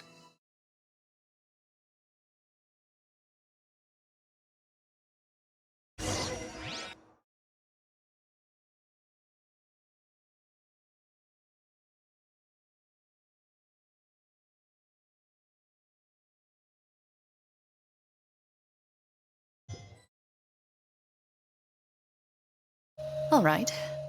Seems like the problem inside has been suppressed. Let me guess, we're safe for now. Indeed. But only for now. I win this bet. You owe me a present. Very well. It was indeed just as you said. You made a bet? We made a bet on the size of your entourage. Cloran thought you wouldn't come down by yourself. I figured you would have at least brought a few people along for appearance's sake. It appears I underestimated just how confidential the mission was. Shouldn't you have gotten used to confidential missions by now? That's just how the courts operate. So what gift must the loser give? Tea? He already has tons of tea in his office. I'm thinking about a set of legal codices. That wouldn't happen to be a dig at my lack of legal awareness, would it? Well, I'm sure His Grace doesn't consider the fortress to be outside the law. I was under the impression the residents of a place like this would be uninterested in the legal codices. That was obviously a joke. Anyway, you've still got some unfinished business to attend to in the overworld, correct? No need to stay here if you have a pressing matter. We all know you can't leave Palais Marmonia for long. Thank you. I hope everything went smoothly with the Fatui Harbinger.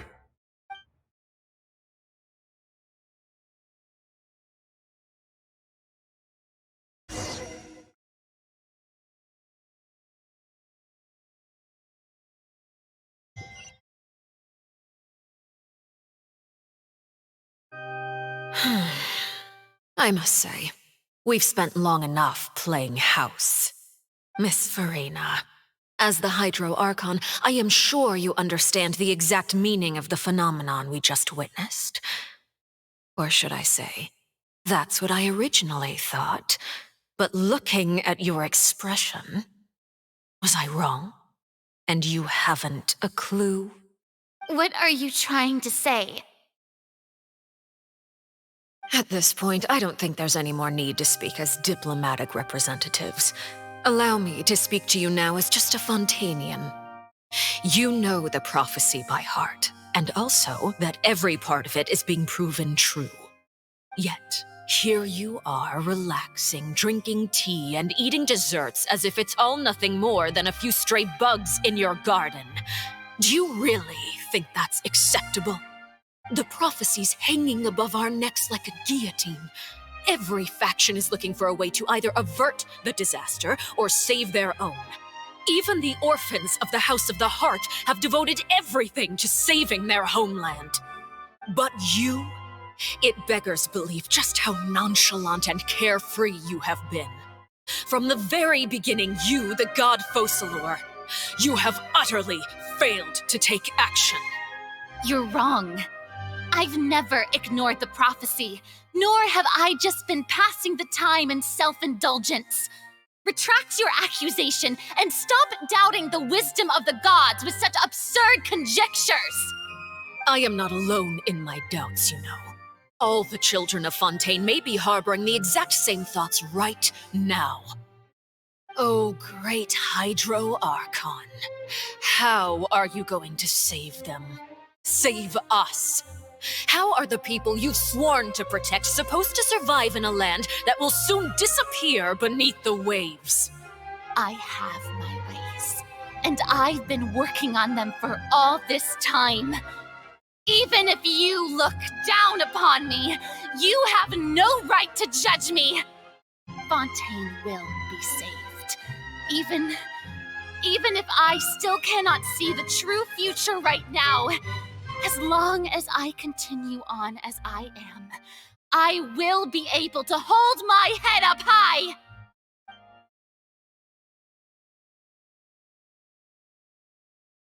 Then I ask you, Miss Farina, just what have you been working on? Where can we see it, and what is it doing to help?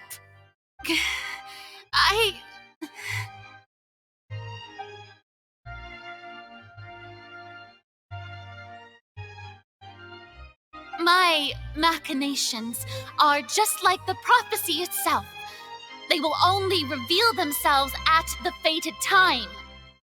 It is just that beings like yourselves are unable to perceive them as of yet. I see. As a god, the proof of your labor always lies beyond prying mortal eyes. Allow me to be so bold as to ask another way. Would it be possible for you to tell us the parts of your plan that are not confidential? Such as your emergency response plan for the impending disaster? An emergency response plan? Oh, that look in your eyes. Have you not even prepared one of those? The emergency response plan is also strictly confidential. Then allow me to jog your memory. Miss Farina, what is the purpose of your Oratrice Mécanique d'Analyse Cardinal? And what do you plan to do with the massive amounts of indemnitium that has accumulated over the years? The Oratrice? It's just like it appears to be. So you also have no idea. If I'm not mistaken, someone's using it to prepare for something.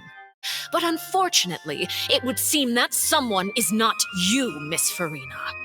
I first caught wind of this when Linny tried to investigate the Oratrice in the Opera House. You see, even just getting close to the core contaminated him with an extremely large amount of indemnitium. But even if that had nothing to do with you, then what could you possibly be working on, oh great Hydro Archon? Oh, right. I almost forgot. Udex Neuvillette is not at the tea party with us today. Miss Farina, I suppose you must have ordered him away to take care of some troublesome business. Yes, that's exactly right. Please keep it a secret for me. Of course I will. Although, I must say, Miss Farina, you seem quite insecure without the Udex by your side. Oh, very well.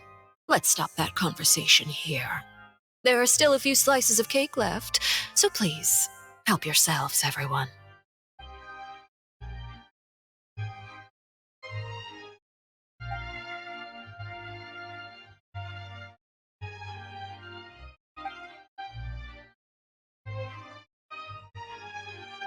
Traveler, I heard that you were recently commissioned to handle a few matters on behalf of the Udex.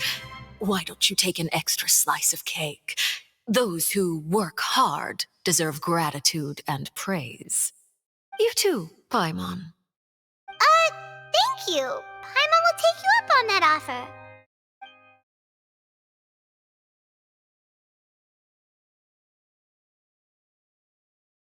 Oh, Paimon's super full. That cake was great. If it's on my tea table, it must be of the highest quality. Yes, and we must thank the knave for bringing these over as well. You're welcome. I'm sure the cake also felt greatly honored to be featured at Miss Farina's table, and I was merely catering to Miss Farina's tastes, seeking a chance to chat over tea. It is getting late. Why don't we call it a day? There are still a few matters that I need to take care of, so I must take my leave now. Very well. We'll end it here. Mind seeing me off, Traveler? We could use the opportunity to discuss Child before I must be on my way.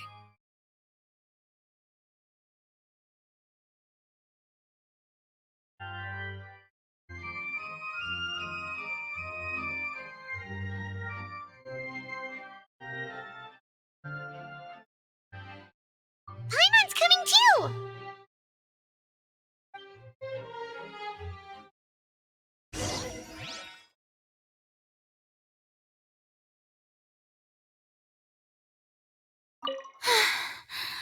The tea party turned out to be even more difficult than I'd imagined.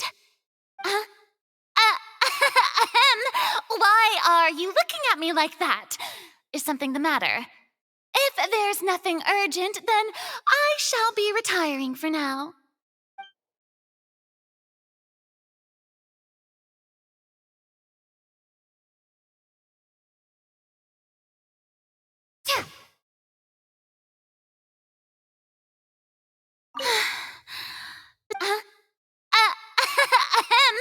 Why are you looking at me like that? Is something the matter? If there's nothing urgent, then I shall be retiring for now.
I'm glad that you were willing to come with me. Of course, Child was just an excuse. I have no interest in your dealings with him. That's what Paimon thought. You lent your aid to the children of the House of the Hearth. As their father, I would like to express my gratitude. Do I look like an irresponsible father to you? The House of the Hearth is very important to me.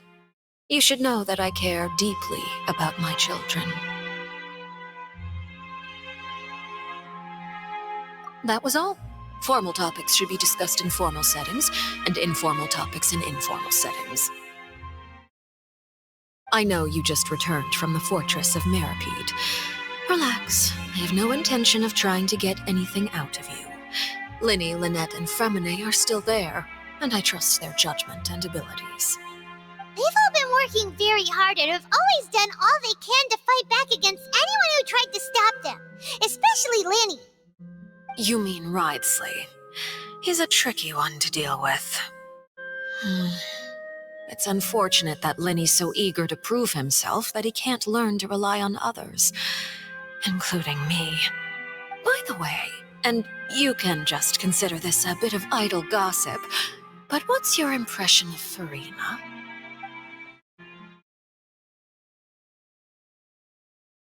You are outside of our disputes, and the freest person in all of Fontaine, able to move around most easily.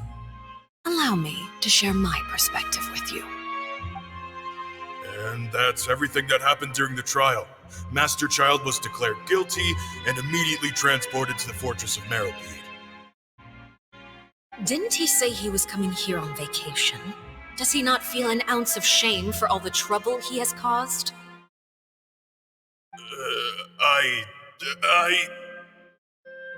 Forget it. He did give us an opportunity. I will be meeting someone shortly. Do you require help with any preparations? No need. I will take care of it myself. I need to meet with Furina, the Hydro Archon. She is at the heart of Fontaine. But what's fascinating about her is that she often seems more like a celebrity than a working Archon. Oh? Come over here, you little critter, you!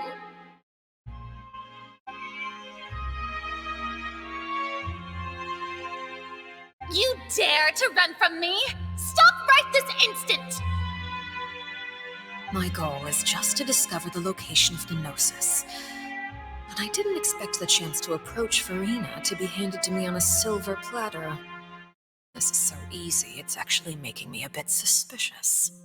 Anything left unguarded is usually just bait. But no one will blame someone for taking the bait. After all, from the moment it was attached to the hook, the bait is meant to be sacrificed.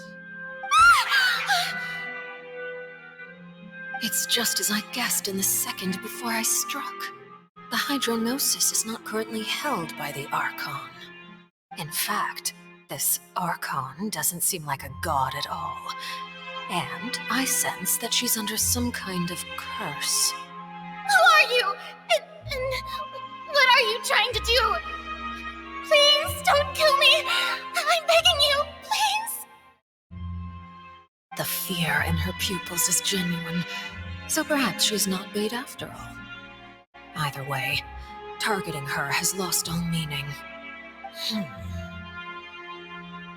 I left the scene with ease. Nobody came looking for me, and nobody could serve as a witness to my near assassination of Focalor. I suspect even Furina dares not mention this incident to anyone. Not long after, my informants confirmed what I had guessed. After returning to her quarters, Furina quietly cried alone.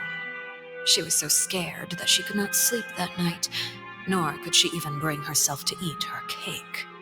There's no doubt that there's something wrong with her. I began to entertain the possibility that she is not the true Hydro Archon.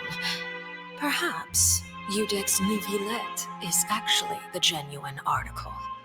I have to find the Gnosis. If the Neuvillette hypothesis is correct, He is probably in possession of it. Alternatively, it might have been hidden in a place that's hard for ordinary people to access. Yes, Father. My dear children, please speak. News from the fortress of Meripede. Master Child has gone missing. On top of that, the contacts and guards we bribed at the fortress have all gone quiet as well. Probably the handiwork of that Ridesley. I'm afraid so. This is a good opportunity. The value of a Harbinger is much higher than most would imagine. We now have an excuse to exert diplomatic pressure on the Fontaine authorities. Set up a meeting for me. I would like to meet the Hydro Archon and Udex Neuvillette.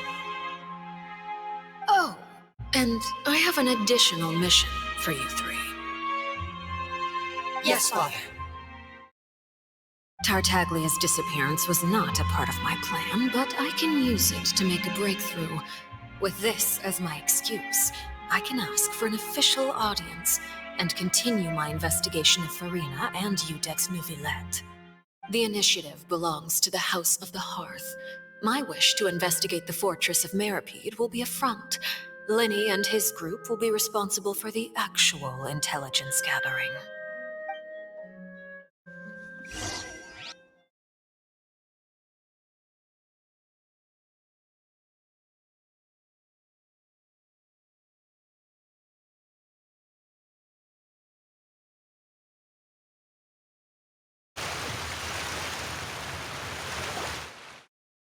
You should know the rest. Linny's group is quite close to you, so they wouldn't have hidden anything from you. You attacked the Hydro Archon? It wouldn't mean anything, even if you shouted it from the rooftops. After all, even Farina herself is still pretending that nothing of that sort ever happened. Alright then.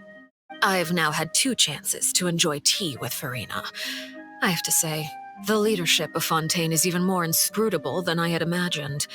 I once surmised that Udex Neuvillette must be the Hydro Archon, but now, that doesn't seem right to me either.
I am a servant of Her Majesty the Tsaritsa. Over my years of service, I've learned how a real archon conducts and carries themselves. Whether Eudex Nuvillet or Farina, neither fits the bill. It's hard to imagine either of them as the archon. Of course, that is all just how I feel. Gut feelings often do not require justification.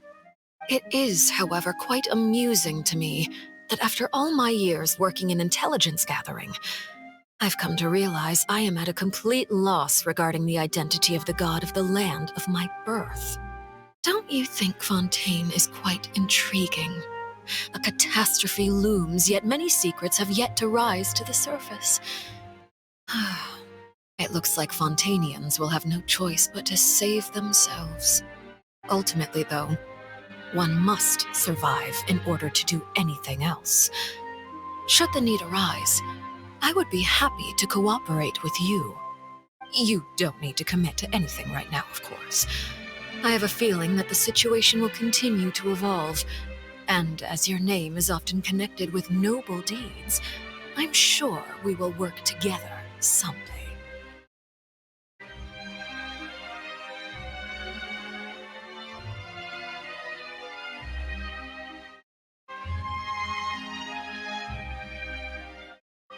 He certainly returned quickly. You must want to catch up with each other, so I'll leave you to him.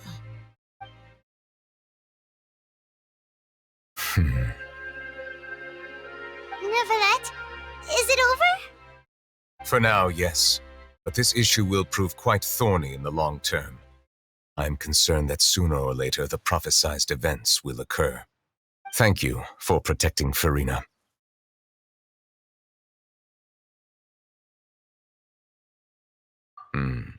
To put it simply, I used my power to force back the primordial sea and reseal the sluice gate.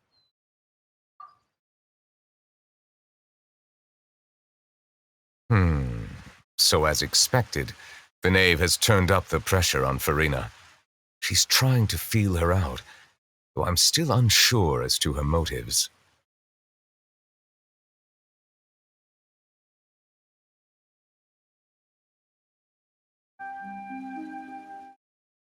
Permission granted.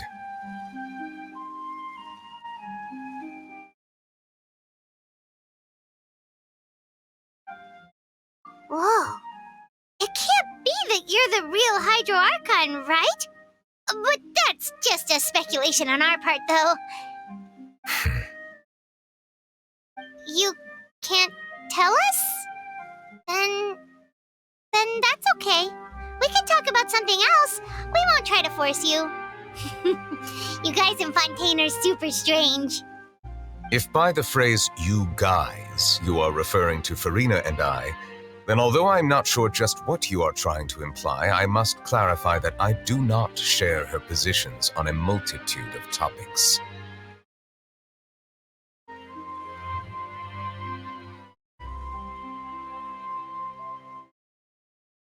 I believe so.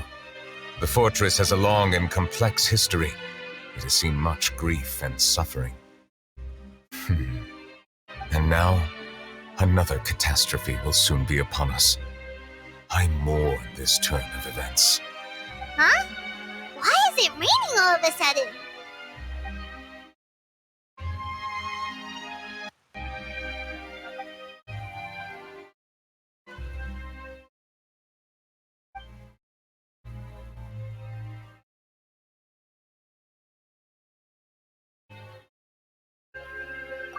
You may be closer to the truth than you think.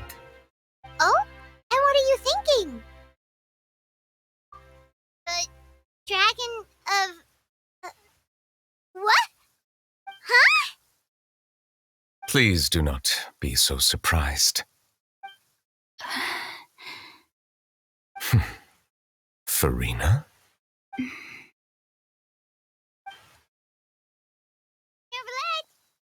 Neverlet, are you listening? Ah, my apologies.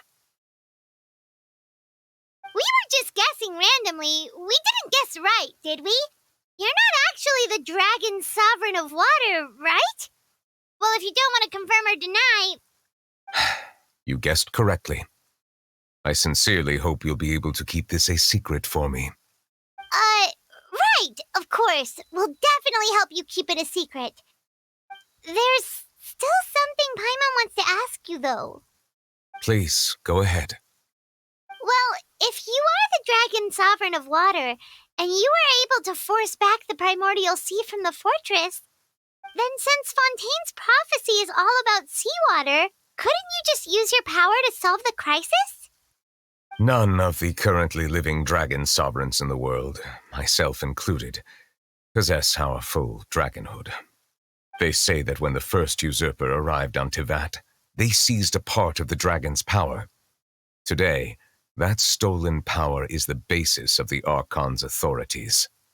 There are 7 elemental archons and 7 matching dragon sovereigns. The dragon sovereign of water who lived through that era perished a long time ago. As their successor, I know far less of that part of our ancient history. In any case, I believe I will not be able to do much unless the Archon disappears and returns their elemental authority to me. Given the status quo, however, I would recommend finding another way to deal with the prophecy. Oh, so even you can't solve it. I still have some urgent matters to attend to at my office. If you have any more questions regarding ancient history, you are welcome to discuss them with me at a later time. Please go right ahead. There's a place that Paimon wants to go too. Traveler, why don't we pay another visit to the Fortress of Meripede? Paimon is a little worried. We'll see you another time. Take care.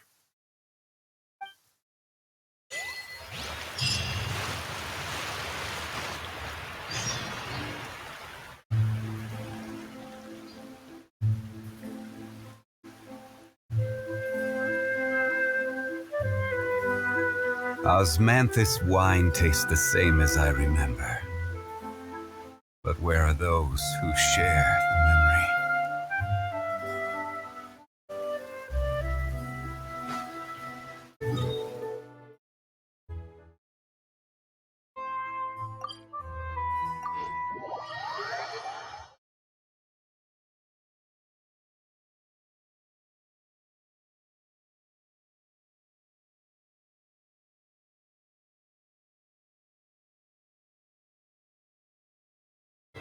Violet grass is a plant that enjoys a moist environment and is best picked after it rains. Ad Astra. Thank you for Ad Astra.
Help each other get through it together.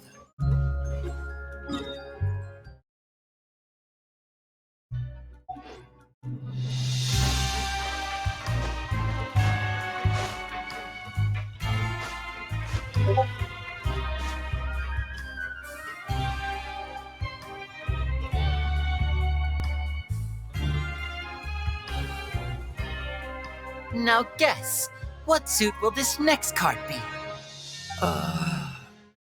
A bare teeth cat? Well, well, look who it is. Traveler, Paimon. Hello, everyone. Looks like you're recovering nicely from it, eh? Mm-hmm. Thanks to everyone's support. Oh, right. I managed to work up the courage to thank Miss Clarant in person. Whoa, how did she react? She told me that it was nothing. It was as if saving a life wasn't a big deal to her at all. She also told me not to worry about it. She didn't want to stress you out, that's all. She's right, and it's best not to dwell on it. Yeah. Okay, but check this out. We went back to the opera house and we met the knave. You met Father? Did she say anything to you? She said a few things that were, a bit hard to understand. And also that she's looking forward to working with us in the future. Her attitude towards you is even better than what we'd imagined. That's fantastic. You should believe her. She has her own way of doing things, and she'll do everything in her power to help those she considers close, which now might also include you. Mm-hmm. Father is very capable, and also trustworthy. Oh, Paimon just remembered that she thought Lenny was a bit too proud as well. She said that you should learn how to rely on others sometimes. Got it. That does sound like something that Father would say. Hey! Are you going to stay here for the next few days? Looks like it, yeah. Excellent. I will host a tea party. For real? Then Paimon wants another serving of cake. Another implies that you were already served some delicious cake while you were up there. How lovely. Well, next time, you're going to have tea and snacks with us.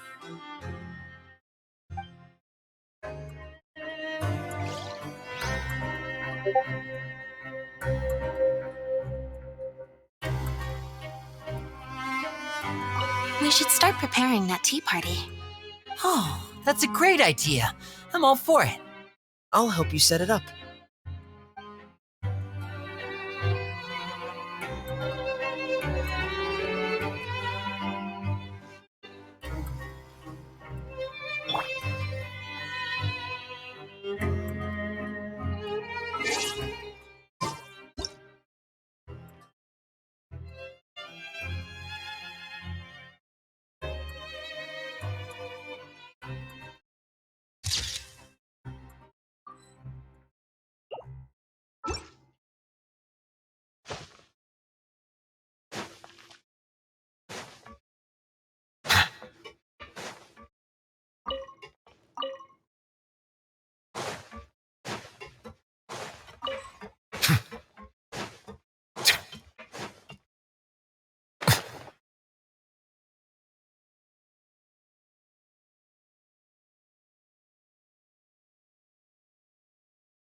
Let the record show that I verbally consent to relinquishing these items into your possession.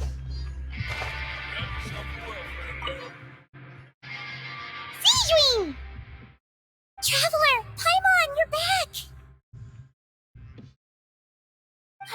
doing all right? Did either of you get hurt? We're fine, but what about you guys? It was such a huge mess. How bad was it? A few people sustained superficial injuries, but that's about the extent of the damage. Monsieur Nervulette paid us a visit. It was all thanks to him that we managed to suppress the crisis for the time being. Of course, we must also thank you for the help you provided. How did Nervulette know that he was needed here? Well, Monsieur Nervulette has strong resonance with the hydro element. When the water level rises, he can feel the waves produced. I ran into the bombshell bros while bandaging the injuries of the wounded. They were mumbling the whole time about how you just ran down without a word. I'm so relieved to see that you're both all right. If you're not too pressed for time, please stay with us a few more days. Just let me know if you get a craving for any particular dish, so I can have Mr. Walsey get your meals prepared. Oh, and please feel free to visit the infirmary for a break at any time. I'd like to take the opportunity to spend some more time observing your facial muscles as well. Your happy smiles are quite contagious, you know. They're so memorable, and I've missed them immensely while you were gone.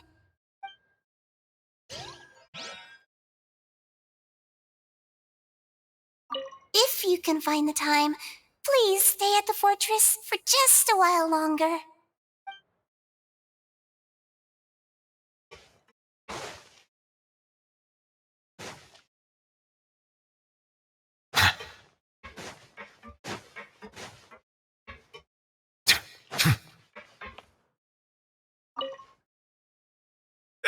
You guys are back?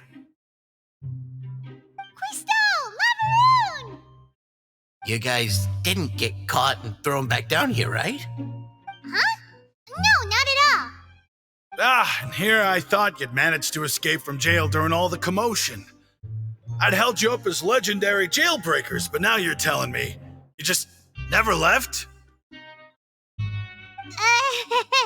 We're sorry, but we just had some business to take care of. All right. There's no need to get caught up in the details. We're just relieved to see you. He was super worried about you, you know. Hey, it wasn't just me. Weren't you super worried as well? Something like that, yeah.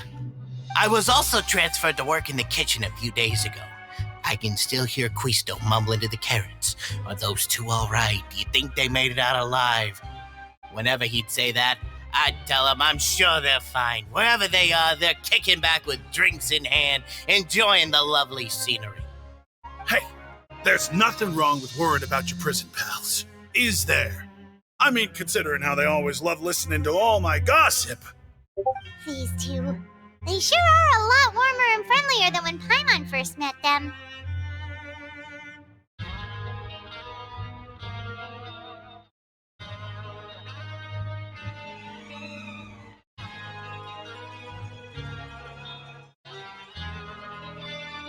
Ah, well, if you say so. I'll be watching you to make sure you finish every last bite.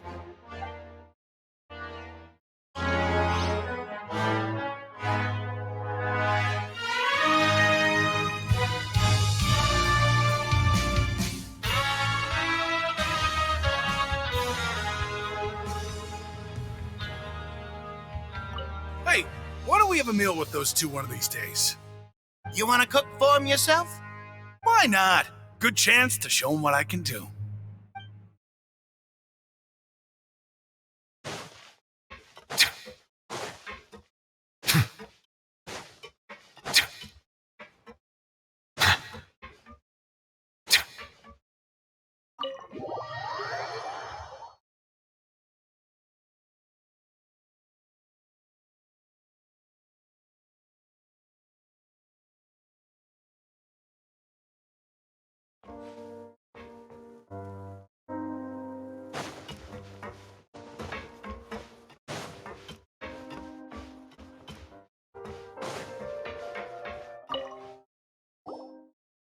Courier? Miss Sijween told me you still haven't eaten.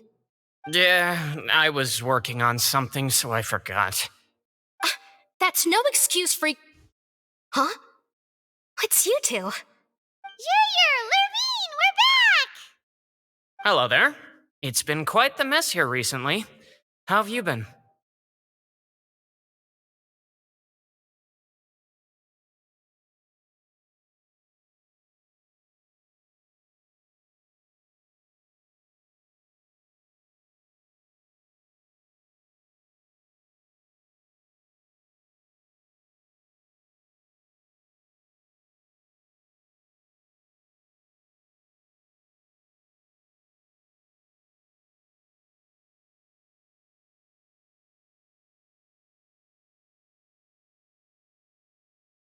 And you! Are you still taking the secret passageway from the infirmary to work on the ship? Yep. That is still top secret, though. So don't say a word to anyone. It can be a bit annoying when there are lots of people in the infirmary, but I still prefer taking that route over the one from the Duke's office. I mean, the infirmary does make it easier for you to slack off. Oh, yeah? Then why are you also here so much? You two really are just using your jobs as a cover for your relationship, aren't you? Not at all!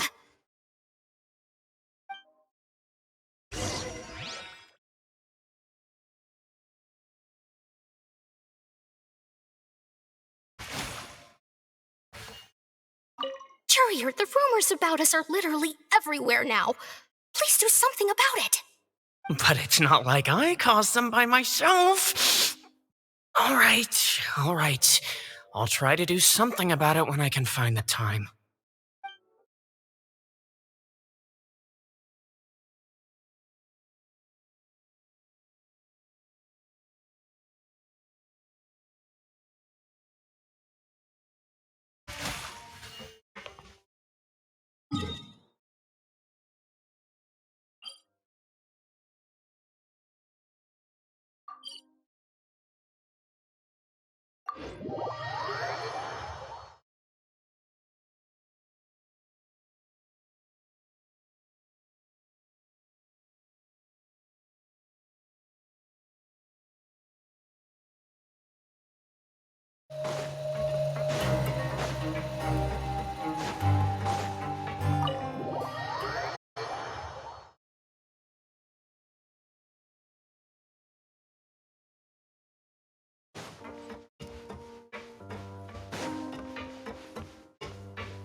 Do my eyes deceive me, or did I just see two inmates come back after making it to the surface?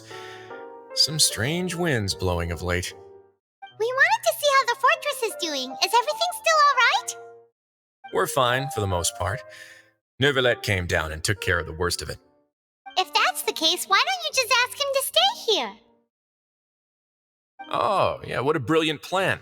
Let's go convince the Eudex himself to exchange the Courts of Fontaine for a puddle of water in the middle of nowhere.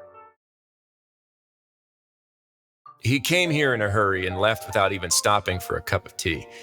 He did remember to take Miss Sigewinne's gift with him, though. He sure sounds super busy. Miss Cloran has left as well. She also took her gift from Miss Sigewinne. Were the gifts milkshakes? Neuvillette got the milkshake. Cloran received lipstick instead. Those aren't even remotely alike. Well, it's Neuvillette's own fault for making Sigewinne worried about his health by working so much. But besides that, our head nurse is still pretty fond of picking out beauty products for the ladies. Oh, and I have some gifts here for you as well. Are these from Sigewinne too? Nope, they're from yours truly. You've already wrapped up your work at the fortress, so you can return to the surface at any time. You haven't yet served your full prison term, however, so you may continue to use your cell until your term is up. For real? Then we could stay here for a really long time? You may access the cafeteria for free. Hooray! Just remember to come complete your paperwork once it's time for your release.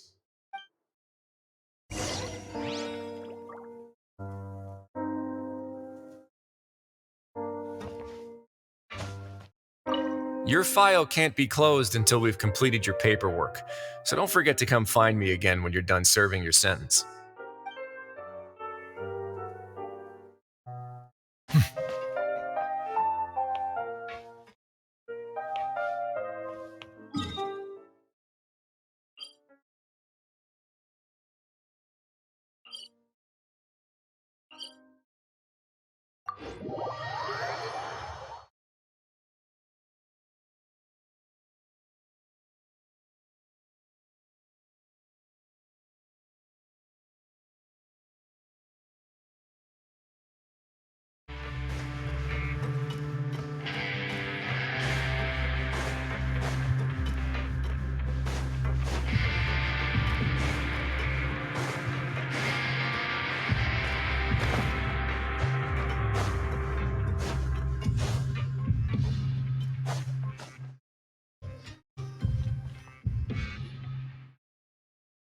We're back in our cell again.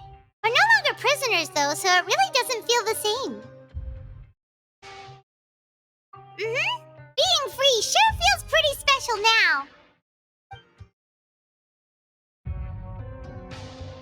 Huh? How did you know? Hey, that's not true! All right. Okay, Paimon just wanted to say that we really are an amazing duo after all. It's like we've now gone to so many places together and become friends with so many people. We've never stopped traveling or stopped meeting new friends. There are so many bad things in the world, and we're just two people, but we've still been solving problems no matter where we go. Isn't that pretty cool?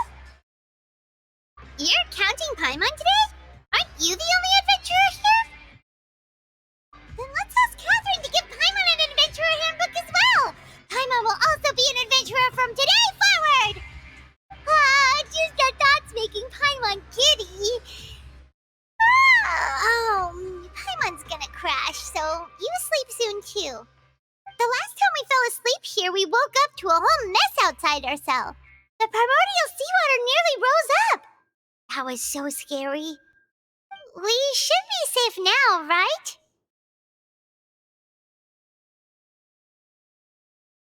Alright then, good night to you, traveler.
I see the value in my own work, but I also see the meaning in all the endeavors of the people of Vaughn.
This realm is...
If you ever have any...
The one before you is known as Ah.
Newspaper.